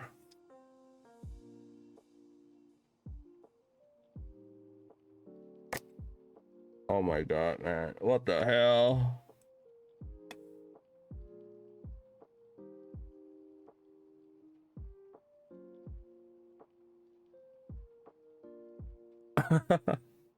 Let's go, Slothy. Holy shit, though.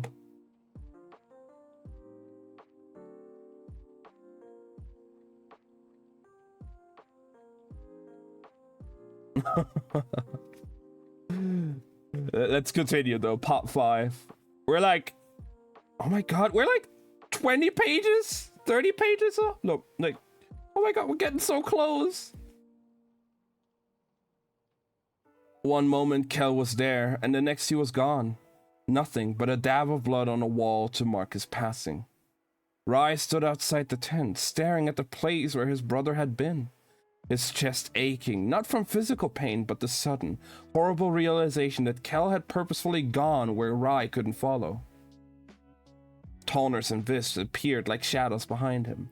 A crowd was gathering, oblivious to the quarrel in the tent, oblivious to everything but the presence of a prince in their midst. Rye knew he should be wrestling his features into form, fixing his smile, but he couldn't. He couldn't tear his eyes from the streak of blood. Maxime strode into sight, Kel's guards on his heel.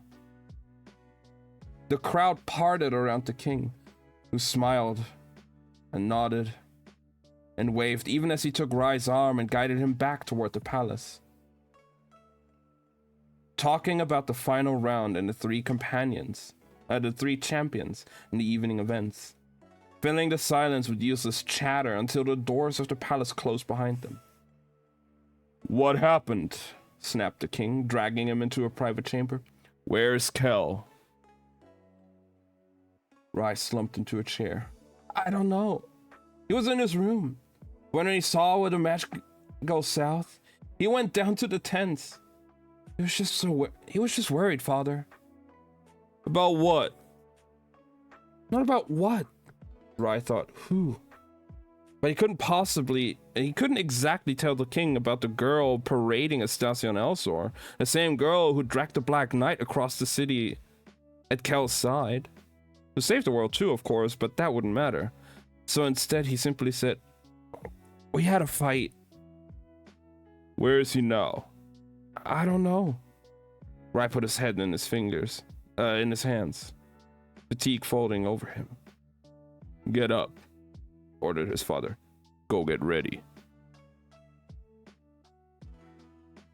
Rai dragged his head up. For what? Tonight's festivities, of course. But Cal... It's not here, said the king, his voice as heavy as stone. He may have abandoned his duties, but you have not. You will not. Maxime was already heading for the door. When Kel returns, he will be dealt with. But in the meantime, you are still the Prince of Arnes, and as such, you will act like it. Kel sagged back against the cold stone wall as the bells of Westminster rang out the hour. His heart pounded frantically with what he'd done. He'd left Red London, left Rai, left Lila, left the city and the mess in his wake. All of it only a step away, a world apart. Don't want to be here, then go. Run. He hadn't mean to. He just wanted a moment of peace, a moment to think. And now he's here, fresh blood dripping to the icy street, his brother's voice still echoing in his head. Guilt pulled at him, but he shoved it away. This was no different from the hundreds of trips he'd made abroad, each and every one placing him out of reach. This time, it had simply been his choice. Kel straightened and set off to the street. He didn't know where he was going, only that the first step had not been enough. He needed to keep moving before the guilt caught up, or the cold. Grey London's winter had a bitter dampness to it, and he pulled his coat tight and bent his head and walked. 5 minutes later, he was standing outside the 5 Points. He could have gone anywhere, but he always ended up there. Muscle memory. That was the only real explanation. His feet carried him along the paths worn into the world. A cosmic slope, a gravitational bend, drawing things of mass and magic to its fixed point. Inside, a familiar face looked up behind the bar. Not Baron's white brow and dark beard, but Ned Tuttle's large eyes, his long jaw, his broad, surprised, delighted smile. Master Kel! At least the young enthusiast didn't launch himself over the counter when Kel came in. He only dropped 3 glasses and knocked over a bottle of port. The glasses Kel let fall, but the port had stopped an inch above the ground. The gesture lost on all but Ned himself. He slid onto a stool, and a moment later a glass of dark whiskey appeared before him. Not magic, just Ned. When he finished the first glass in a single swig, the bottle appeared at his elbow. The enthusiast pretended to busy himself with a handful of other patrons while Kel drank. On the 3rd glass, he slowed down. After all, it wasn't his body alone he was trashing. But how many nights had Kel borne Rye's drinking? How many mornings had he woken with the stale taste of wine and elixirs coating his tongue? Kel tipped a little more into his tumbler. He could feel the eyes of the patrons drifting toward him, and he wondered if they were being drawn by magic or rumor. Could they feel the pull?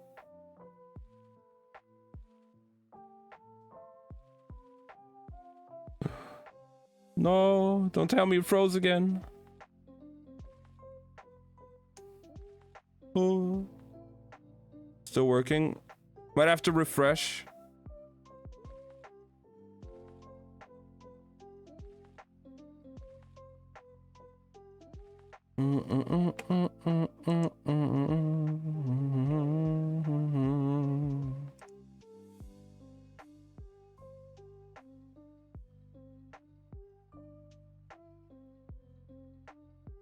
Man, what more can happen in these, like, 30 pages? Like, what the fuck?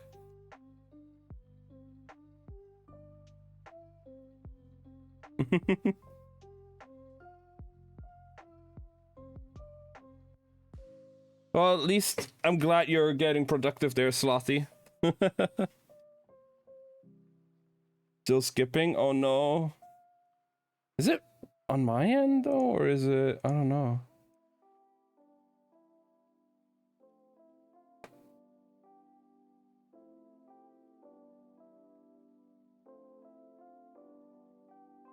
Maybe lower the quality if you have to, if you can. I'm not sure.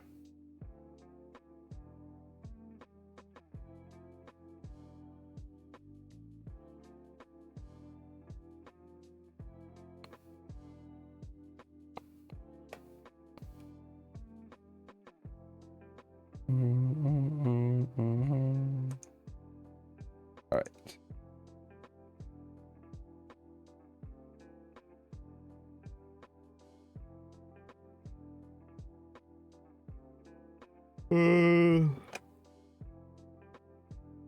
All right. Is it better now?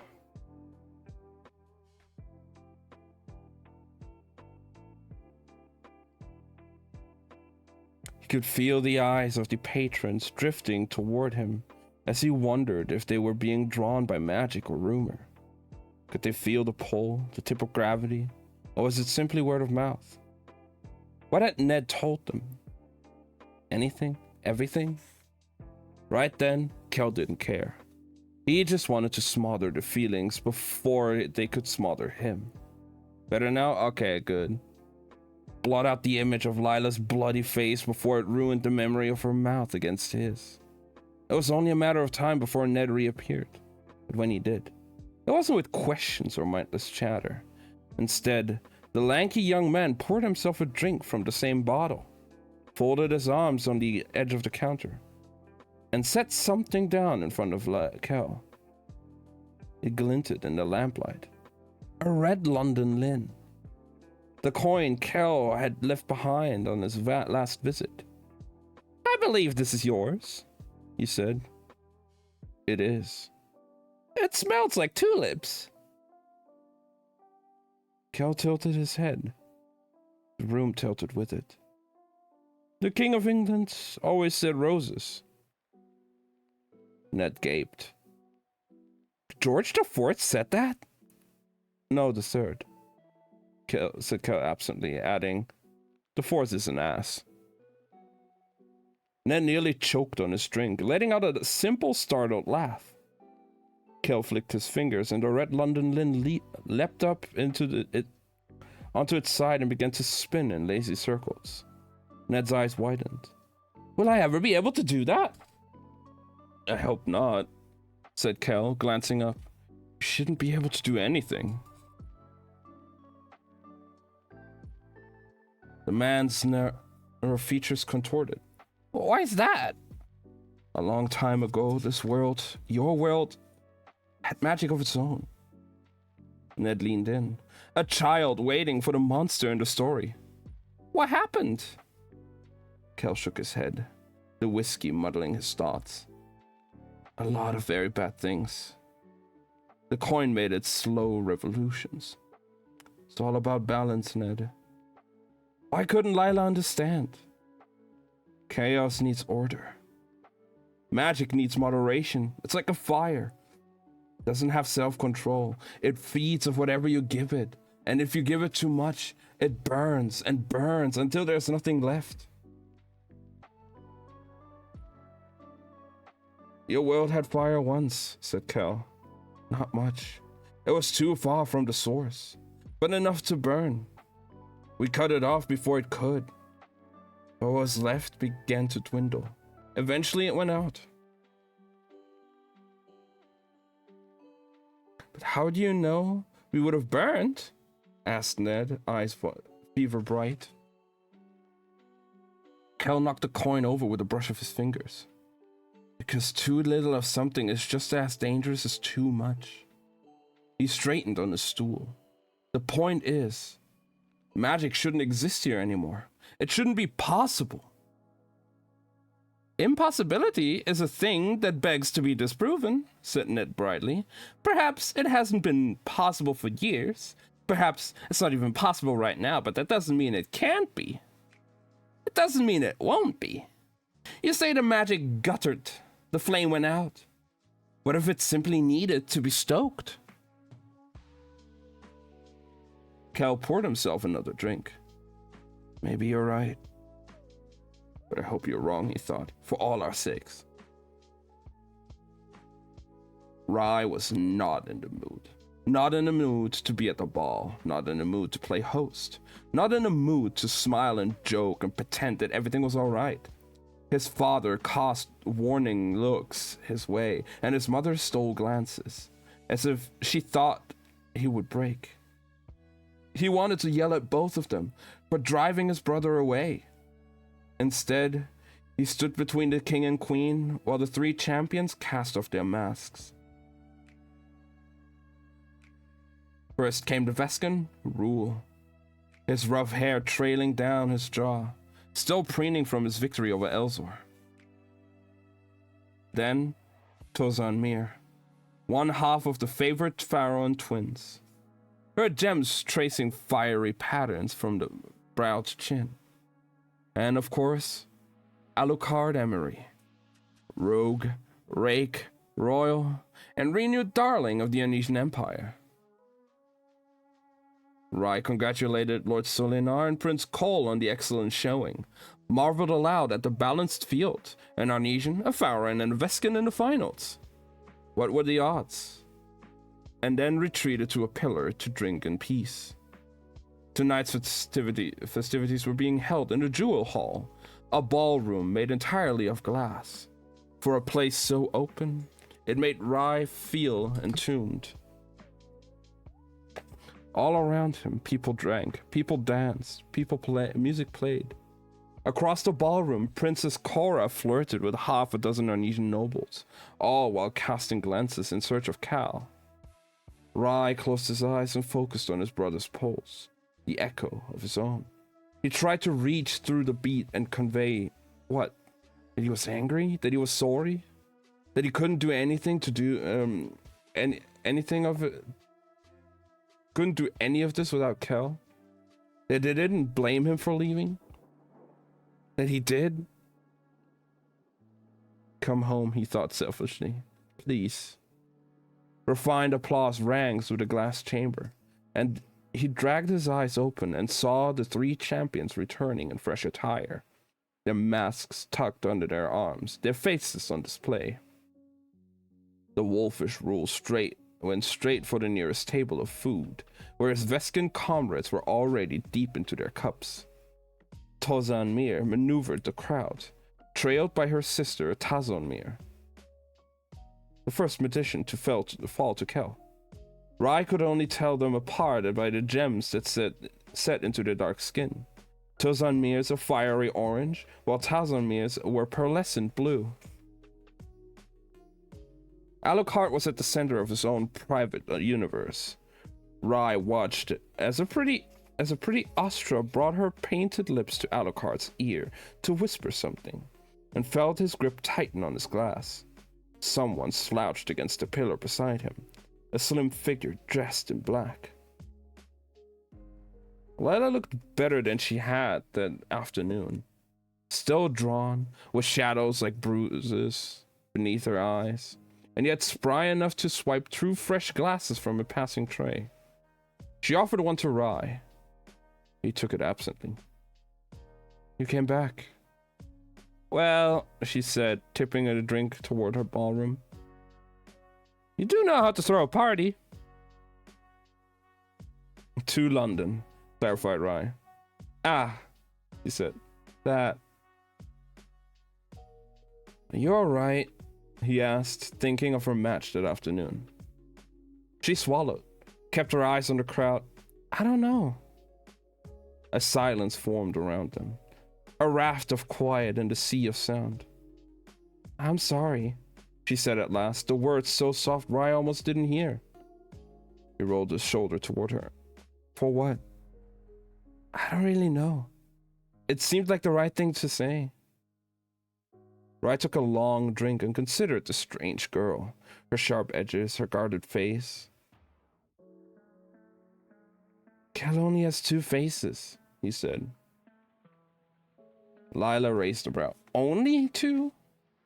Don't most people have one? And don't most people have one? On the contrary, Miss Bard. And you?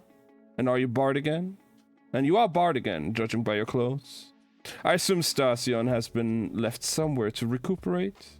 Most people have far more than two. I myself have an entire wardrobe.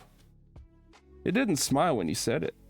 His gaze drifted past his parents, the Arnesian nobles, Alucard Emery. Kel only has two. The one he wears for the world at large, and the one he wears for those he loves. He sipped his wine. For us. Lila's expression hardened. Whatever he feels for me, it isn't love. Because it isn't soft, sweet, and doting? Rai rocked back, stretching against the pillar. Do you know how many times he's nearly beat me senseless out of love? How many times I've done the same? I've seen the way he looks at those he hates. He shook his head. They have very different things my brother cares about. And even fewer people. Lila swallowed. What do you think he's doing? Rai considered his wine. Judging by the way this is going to my head, he said, lifting the glass, I'd say he's drowning his feelings, just like me. He'll come back. Rai closed his eyes. I wouldn't. Yes, Lila said, you would. Ned, said Kel in the early hours of the morning, you wanted to give me something the last time I was here. What was it? Ned looked down and shook his head. Oh, it was nothing. But Kel had seen the excitement in the man's eyes, and even though he couldn't take whatever it was, he still wanted to know. Tell me. Ned chewed his lip and then nodded. He reached beneath the counter and drew out a carved piece of wood. It was roughly the length of a hand, from palm to fingertip. The length edged with a pattern at the end pointed. What is it? Asked Kel, curious and confused. Ned dragged the red London lint toward him and balanced the point of the carved stick on top. When he let go, the wood didn't fall. It stood, perfectly upright, the carved point balancing on the coin.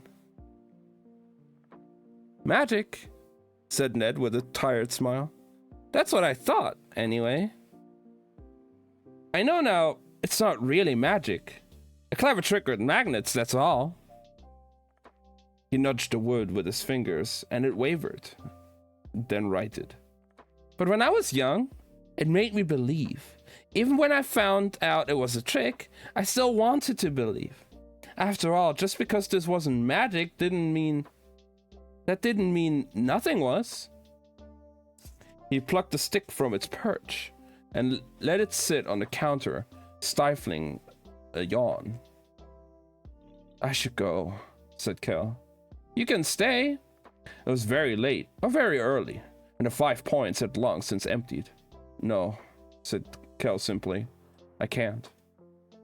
Before Ned could insist, before he could offer to keep the tavern open, before he could give Kel the room at the top of the stairs, the one with the green door and the wall still warped from his first encounter with Lila, when he'd pinned her to the wood, the one marked by Kel's finding spell and stained with Baron's blood. Kel got to his feet and left. He turned up the collar of his coat, stepped out into the dark and began to walk again. He walked the bridges and the streets of Lila's London, the parks and the paths. He walked until his muscles hurt and the pleasant buzz of whiskey burned off, and he was left only with the stubborn ache in his chest and the nagging pressure of guilt, of need, of duty. And even then, he walked. He couldn't stop walking. If he stopped, he would think. And if he thought too hard, he would go home. He walked for hours, and only when his legs felt like they would give way unless he stopped, did he finally sink into a bench along the Thames and listen to the sounds of grey London. Similar to, and yet so different from his own. The river had no light. It was a stretch of black, turning purple with the first hints of morning. He turned the options over in his mind, like a coin. Run, run home, run, run home, run. And that's the end of part 5.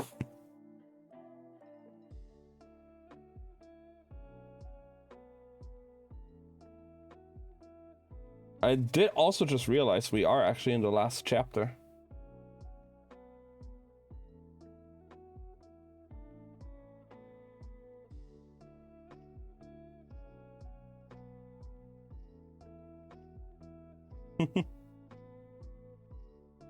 But it has like 9 or 10 parts, so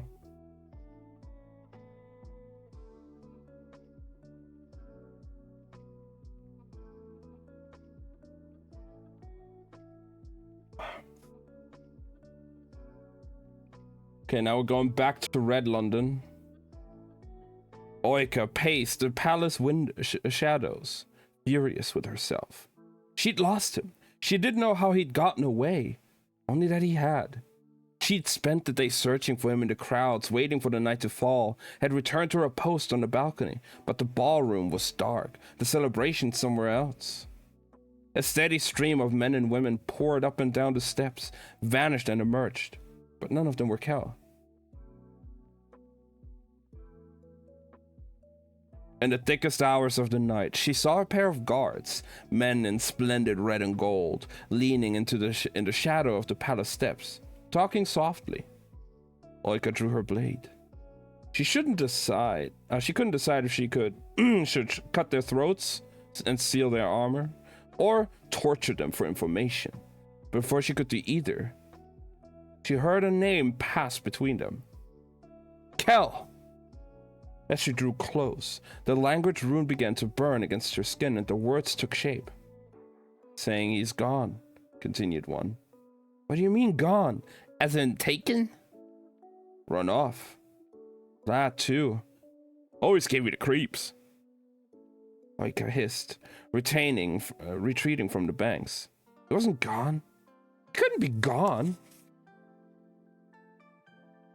She knelt on the cold earth and drew a piece of parchment from her pocket, spreading it over the ground. Next, she dug her fingers into the dirt and ripped up a clod, crushing it into her palm. This wasn't blood magic, just a spell she'd used 100 times in Kosik, hunting down those who owed her coin or life. Kosoka, she said, as the earth tumbled into the parchment.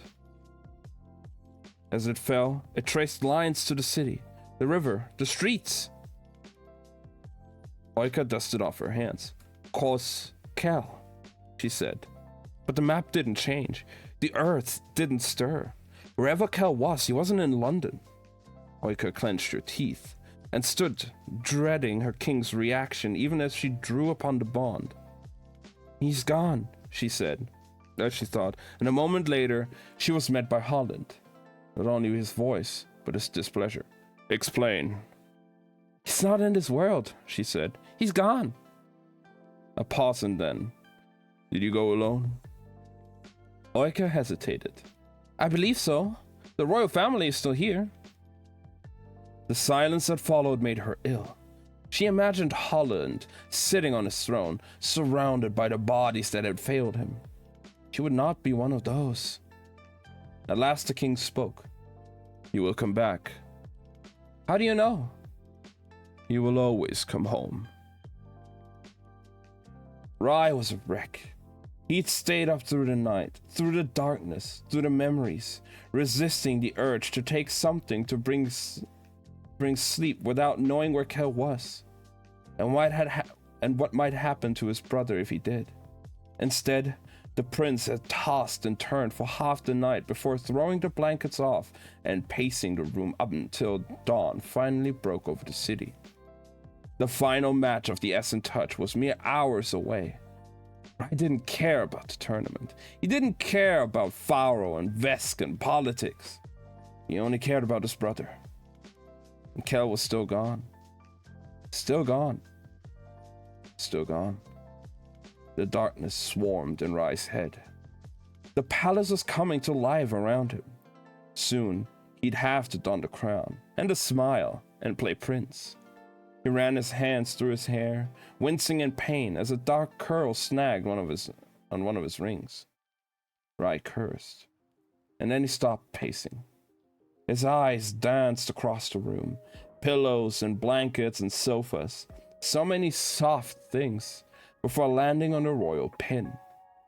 He cast it off with his tunic after the ball, and now it glinted in the first of the morning's light. He tested the tip against his thumb, biting his lip as it drew blood. Rye watched the bead well and spill down his palm, his heart racing. And then he brought the pin over the crook of his arm.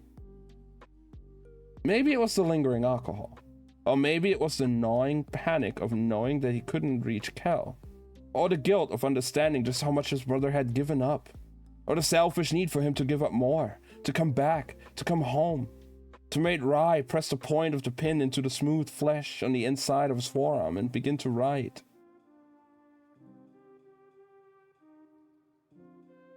Kel hissed at the sudden burning on his skin. He was used to dull aches, shallow pains, echoes of Rye's various mishaps, but this was sharp and bright, deliberate in a way that was a glancing blow to the ribs or a bang knee over never was. The pain dragged itself along the inside of his left arm, and he forced up his sleeve, expecting to see blood staining his tunic. Angry red marks across his skin, but there was nothing. The pain stopped, and then started again, drawing itself his arm in wave, not lines. He stared down at the skin, trying to make sense of the searing pain, and then suddenly he understood. He couldn't see the lines, but when he closed his eyes, he could feel them trace their way over his skin to the way Rye used to trace letters with his fingertip, writing out secret messages on Kel's arm. It was a game they'd played when they were young, stuck side by side at some event or a boring dinner. This wasn't a game, not now. And yet Kel could feel the letters blazing down his arm, marked with something far sharper than a fingernail. S-O-R-R-Y.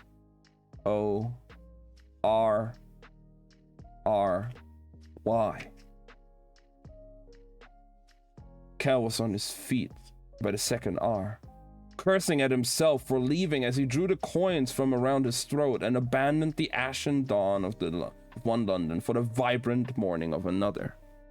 As he made his way to the palace, he thought of everything he wanted to say to the king. But when he climbed the grand stairs and stepped into the foyer, the royal family was already there. So were the Vescan prince and princesses, the Pharaoh lord. Rye's gaze met Kel's, and his expression blazed with relief. But Kel kept his guard up as he stepped forward. He could feel the storm coming, the energy in the air thick with everything unsaid. He was braced for the fight, the harsh words, the accusations, the orders. But when the king spoke, his voice was warm. "Ah, there he is. We were about to leave without you." Kel couldn't hide his surprise. He'd assumed he would be bound to the palace, perhaps indefinitely, not welcomed back without the slightest reprimand. He hesitated, meeting the king's gaze. It was steady, but he could see the warning in it. "Sorry I'm late," he said, straining to keep his voice airy. "I was on an errand and I lost track of time." "You're here now," said the king, bringing a hand to Kel's shoulders. "That's what matters." The hand squeezed hard, and for an instant Kel thought he wouldn't let go. But then the procession set out, and Maxim's hand fell away, and Rai came to Kel's side. Whether out of solidarity or desperation, he didn't know. The central arena was filled to capacity, onlookers spilling out into the streets despite the early hour. In a clever touch, the dragons of the eastern arena and the lions of the western one had been moved, and were now converging into the central stadium. Icy beasts in the river, lions posted on the stone supports, and the central's birds in flight overhead. The stadium floor was a tangle of obstacles, columns and boulders, and rock shelves, and the stands above swarmed with life and color. Alucard's pennant, with a silver feather, waved from every side, dotted here and there with Rule's blue wolf and Tozanmir's black spiral.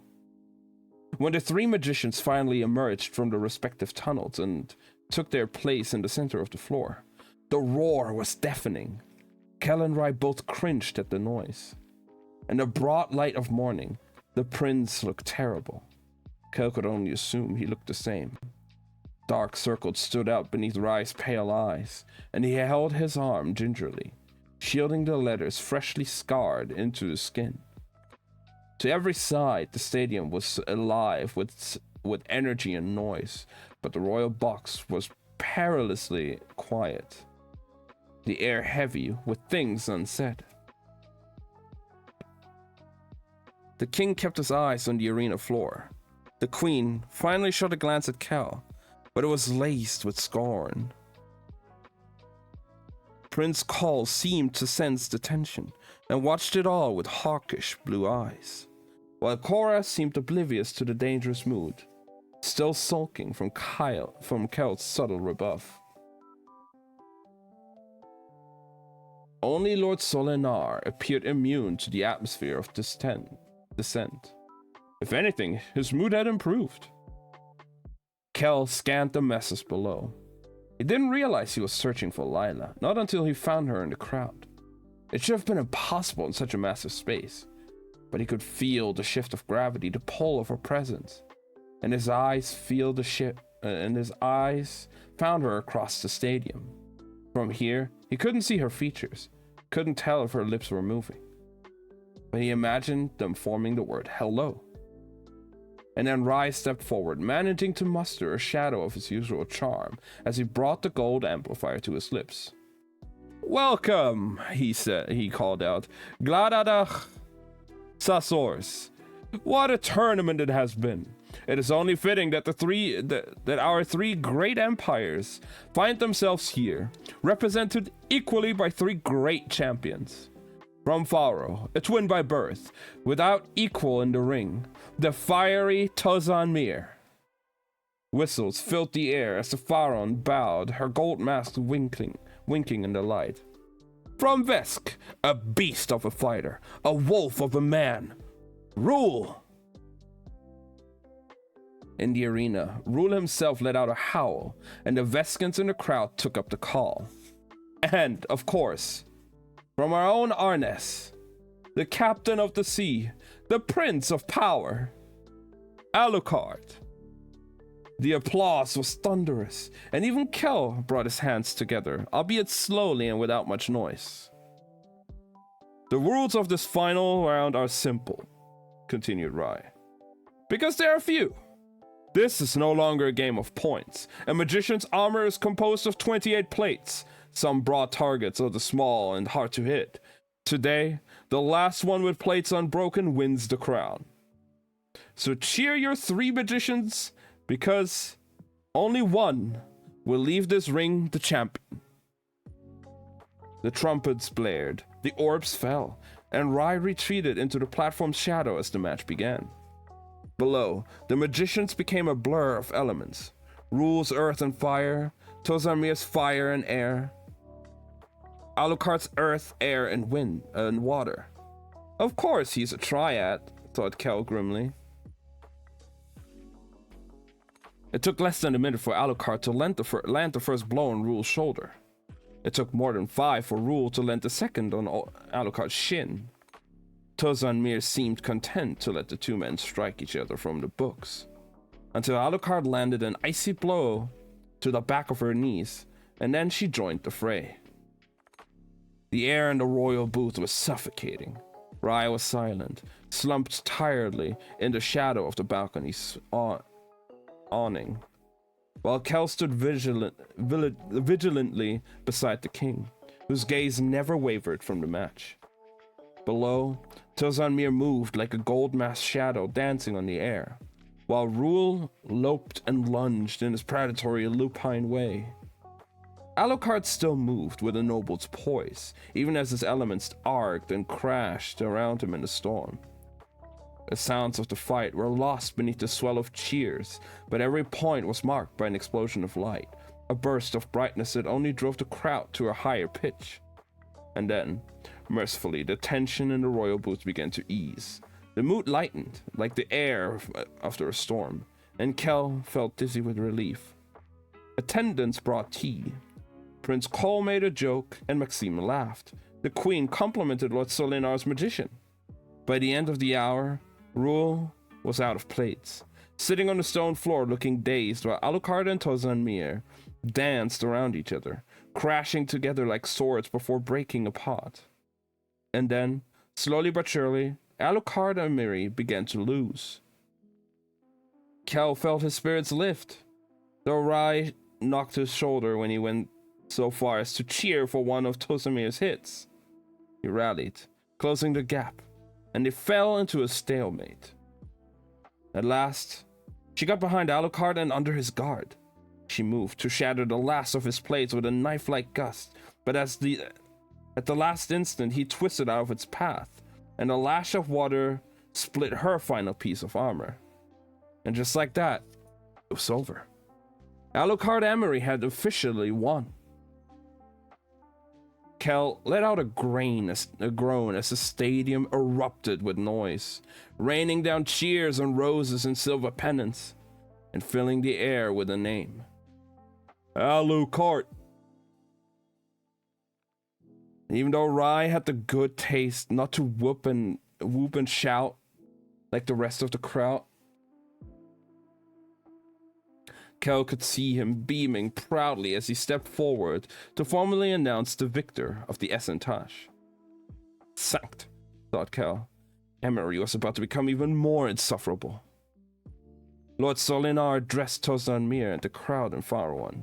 Princess Cora praised Rule and the gathered Veskins, and at last Prince Rai dismissed the stands with promise of parties and closing ceremonies. The rest of the day, a cause for celebration. The king smiled and even clapped Kel on the back as the Maresh family made their way back to the palace, a train of cheerful subjects in their wake. And as they climbed the palace stairs and stepped inside, the flower-strewn hall seemed as if everything would be all right. And then Kel saw the queen hold Rai back on the landing with a word, a question, and by the time he turned back to see why they'd stopped, the doors were swinging shut, blocking out the morning light and the sounds of the city. In a dim foyer, Kel caught the glint of metal as the king shed the illusion of kindness and said only 2 words, not even directed at Kel, but at the 6 guards that were circling loosely. 2 words that made Kel wish he'd never come back. Arrest him!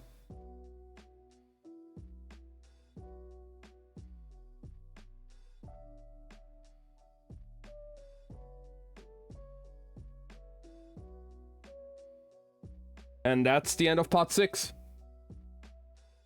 Okay,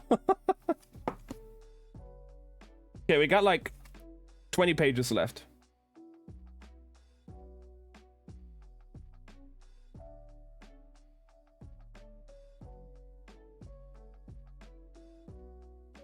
Alright. Lila lifted her glass with the rest of the Night Spire as they toasted their captain. The crew was gathered around the table and chair on table and chair around in the wandering road, and it was like they were back on the ship after a good night's take. laughing and drinking and telling stories before she and the captain retreated below. Alucard Emery was bruised, bloody, and undoubtedly exhausted, but that didn't stop him from celebrating. He was standing atop a table in the center of the room, buying drinks and giving speeches about birds and dragons. Lila didn't really know. She'd stopped listening. Her head was still pounding and her bones ached with every motion. Tieran had given her something to soothe the pain and restore her strength, insisting as well on a diet of solid food and real sleep, both of which seemed about as likely as getting out of London without a price on her head. She'd taken the tonic, made vague promises about the rest. Balance, he instructed, pressing the vial into her hand. It's not solely about magic. Some of it is simply common sense. The body is a vessel. If it's not handled carefully, it will crack. Everyone has limits, even you, Miss Bard. He turned to go, but she'd called him back.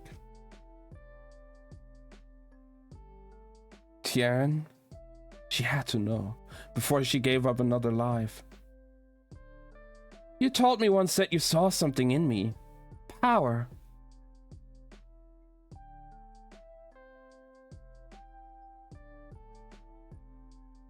Ooh, an unknown. Let me also just...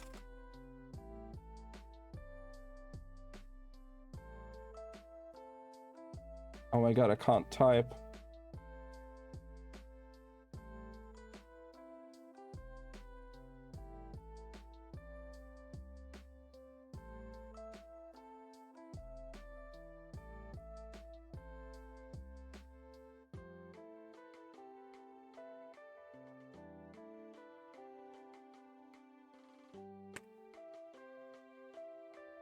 I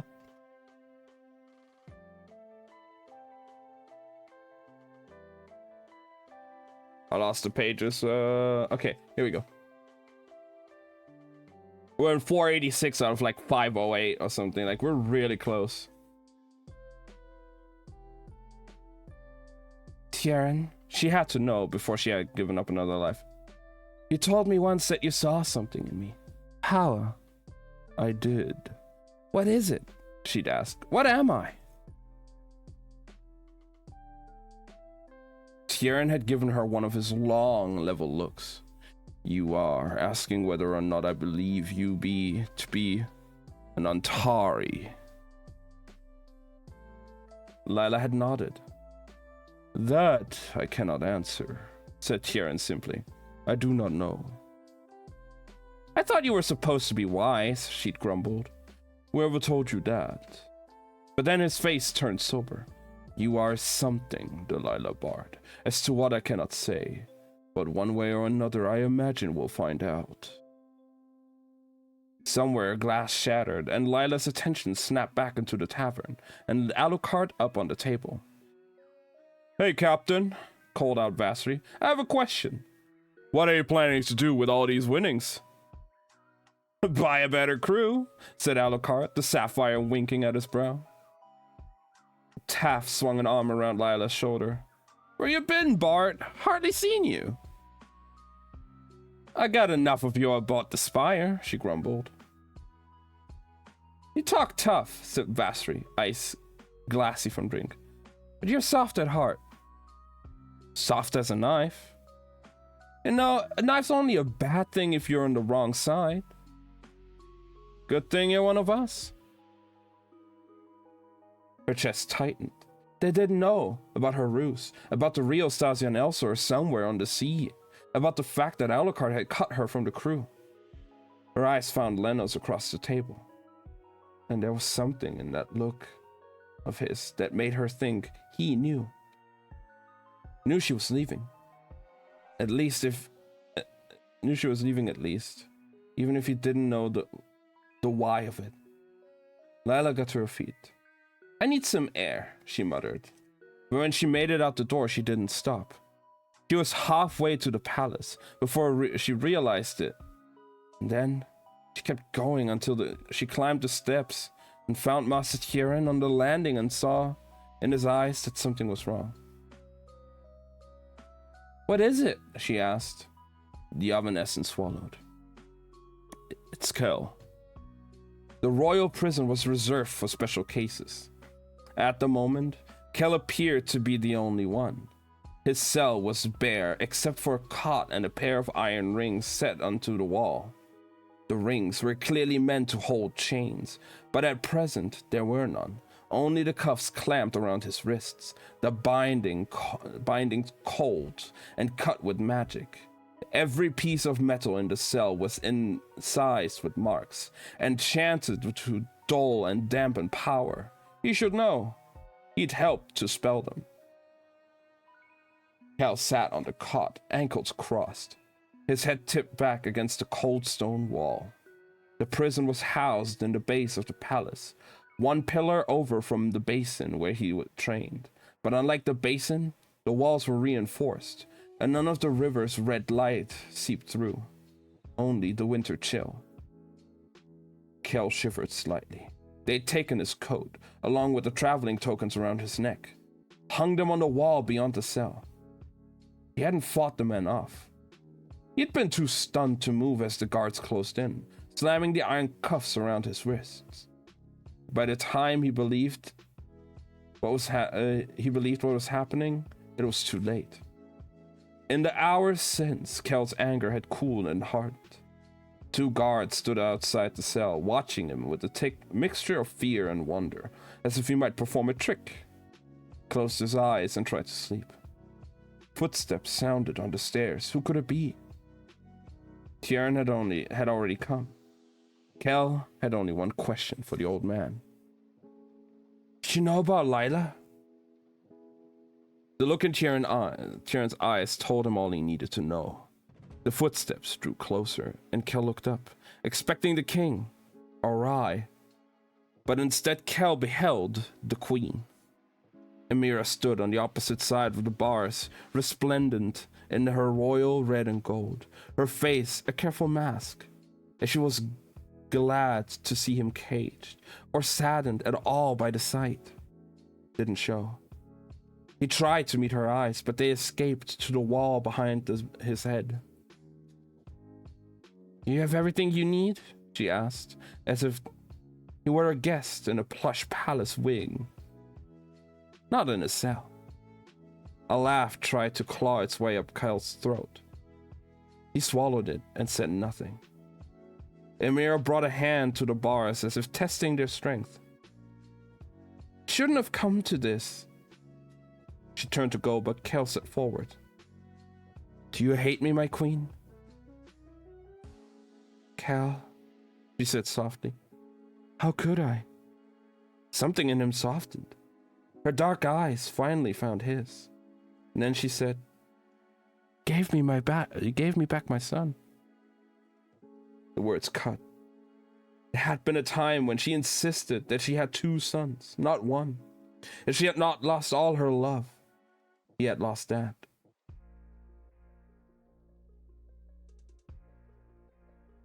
Did you ever know her? Asked Kel. Who? Asked the queen. My real mother? Emira's features tightened, her lips pursed. A door crashed open overhead. Where is he? Rai came in, storming down the stairs. Kel could hear him coming a mile away. Could feel the prince's anger twining through his own, molten hot where Kel's ran cold. Rai reached the prison, took one look at Kel behind the cell bars and blanched.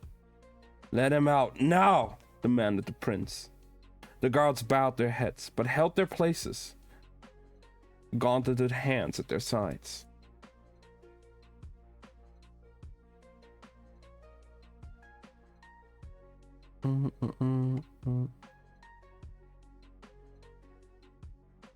Rai, started Emira, reaching for her son's arm. Get off me, mother, he snapped, turning his back on her. You won't let him out, he told the guards. Then I order you to let me in. They still did not move. What are the charges? He snarled. Treason, said Emira. At the same time, the guard answered, "Disobeying the king."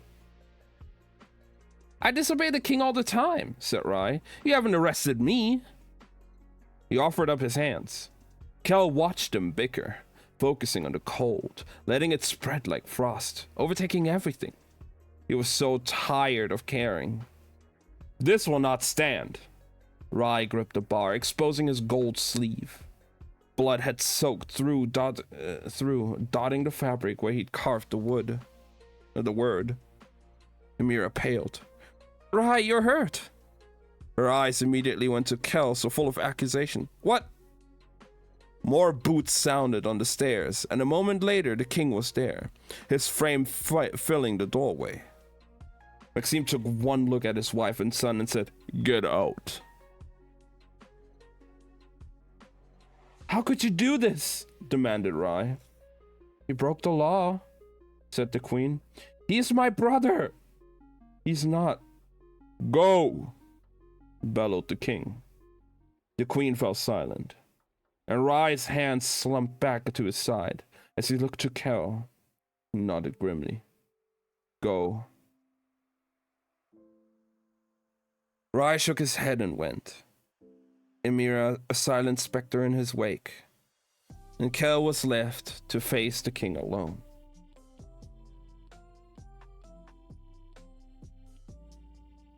The prince stormed past Lila in a blur. A few seconds later, she heard a crash, and she turned to see Rai gripping the nearest sideboard, a shattered vase at his feet. Water wicked through into the rug and spread across the stone floor. Flowers strewn amid the broken glass. Rai's crown was gone, his curls wild, his shoulders were shaking with anger, and his knuckles were white on the shelf.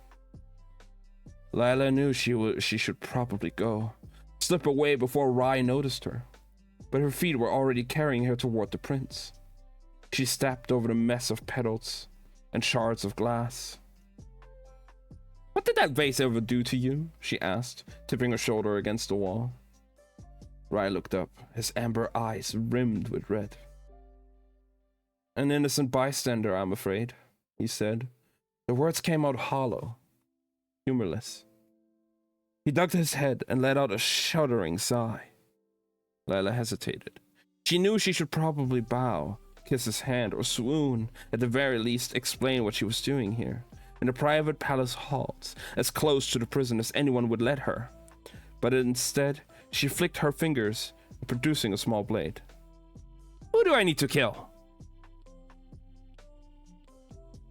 Rai let out a stifled sound, half sob, half laugh, and sank into his haunches, still gripping the wooden edge of the table. Lila crouched beside him, then shifted gingerly and put her back to the sideboard. She stretched out her legs, scuffed black boots sinking into the plush carpet. A moment later, Rai slumped into the carpet beside her. Dried blood stained his sleeve, but he folded his forearm against his stomach. He obviously didn't want to talk about it, so she didn't ask. There was more pressing questions. "Did your father really arrest Cal?" Rai swallowed and nodded. "Christ," she muttered. "What now?" "The king will let him go when his temper cools." "And then?" Rai shook his head. "I honestly don't know." Lila let her head fall against the sideboard, and then winced. "It's my fault, you know," said the prince, rubbing his bloodied arm. "I asked him to come back." Lila snorted. "Well, I told him to leave. I guess we're both at fault." She took a deep breath and shoved herself up to her feet. "Come on." "Where are we going?" "We got him there," she said. "We're going to get him out." "This isn't what I Oh, and now we're going back to Kel, okay. "This isn't what I wanted," said the king. He took up the keys and unlocked Kel's cell, then stepped inside and unfastened the iron cuffs. Kel rubbed his wrists, but made no other move as the king retreated through the open cell door, pulled up a chair and sat down.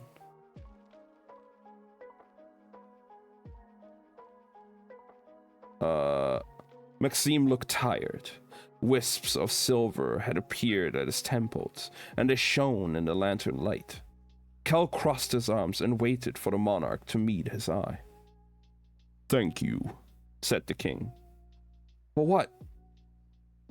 "For not leaving." "I did." "I meant here." "I'm in a cell," said Kel. "I'm in a cell," said Kel dryly. "We both know it wouldn't stop you." Kel closed his eyes and heard the king slump back into his chair. "I will admit I lost my temper." "You had me arrested," growled Kel, his voice so low the king might have missed it. Had there been any other noises in the cell. Instead, the words rang out, echoed.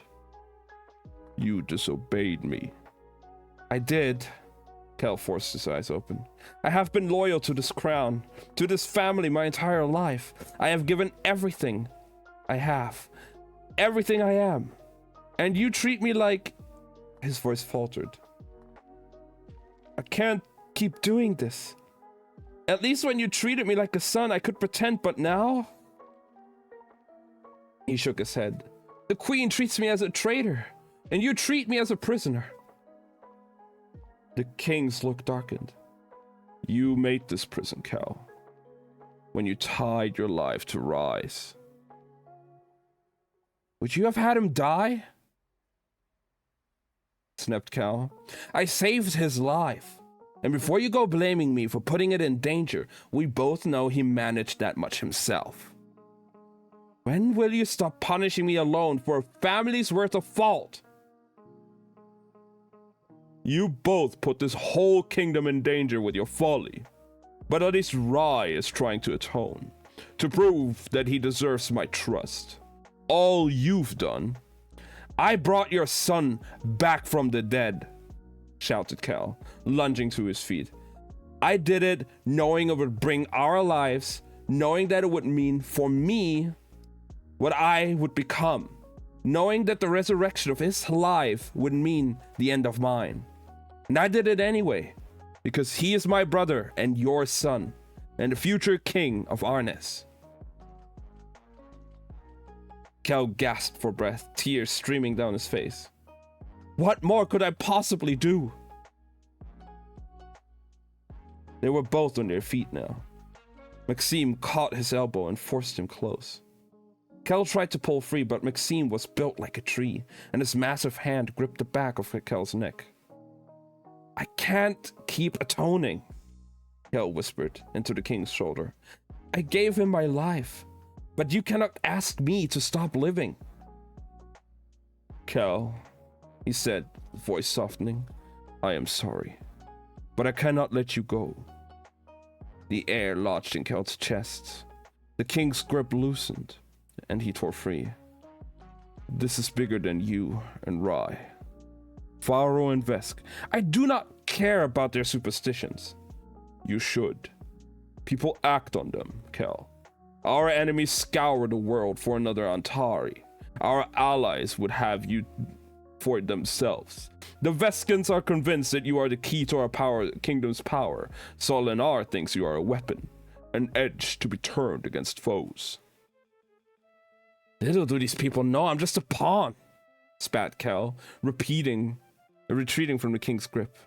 "This is the card you've been dealt," said Maxime. "It is only a matter of time before someone tries to make you for themselves. And if they cannot have your strength, I believe they will try to snuff it out.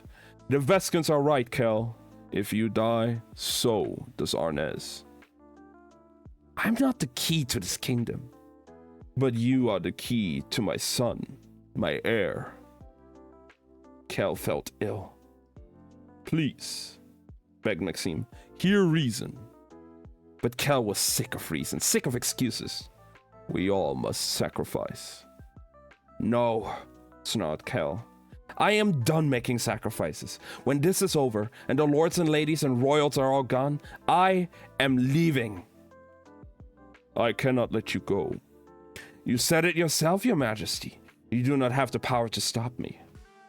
And with that, Kel turned his back on the king, took his coat from the wall, and walked out. When Kel was a child, he used to stand in the royal courtyard with its palace orchard and close his eyes and listen to the music, to the wind, to the river, and imagine he was somewhere else, somewhere without buildings, without palaces, without people. He stood there now among the trees caught in the throes not only of winter, but of spring, summer, fall, and squeezed his eyes shut and listened, waiting for the old sense of calm to find him. He waited and waited. Master Kel! He turned to see Hastra, a few paces back. Something was off, and at first Kel couldn't place it. And then he realized that Hastra wasn't wearing the uniform of a royal guard. Kel knew it was because of him. One more failure to add to the stack. I'm sorry, Hastra. I know how much you wanted this. I wanted an adventure, sir, and I've had one. It's not so bad. Rice spoke to the king, and he's agreed to let me train with Master Tierin. Better the sanctuary than a cell. And then his eyes widened. Oh, sorry. Kel only shook his head. And Staff? Hastra grimaced. Afraid you're stuck with him. Staff's the one who fetched the king when you first left. Thank you, Hastra, he said. If you're half as good a priest as you are a royal guard, Yavin Essen better watch his job. Hastra broke into a grin and slipped away. Kel listened to the sound of the steps retreating across the courtyard, the distant sound of the courtyard doors closing, and turned his attention back to the trees. The wind picked up, and the rustling of the leaves was almost loud enough to drown out the sounds of the palace, to help him forget the world that waited back inside the doors. I am leaving, he thought. You do not have the power to stop me. Master Kel, what now? He asked, turning back, his brow furrowed. Who are you? A woman stood there, between two of the trees, hands clasped behind her back, and head bowed as if she'd been waiting for some time. Though Kel hadn't even heard her approach. Her red hair floated like a flame above her crisp white cape. And he wondered why she felt so strange and so familiar at the same time, as if they'd already met. Though he was sure they hadn't. And then the woman straightened and looked up, revealing her face. Fair skin and red lips, and a scar beneath two different colored eyes, one yellow and the other impossibly black. Both eyes narrowed, even as a smile passed her lips.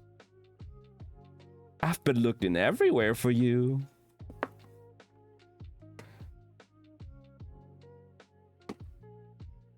Okay, Abby, get some good sleep. We're about to finish in like 10 pages.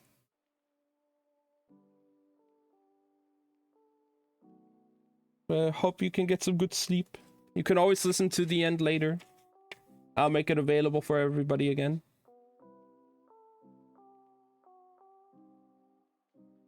That was the end, by the way, of part 7. So now we're at part 8. Love you too, Abby. Get some good sleep. The air caught in Kel's chest. And Antari's mark was confined to the edges of one's eye, but the black of that woman's iris spilled over like tears down her cheek. Inky lines running into her red hair. It was unnatural. Who are you? My name, she said, is Oika. What are you? He asked. She cocked her head. I'm a messenger. She was speaking royal, but her accent was thick. He could see the language rune jutting from her cuff. So she was from White London. You're an Antari? But that wasn't possible. Kel was the last of those. His head spun. You can't be. I am only a messenger. Kel shook his head. Something was wrong. She didn't feel like an Antari. The magic felt stranger, darker. She took a step forward and found himself stepping back. The trees thickened overhead from spring to summer. Who sent you? My king. So someone had clawed his way to the White London throne. It was only a matter of time. She stole another slow step forward, and Kel kept his distance, slipping from summer to fall. I'm glad I found you, she said. I've been looking. Kel's gaze flicked past her to the palace doors. Why? She caught the look and smiled. To deliver a message. If you have a message for the crown, he said, deliver it yourself. My message is not for the crown. It is for you. A shiver went through him. What could you have to say to me? My king needs your help. My city needs your help. Why me? He asked. Her expression shifted, saddened. 'Cause it's all your fault. Kel pulled back as if struck. What? She continued toward him, as he continued back. And soon they stood in winter, a nest of bare branches scratching in the wind. It is your fault. You struck down the Danes. You killed our last true Antari, but you can help us. Our city needs you. Please come, meet with my king. Help him rebuild. Cannot simply leave. He said the words automatic. Can't you? Asked the messenger, as if she'd heard his thoughts. I am leaving. The woman, Oika, gestured to a nearby tree, and Kel noticed the spiral already drawn in blood. A door. His eyes went to the palace. Stay. You made this prison. Cannot let you go. Run. You are an Antari. No one can stop you. Well, asked Oika, holding out her hand, the veins black against her skin. Will you come? Now it cuts to, Rye. What do you mean he's been released? Snapped Rye. He and Lila were standing in a royal prison, staring past the guard at the now empty cell. He'd been ready to storm the men and free Kel with Lila's help. There was no Kel. There was no Kel to free. When? King's orders, said the guard. Not 10 minutes ago. Can't have gone far. Rye laughed. A sick, hysterical sounding clawing up his throat, and then he was gone again. Racing back up to the stairs to Kel's room with Lila and Tel. He reached Kel's room and flung open the doors, but the chamber was empty. He fought to quell the rising panic as he backed out into the hall. What are you two doing? Asked Alucard, coming up the stairs. What are you doing here? Looking for you, said Alucard at the same time Lila asked. Have you seen Kel? Alucard raised a brow. We make a point of avoiding each other. Rye let out an exasperated sound and surged past the captain, only to collide with a young man on the stairs. He almost didn't recognize the guard without his armor. Hastra, he said breathlessly, have you seen Kel? Hastra nodded. Yes, sir. I just left him in the courtyard. The prince wilted with relief. He was about to start off down the stairs again when Hastra added, There's someone with him now, I think. A woman. Lila prickled visibly. What kind of woman? You think? Asked Alucard. Hastra looked a little dazed. I can't remember her face. A crease formed between his brows. It's strange. We've always been so good with faces. There's something about her face, though. Something off. Hastra, said Alucard, his voice tense. Open your hands. Rye hadn't even noticed that the young guard's hands were clenched at his sides. Hostra looked down as if he hadn't noticed either, then held him out to uncurl his fingers. One hand was empty, the other clutched a small disc. Spellwork scrawled across the surface. Huh, said the guard. That's odd. But Rye was already tearing down the hall, Lila astride behind him, leaving Alucard in their wake. Kel reached out and took Oika's hand. Thank you, she said, voice flooding with happiness and relief as her fingers tightened around his. She pressed her free hand to the blood-marked tree. As Tuscan, she said, and a moment later, the palace courtyard was gone, replaced by the streets of Red London. Kel looked around. It took him a moment to register where they were.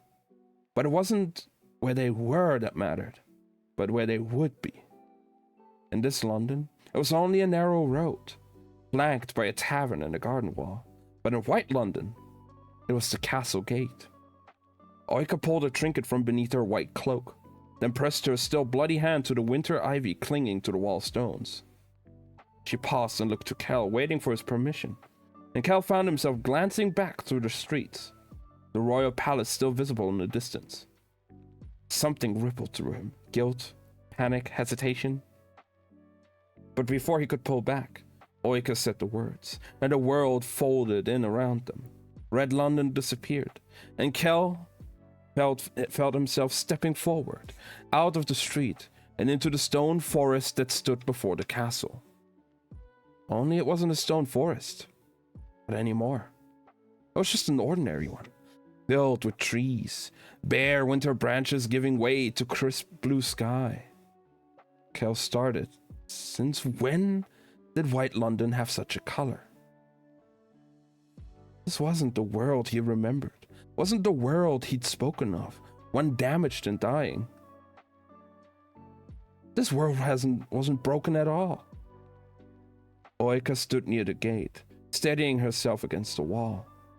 When she looked up, a feline smile curled across her face. Kel had only a moment to process the changes, the grass beneath his feet, the sunlight, the sound of birds, and to realize he'd made a terrible mistake before he heard footsteps and spun to find himself face to face with the king. He stood across from Kel, shoulders back and head high, revealing two eyes, one emerald and the other black. Holland?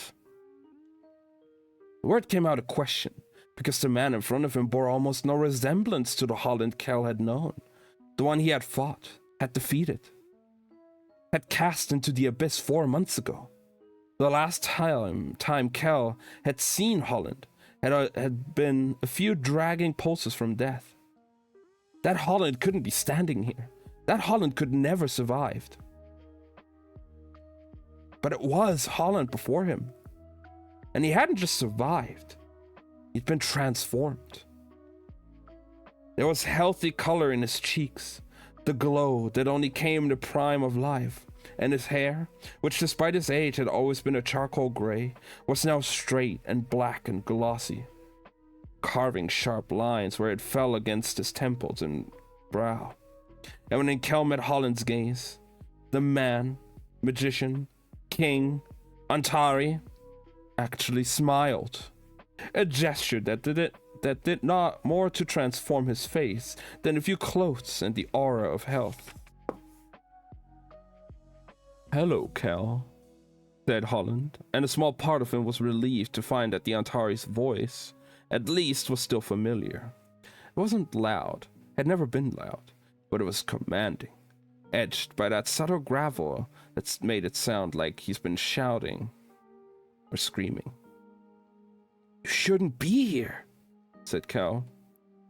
Holland raised a single brow. Neither should you. Kel felt a shadow at his back, the shift of weight just before a lunge. He was already reaching for his knife, but he was too late, and his fingers only found the hilt before something cold and heavy clamped around his throat, and the world exploded in pain. Rai burst through the courtyard doors, calling his brother's name. There was no sign of him before the line of trees. No answer, but the echo of Rai's own voice. Lila and Alucard were somewhere behind him, the pounding of boots lost beneath his raging pulse. Cal? He called out again, surging into the orchard. He dug his nails into the wound at his arm, the pain a tether he tried to pull on as he passed the line of spring blossoms. And then, halfway between the lines of summer green and autumn gold, Rai collapsed with a scream. One moment, he was on his feet, and the next he was on his hands and knees, crying out in pain as something sharp and jagged tore through him. Rai? Came a voice nearby as the prince folded in on himself, a sob tearing its way free. Rai! Rai! His name echoed through the courtyard, but he was drowning in his own blood. He was sure he would see it painting the stones, his vision blurred, sliding out of focus as he fell, the way he had so many times when the darkness came, bringing forth the memories and the dreams. This was a bad dream. His mouth was filling with blood. It had to be a bad dream. He tried to get to his feet. He collapsed again with a scream as the pain ripped through his chest and buried itself between his ribs. Rai! Shouted the voice. He tried to answer, but his jaw locked. He couldn't breathe. Tears were streaming down his face, and the pain was too real, too familiar. A blade driven through flesh and muscle, scraping against bone. His heart raced and then stuttered, skipped a beat, and his vision went black. He was back on the cot in the sanctuary again.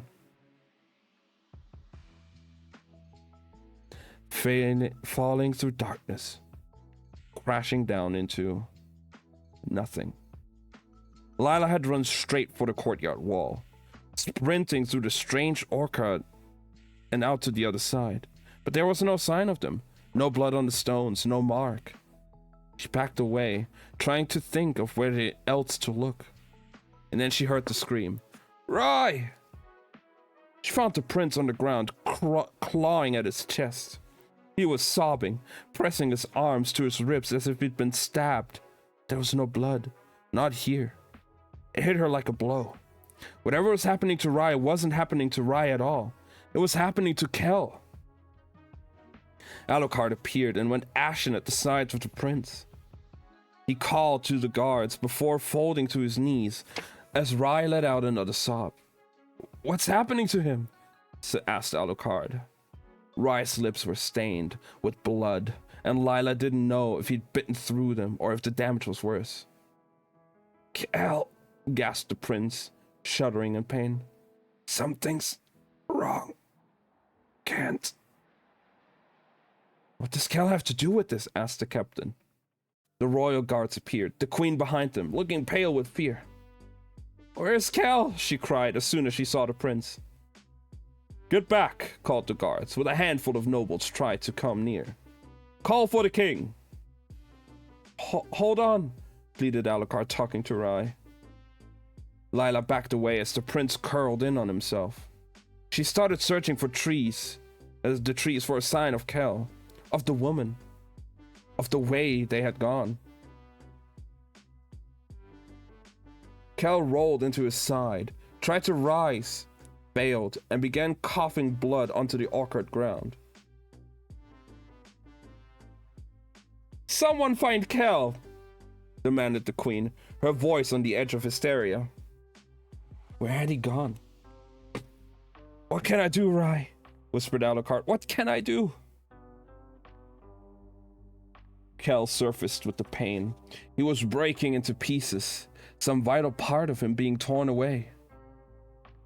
Pain radiated from the metal collar at his throat, cutting off air, blood, thought, power. He tried desperately to summon magic, but nothing came. He gasped for air. It felt as if he were drowning, the taste of blood pooling in his mouth even though it was empty. The forest was gone. the room around him barren. Kel shivered. His coat and shirt were gone. The bare skin of his back and shoulders pressed against something cold and metal. He couldn't move. He was standing upright, but not by his own strength. His body was being held in a kind of frame. His arms forced wide to either side, his hands bound to the vertical bars of a structure.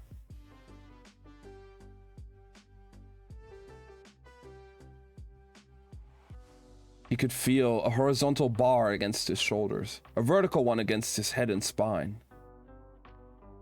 A relic, said an even voice, and Kel dragged his vision into focus and saw Holland standing in front of him. From my predecessors. The Antari's gaze was steady, his whole form still, as if sculpted from stone instead of flesh, but his black eyes swirled, silvery shadows, twisting through it like serpents in oil. What have you done? Choked Kel. Holland tipped his head. What should I have done? Kel set his teeth, forced himself to think beyond the collar's icy pain. You should have stayed in Black London. You should have died. And let my people die too. Let my city plunge into yet another way. Let my another war. Let my world sink farther and farther toward death, knowing I could save it. Holland shook his head. No. My world has sacrificed enough of yours. Kel opened his mouth to speak, but the pain knifed through him, sharpening over his heart. He looked down and saw the seal fracturing. No. No! Holland, he gasped. Please, we have to take this collar off. I will, said Holland slowly. When you agree. Panic tore through him. To what? When I was in Black London, after you sent me there, I made a deal. My body for his power. His? But it could only be one thing waiting in that darkness to make a deal. The same thing that had crushed the world, that had tried to escape in a shard of stone. The same thing that had torn a path between the city, tried to devour Kel's soul. You fool, he snarled.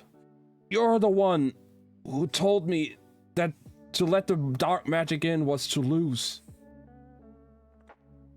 His teeth were chattering. You are either the master or the servant, and look what you've done. You may be free, but Athos' spell. And you may be free of Athos' spell, but you've just traded one master for another. Holland took Kel by the jaw, slammed his head back against the metal beam. Pain rang through his skull. The collar tightened, and the seal above his heart cracked and split. Listen to me, begged Rel, the second pulse faltering in his chest. I know this magic. You knew a shadow, a sliver of its power. That power destroyed one world already, and healed another, said Holland. Kel couldn't stop shaking. The pain was fading, replaced by something worse. A horrible, deadening cold. Please, take this off. I won't fight back. You've had your perfect world, said Holland. Now I want mine. Kel swallowed, closed his eyes, tried to keep his thoughts from fraying. Let me in. Kel blinked.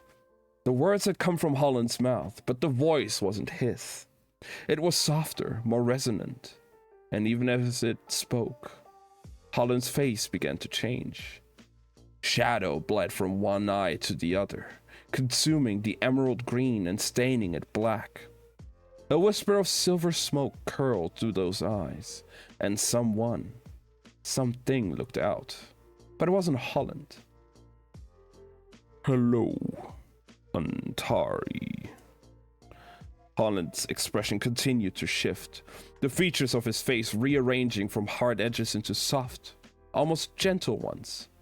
The lines of his forehead and cheeks smoothed to polished stone, and his mouth contorted into a beatific smile.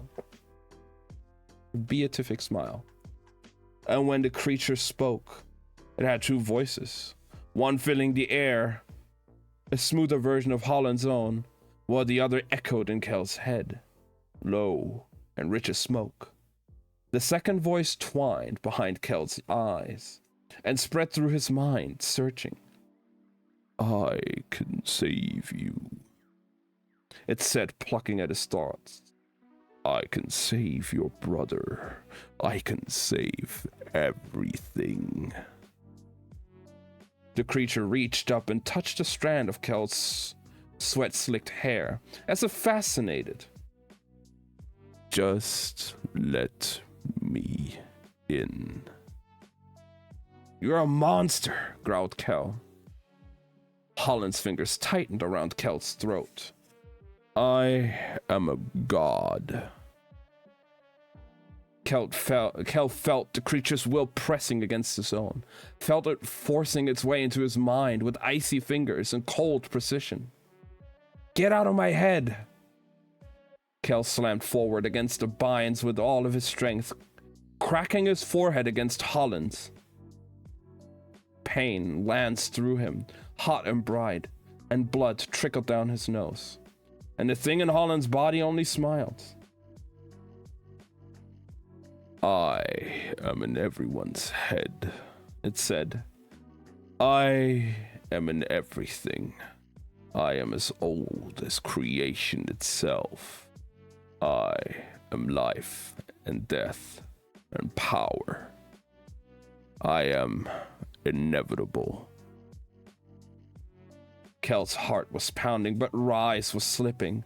One beat for every two, and then three, and then the creature flashed his teeth. Let me in. But Kel couldn't. He thought of his world, of setting this creature loose upon it wearing his skin. He saw the palace crumble and the river go dark, saw the bodies fall to ash in the streets, the color bleed out until there was only black, and saw himself standing at the center, just as he had in every nightmare, helpless.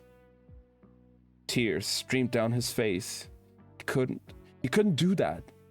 He couldn't be that. I'm sorry, Rai, he thought, knowing he'd just damned them both. No, he said out loud, the word just scraping his throat. But to his surprise, the monster smile widened. I was hoping you would say that. Kel didn't understand the creature's joy, not until it stepped back and held up its hands. I like this skin, and now that you have refused me, I get to keep it. Something shifted in the creature's eyes, a pulse of light, a sliver of green, flaring, fighting, only to be swallowed again by the darkness. The monster shook its head almost ruefully. Holland, it purred. Bring him back, demanded Kel. We are not done. But the creature kept shaking its head as it reached for Kel's throat. He tried to pull away, but there was no escape. You were right, Antari, it said, running its fingertips along the metal collar. Magic is either a servant or a master. Kel fought against the metal frame, the cuffs cutting into his wrists. Holland! He shouted, the word echoing through the stone room. Holland, you bastard, fight back! The demon only stood and watched, its black eyes amused, unblinking. Show me you're not weak, screamed Kel. Prove you're not still a slave to someone else's will. Did you really come all the way back to lose like this, Holland? Kel sagged back against the metal frame, wrists bloody and voice hoarse as the monster turned and walked away. Wait, demon, choked Kel, retaining and straining against the pressing darkness, the cold, the fading echo of Rye's pulse. The creature glanced back. My name, it said, is Osaron. Kel fought against the metal frame as his vision blurred, refocused, and then began to tunnel. Where are you going? The demon held something up for him to see, and Kel's heart lurched. It was a single crimson coin.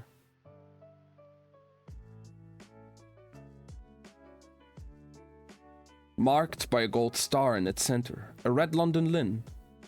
No, he pleaded, twisting against the cuffs until they shredded his skin and blood streamed down his wrists. Osaron, you can't! The demon only smiled. But who will stop me now? And we are now on to the final 2 pages. Oh my god.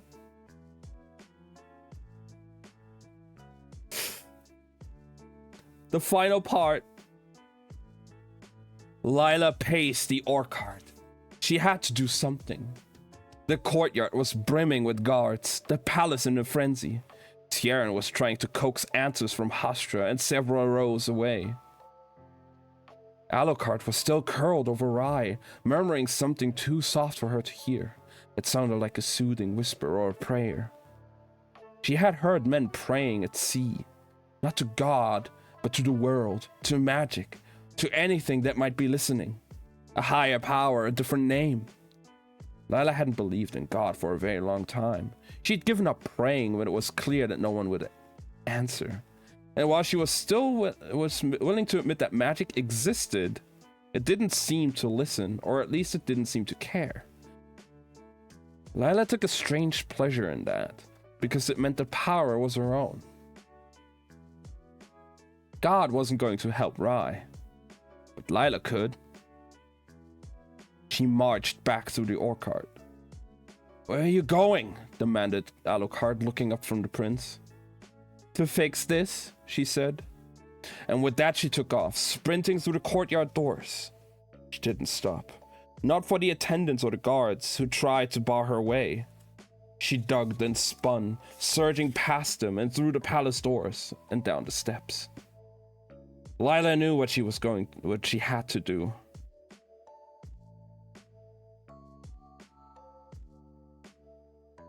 Fuck, I lost. Lila knew what she had to do, though she had no idea if it would work. It was madness to try, but she didn't have a choice. That wasn't true. The old Lila would have pointed out that she always had a choice and that she'd live a hell of a lot longer if she chose herself. But when it came to Kel, there was a debt, a bond, different from the one that bound him and Rye, but just as solid. Hold on, she thought. Lila pressed through the crowded streets and away from the festivities. In her mind, she tried to draw a map of White London, what little she'd seen of it. But she couldn't remember much besides the castle and Kel's warning to never cross over exactly where you wanted to be. When she finally found herself alone, she pulled the shard of Astrid Dane from her back pocket. And then she rolled up her sleeve and withdrew her knife. This is madness, she thought. Sheer and utter madness. She knew the difference between Elemental and Antari. Yes, she had survived before, but she had been with Kel under the protection of his magic. And now she was alone. What am I? She'd asked Tieran. What am I? She wandered every night at sea, every day since she'd first found herself in this city, in this world. Now, Lila swallowed and drew the knife's blade across her forearm. It bit into flesh, and a thin ribbon of red rose and spilled over. She smeared the wall with her blood and clutched a shard of stone. Whatever I am, she thought, pressing her hands to the wall. Let it be enough. And with that, it's over.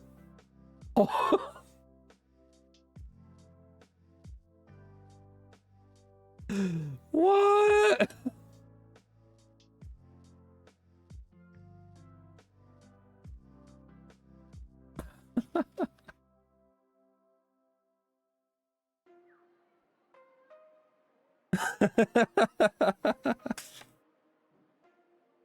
You're not the only one. Oh my god.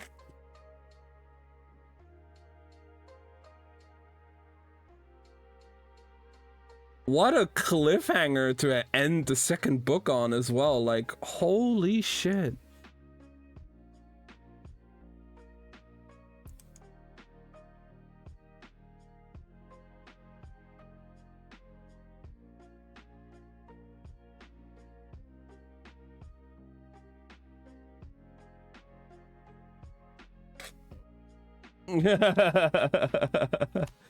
The reading, we just finished the book, Kebo. We just finished.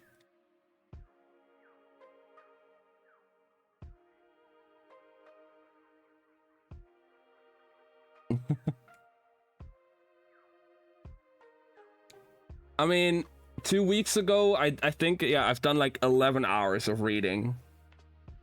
Because we just like went through the second half of the book in one go instead of like maybe splitting it into 3 streams. We finished it in 2.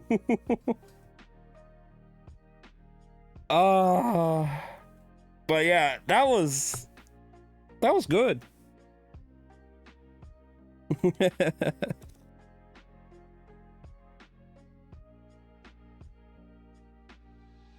I mean, if it helps, Slothy, hell yeah. 6 condensed resin and 3 talent domains, let's go.